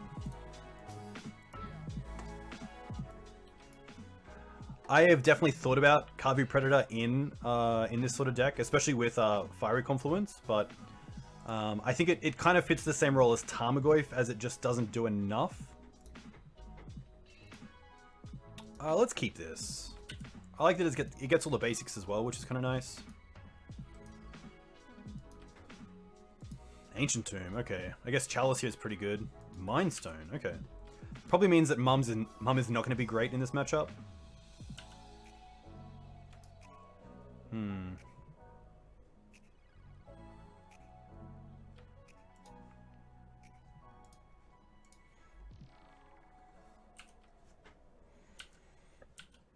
Flame Tongue Kavu would be pretty interesting. I'll give you that. Mindstone is interesting. I'm going to say that puts them off Eldrazi aggro and perhaps onto a more mid-range Karn build with Eldrazi. Hey, thanks, Dit. That means a lot. I'm a huge fan of the Legacy Pit. If people here have not checked out the Legacy Pit, then you should definitely check out the Legacy Pit. You can find them on YouTube. You can find them on Twitch. I assume they do have a Facebook group, and I assume a Discord. You can, of course, also find them on Twitter. Good people. Good people, good format. Glimmer Post, okay. They do have a Facebook group, yeah. Hey Kratos, thanks for the follow. Ooh. That's pretty rough. I think I'm just going to concede this. And just hope they think we're on Death and Taxes.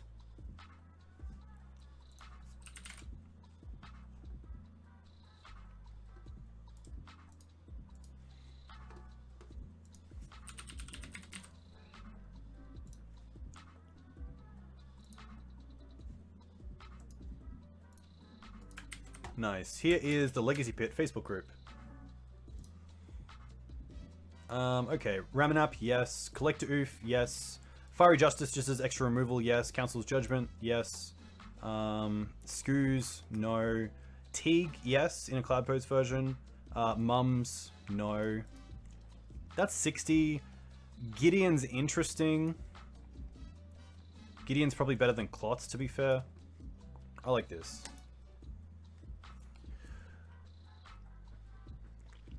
Hey, Mr. Atog, a huge thank you. That means a lot. Yeah, I think that keep was just horrendous. Let's be honest, that's just a big mistake by me. Even just drawing one land in your first like 3 draws is just not something that I'm too happy with. This looks like big Eldrazi, yeah. So I'm going to assume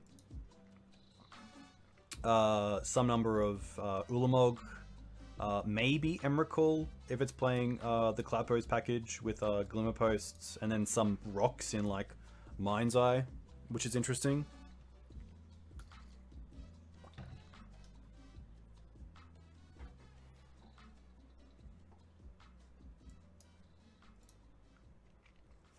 Oh, that dried upper turn was huge.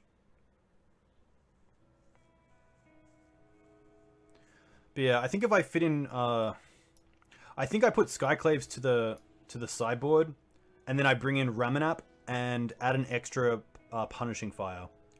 I think I'm much more happier with that because we have Night of Autumn for artifacts and enchantments. We have Punishing Fire for reach on planeswalkers, so we don't really need the Skyclaves as much as maybe other decks.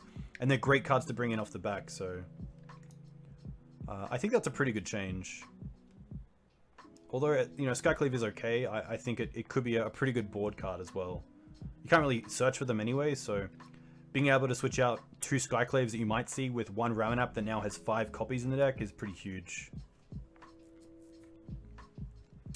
The list, I'm uncertain, but I believe it was Callum, Whiteface's MTG, with Esper Control.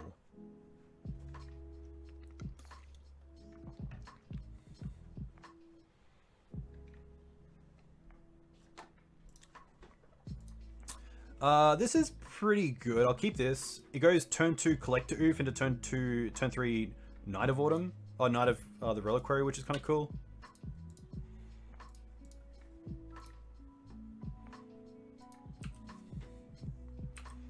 Play Tarmogoyf and Abrupt Decay, it's basically a buy. Classic. Glimmer, okay. Knight off the top would be fantastic. Jitte, okay.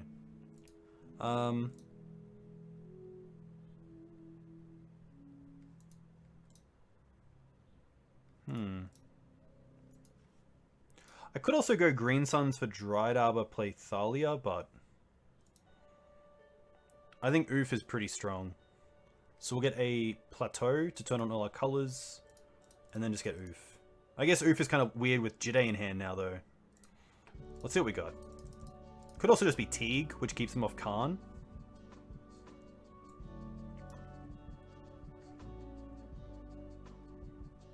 Teeg also stops our Green Suns. Yeah.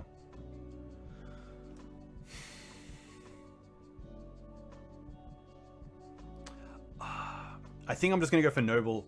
I could have played this better and attacked this turn as well, but I think I'm just going to go for Noble and...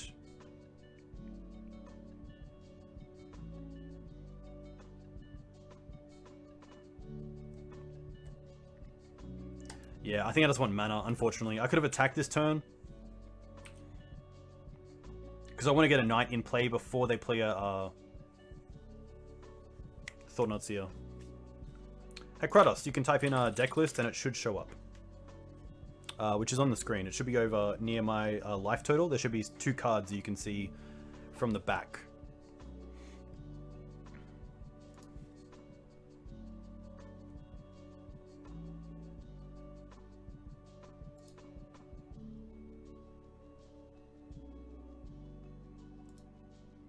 Spyglass is pretty good.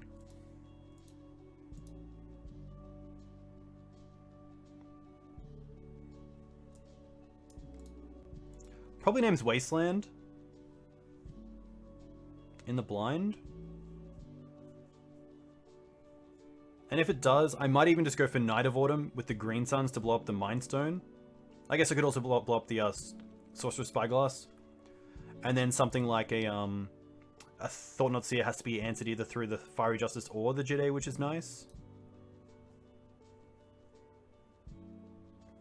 What conditioner do I use? I don't use conditioner. That is the truth. I should, though. They name Knight. Okay. Swords. Well, that's pretty interesting as well. Because now I could just hold up Swords to Plowshares.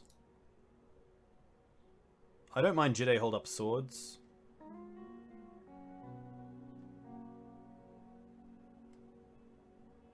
I also don't mind just Green Suns and destroy the Sorcerer's Spyglass. Because then a Knight later on is online. And now that I have the Swords, Thought-Knot Seer isn't that bad because we have multiple ways to answer it. So I think it is just Green Suns for Night of Autumn.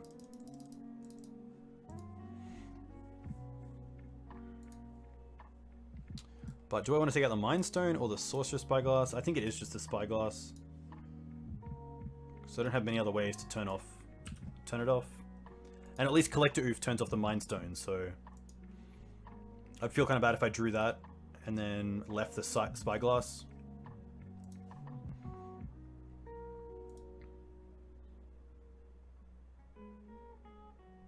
Five mana for my opponent. Thought-Knot's fine.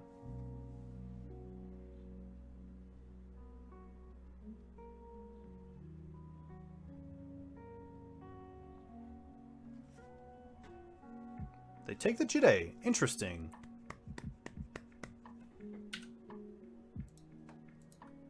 Now we get to... I could use the swords or just attack for 4. I don't mind attacking first. Because if they want to trade, that's more than fine. We get a new card as well, which is cool.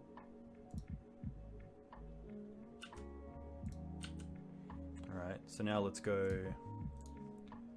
Swords on this. Draw a card. Library, that's huge. Now we get to go library first, then Thalia.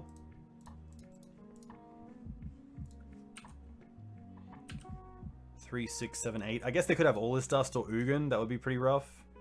But then we have Fiery Justice to beat Ugin, so we just can't beat All Is Dust. Which means we kind of need to green Sun Zenith for Gaddock Teeg ASAP. Yeah, this is a huge turn for my opponent. And them sacking this to draw a card is pretty huge for us. That's pretty good.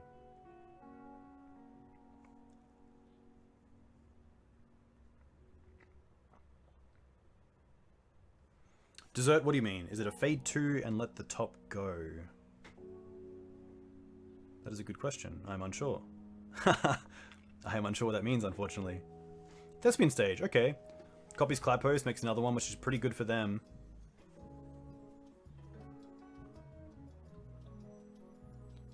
Three mana. Grimm's pretty good. I'm going to give them that. It's a fade 2 and let the top go. It is... I don't know. I got it cut the other day. It was pretty nice. I'm a big fan of it. I wish I had a better answer, but... I have gone to the same person for... I'm going to say 12 years, which is pretty cool.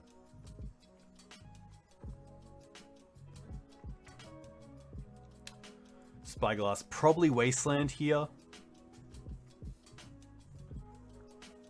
Yeah, hopefully no payoff, because the Grimm and the Thespian stage make... They name Night again. Okay, interesting.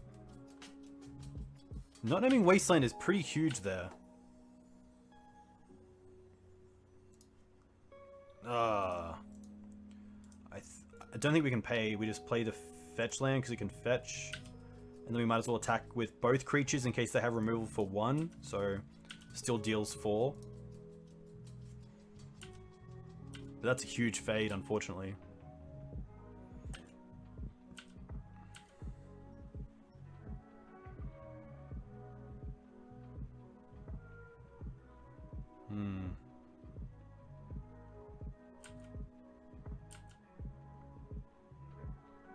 Interesting, they copy Caracas to get rid of Thalia and not copy Cloud Post.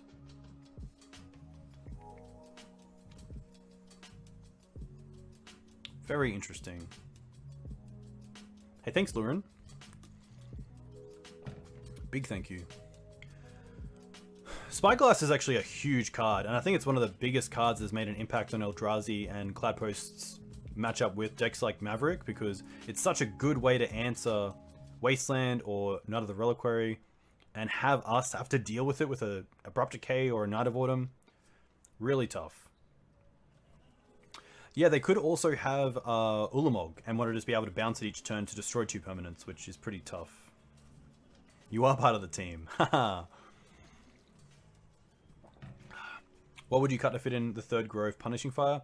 Yeah, I think it would be... Oh, that's pretty good. It would be taking out the Skyclaves to the board and bringing in one Ramanap out of the board. We're just going to go with a land here. It doesn't really matter. Skyclave. Oh, that's pretty good. That's a start. Oh, Green Suns. Nice. Okay. Pay for this. Pay for this.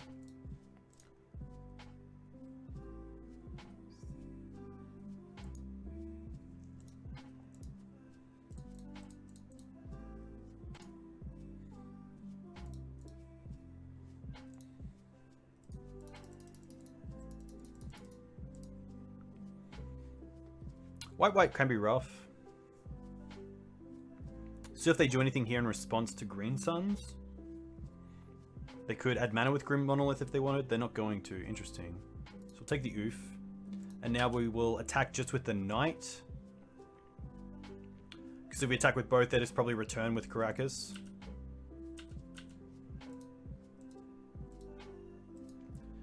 They can put Blaststone up to 2 here, which is pretty good for them. We can save the Thalia, but it does deal with the Oof and the Sylvan Library. But we have got cards off it, which is nice, so can't be too unhappy.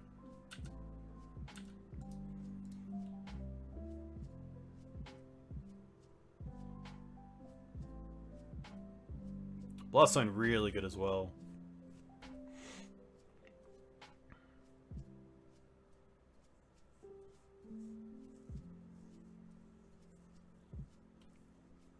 Blast on 2 would hurt them, that's very true. It would hit the Grim Monolith and the Sorcerer's Spyglass, which...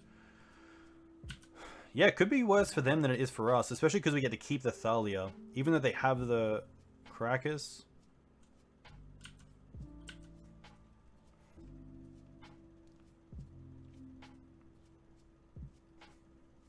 It also doesn't stop our clock, which is nice. It doesn't kill the Noble Hierarchs, and it doesn't kill the Knight of Autumn, so that's definitely something to think about.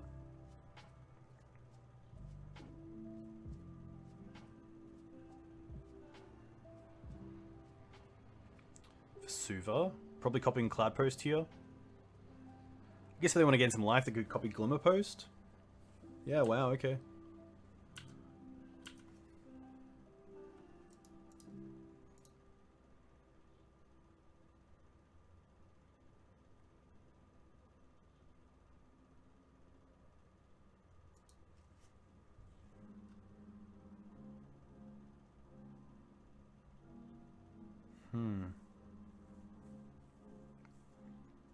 Yeah, Scrib could also fit in this deck as well.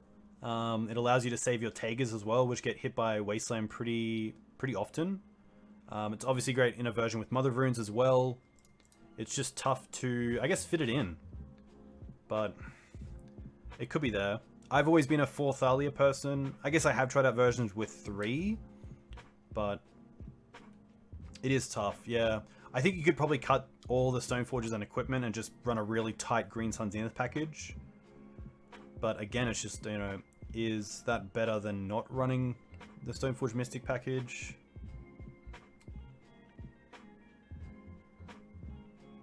It's tough, because even Scrib is so good with equipment, as just a flyer as well. So opponent has access to 1, 2, 3, 4, 5, 6, 7 mana if they want. Yeah, equipment is really good. It is really good. Alright, we get a fresh look here, which is nice. Birds. Okay, not what I want.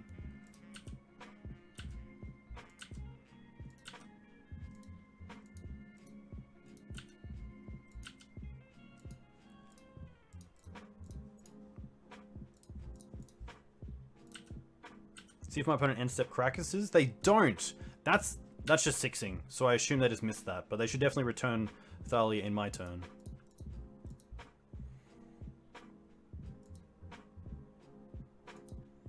Probably just another Glimmer, yeah. Just buying time, which is pretty unfortunate. We just attacked for 4 and there's gained 5, so... doesn't feel great.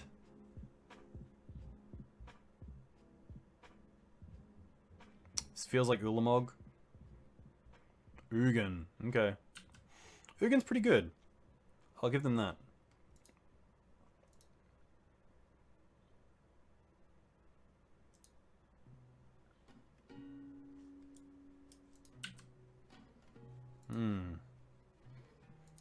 Yeah, pretty close to GG. We can attack them for 2, but the Fiery Justice can't kill it. Yikes.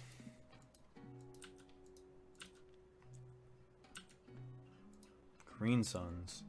Yeah, we can't even Green Suns for Questing Beast. 1, 2. I guess we can Ugin, so we can go for Knight here.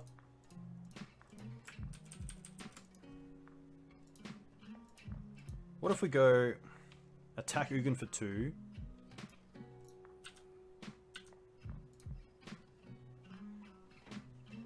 And then we can Green Suns for Knight, which might cause them to react with a down tick on Ugin, which then we can kill with the Fiery Justice. Because Questing Beast can be hit by the Caracas, which is a little bit rough. Yeah, so unfortunately, although it has haste, they can just return it to our hand, so... This is going to be a pretty big blowout, unfortunately, but... I think the Knight is probably the best thing to try to get this Ugin off the field. It is legendary. It is legendary. Hey, Volcanic, thanks for the follow. Let me know where you're from. If you play Legacy, what do you play in Legacy?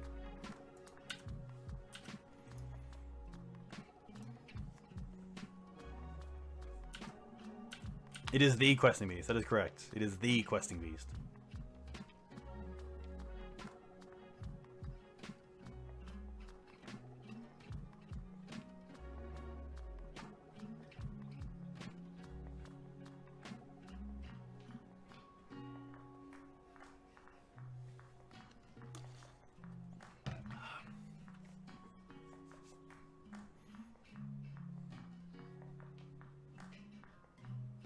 The quest for the most text? It does have a lot of text. Eli was in here before, Goblin Lucky 1, saying, oh, but Questing Beast says trample. Why would symbiote and bouncing effects don't matter? And it's like, it doesn't have trample. That's just one more thing.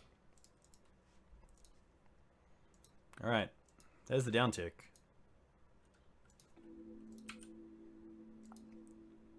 Just don't have Thought Knot.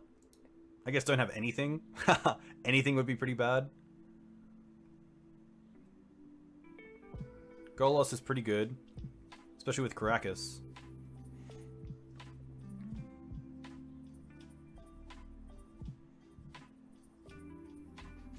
Probably just getting Eye. Does it come in tapped? Yeah, okay. Probably just getting Eye of Ugin. Ah, interesting. They're going for it.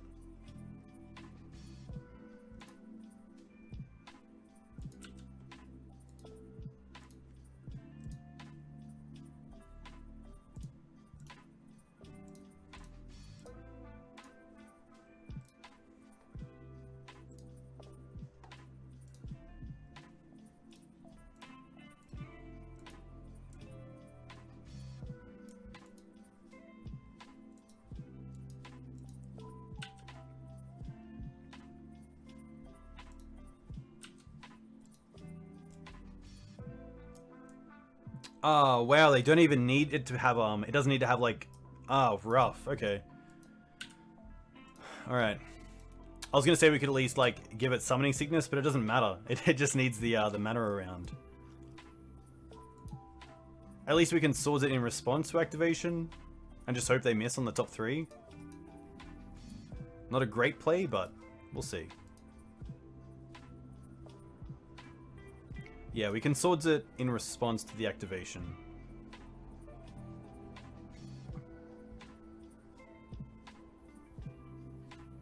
This feels like Captain Planet. I feel like there's a really good Captain Planet kind of altar that this could be. Alright. I guess they just get to Caracas it back anyway. This is terrible. We'll see what they reveal, and then we'll concede.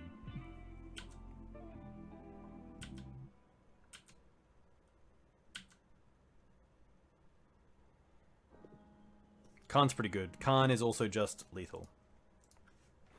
But yeah, maybe there's a chance to try to go after it in the turn before and not allow them to have a turn with it, but pretty tough either way. Alright. Hopefully we can finish this one off pretty well. I don't mind this. I'll keep this. Turn 1 Hex. Turn 2 Tick Up Hex.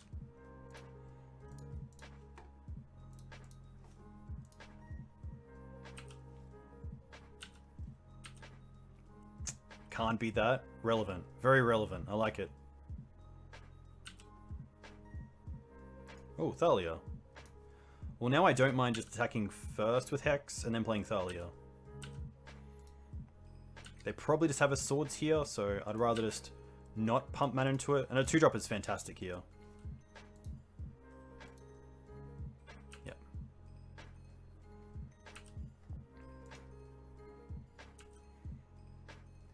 This is probably Death and Taxes. Okay.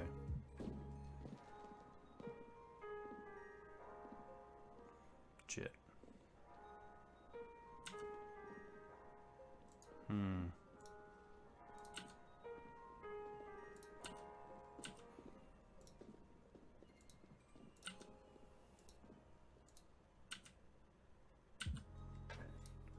Is this a creature on the stack? I assume it is.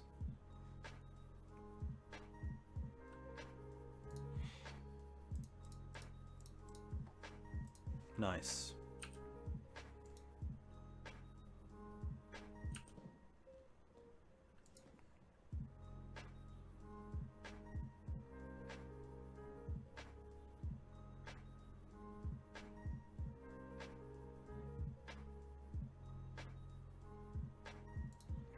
This is fine if they're just holding up Stoneforge Mystic. Mum's actually pretty good. Let's go for...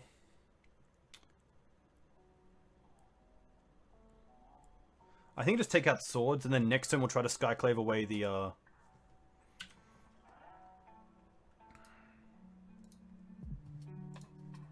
Jide.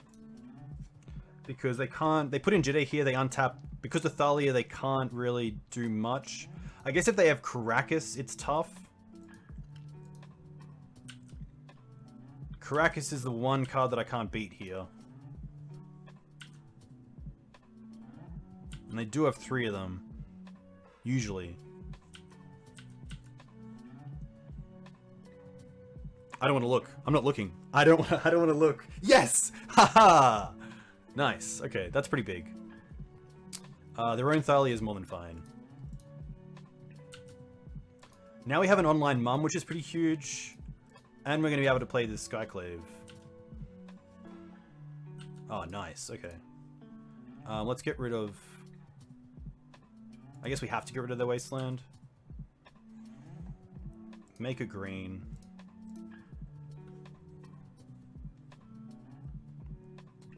I can just get a Savannah here.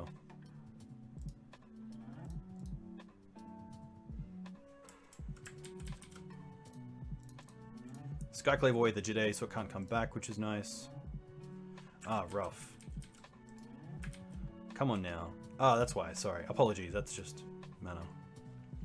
It's pronounced night, not nice. Apologies.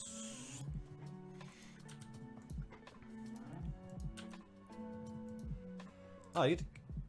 Wow, I get to play a land as well? Nice.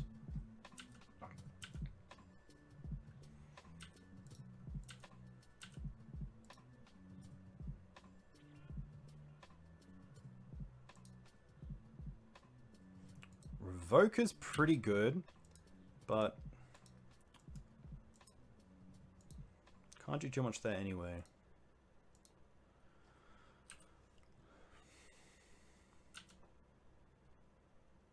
Krakus, that's pretty good. Let's get rid of a Taiga. Let's play green. Hey, Splinter Fight, thanks for the follow. Let me know where you're from. If you play Legacy, what do you play in Legacy?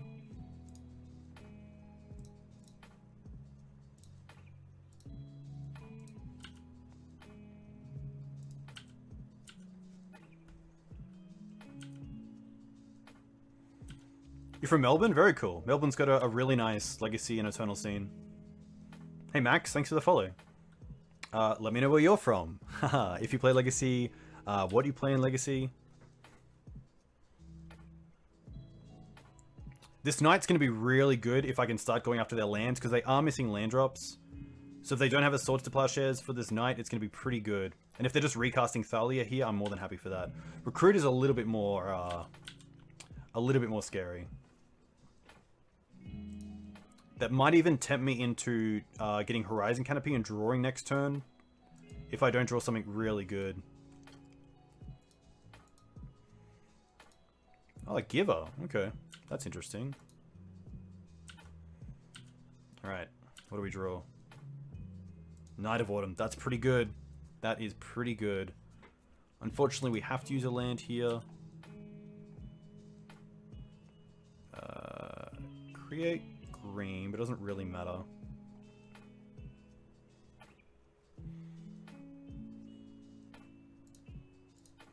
I'm just going to use it now on the Revoker and just swing with the team, pretty much.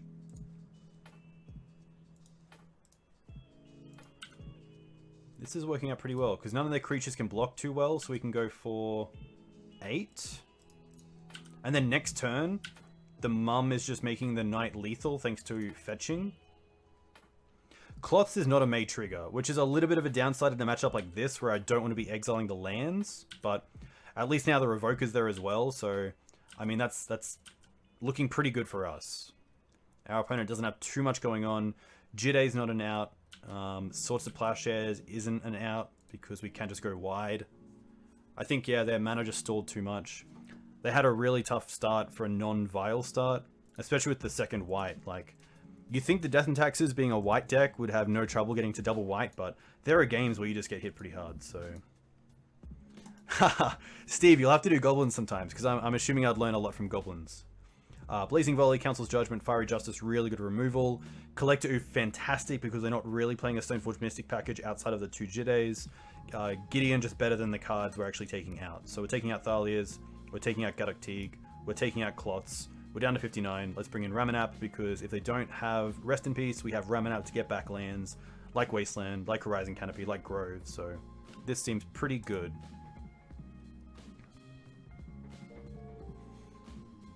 Prometheus, one of my favorite movies. Hey, what's going on? Thanks for coming in. Let me know where you're from. If you play Legacy, what do you play in Legacy? Splinter Fight, what do you play in Legacy? Oh, what do you play in Melbourne? What formats are you in? If you're still here.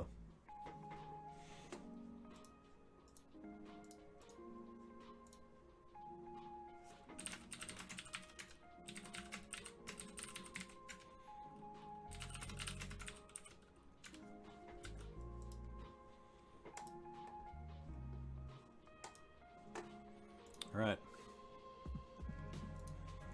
This is sadly just a no-go. It's a turn 1 Mum, but, you know, with against a Wasteland and a Port deck, I'm not going to keep this.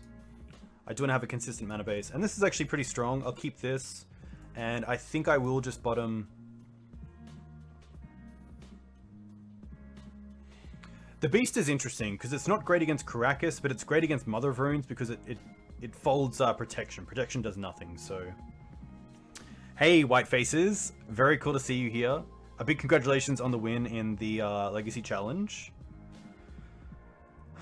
This is actually an interesting one, because I want to keep the Windswept Heath for a basic Plains for the Mum. I want the basic Forest.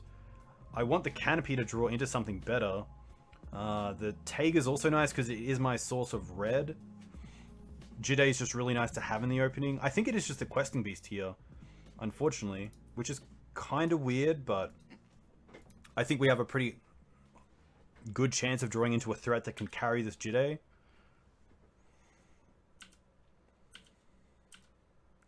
Plains Pass is always interesting, because usually that means they have a removal spell, but a second Mum is really nice here. You are playing Esper Vile, I believe, Callum, is that correct? I'll have to find it, because it sounds really cool. Ooh, we will use Parts ability, and we will find a basic. That's pretty nice.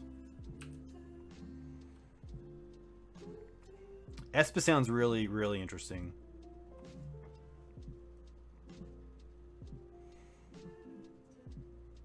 Batterskull, okay.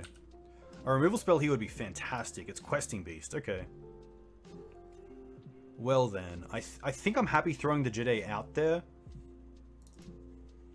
I could just keep it up, which is interesting as well, but... I think Mum and Jiday is fine, because it really pressures my opponent to have some sort of removal spell.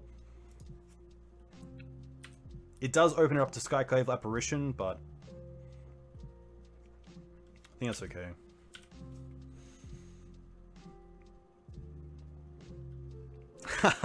Yeah, Steve with the tough questions. Wasteland's fine. What I don't want to see is like Swords to Plowshares and then just hold up Batterskull, but it's just going to be a pass back, which is pretty good for us.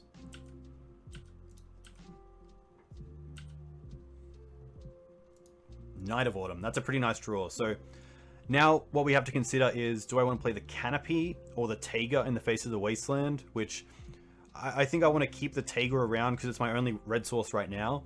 And although we would lose a draw from the Canopy, I think this is fine.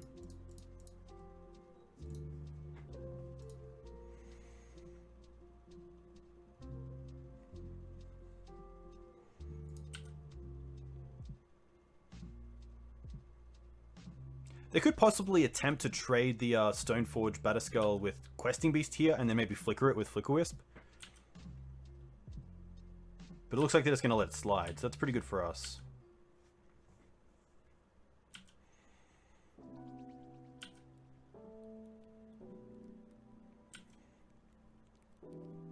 Yeah, QB coming in really hot. I actually think we're in a pretty good position here. Mum's online, which is really nice. I don't really mind seeing a Skyclave taking out the Jide, because then we have Knight of Autumn for the Batterskull. They don't have a Caracas this turn, which is fantastic.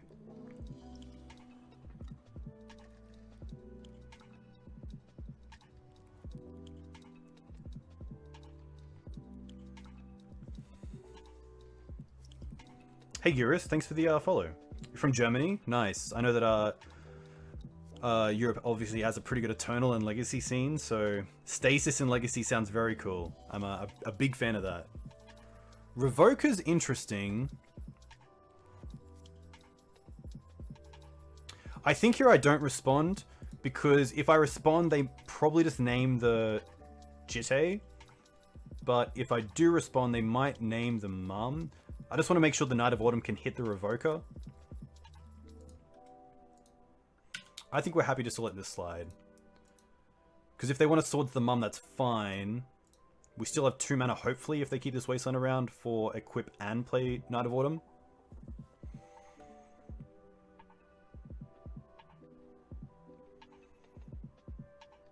This will be interesting to see what they name. They name Mum, okay. That's fine. We're definitely not blocking here anyway. They're not attacking either. Interesting. They didn't Wasteland us. Wow. That's huge. They didn't Wasteland us.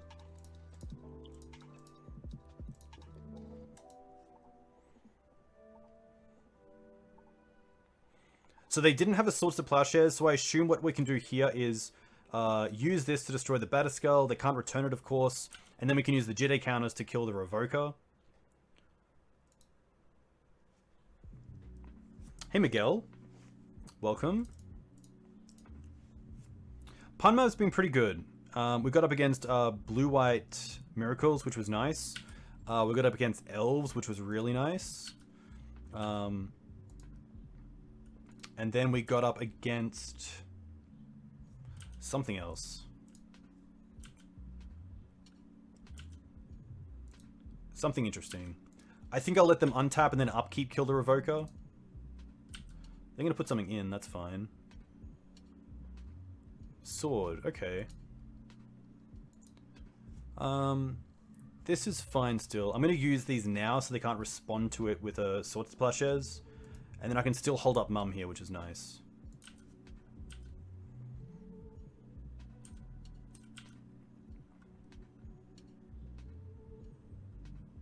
Opponent in a tough spot. I think Caracas is your first way to get this game going.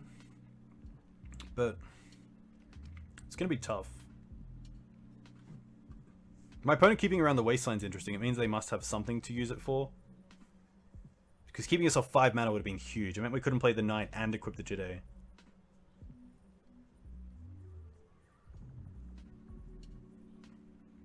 Hidden Gibbons?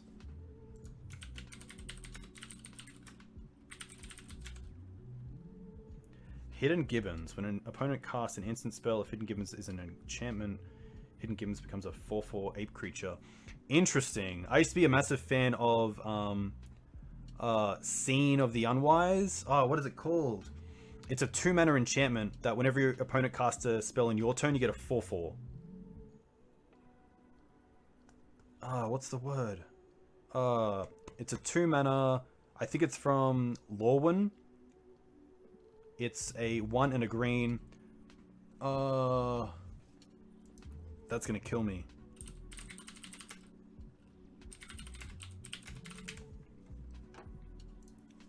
Vile is more than fine at this stage. What is that card? The equip is going to be fine. Eyes of the Wise End, that's it. Yes. No attacks. Okay. Knight's pretty good. Let's draw a card here. Green Suns. Okay. Play the land for turn. We're definitely attacking.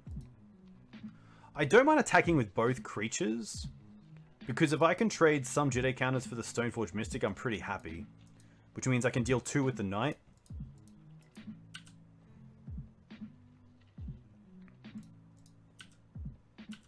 Eyes of the Wisdom, there we go.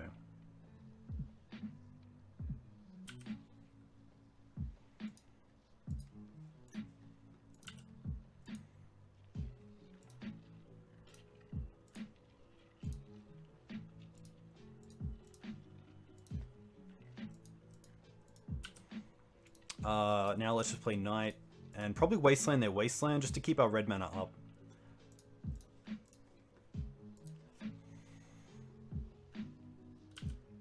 Opponent's also at 8, so they need to draw something pretty good here.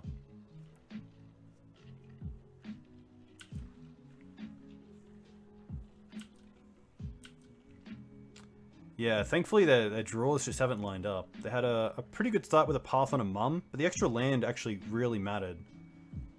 Especially when you look at that last turn. It was, yeah, pretty close. Alright. So we go 4-1, which is pretty good. We got up against Death and Taxes, Elves, Blue-White Miracles. Yeah, the path was huge. It kind of just put us in front, and having the second Mum was pretty good as well, I will admit. Yeah, exactly. I mean, leaving the Mum around is a pretty hot take on the Mother of Runes matchup, but oh, what did we play against? We played against Death and Taxes, Elves. We went down to Eldrazi Post. We beat Blue-White Miracles, and there was one more. Rug Delver. It was Rug Delver. There we go. Hey Bart, a huge thank you. Looking back at the list, I think there is consideration for a third Punishing Fire in the main deck, moving the 2 apparitions to the board, and then moving 1 Ramanap to the main. So probably cutting out the Blazing Volley if I do have the extra Punishing Fire and keeping the Fiery Justice. I think that's okay.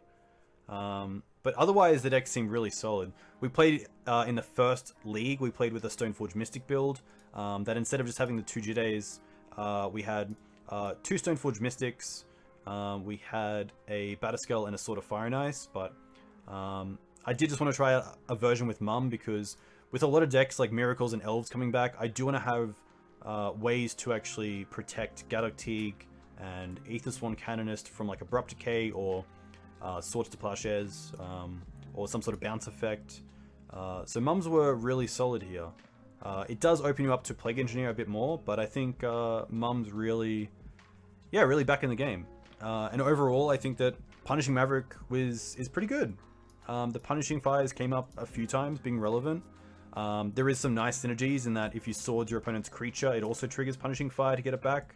So it's not just Grove that allows that to happen. If they attack with a Batterskull, then it can trigger the Punishing Fire, which is cool. There's some other very cool things, so... Hey, thanks, Cal. All the best. Enjoy your week ahead. But this is it for me. I'm not going to run it back because I just got over... I just played 2 leagues, and it's currently 8:15, so I need to go to bed. Or at least do some work. But, while you guys are here, you should check out my YouTube channel, because I am pretty close to getting monetized. I think I need another 50 subs, which is a free click on my YouTube channel. You can find all my recorded leagues there, which are 2 a week, and then there's also a dedicated Legacy piece coming up each week as well, so you'll find that on YouTube. But yeah, it would be awesome to get to 1,000 subscribers, because that is when you kind of become official. But yeah, I'll definitely run back Grove of the Burnwillows, or this sort of build again, but I think the next one that I want to try out is Bant, which is pretty cool. Hey, thanks Kratos, a huge thank you. But yeah, this is awesome.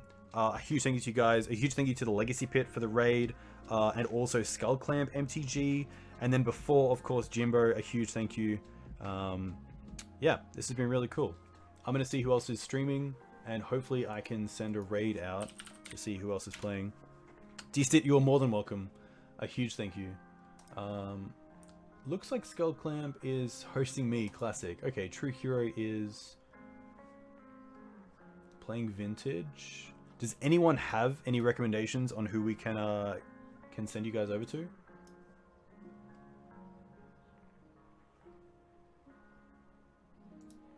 Hey, thanks, Steve. All the best. Very cool to have you in here. Ah, Mo Panda. Geeky Jackson. Okay, cool.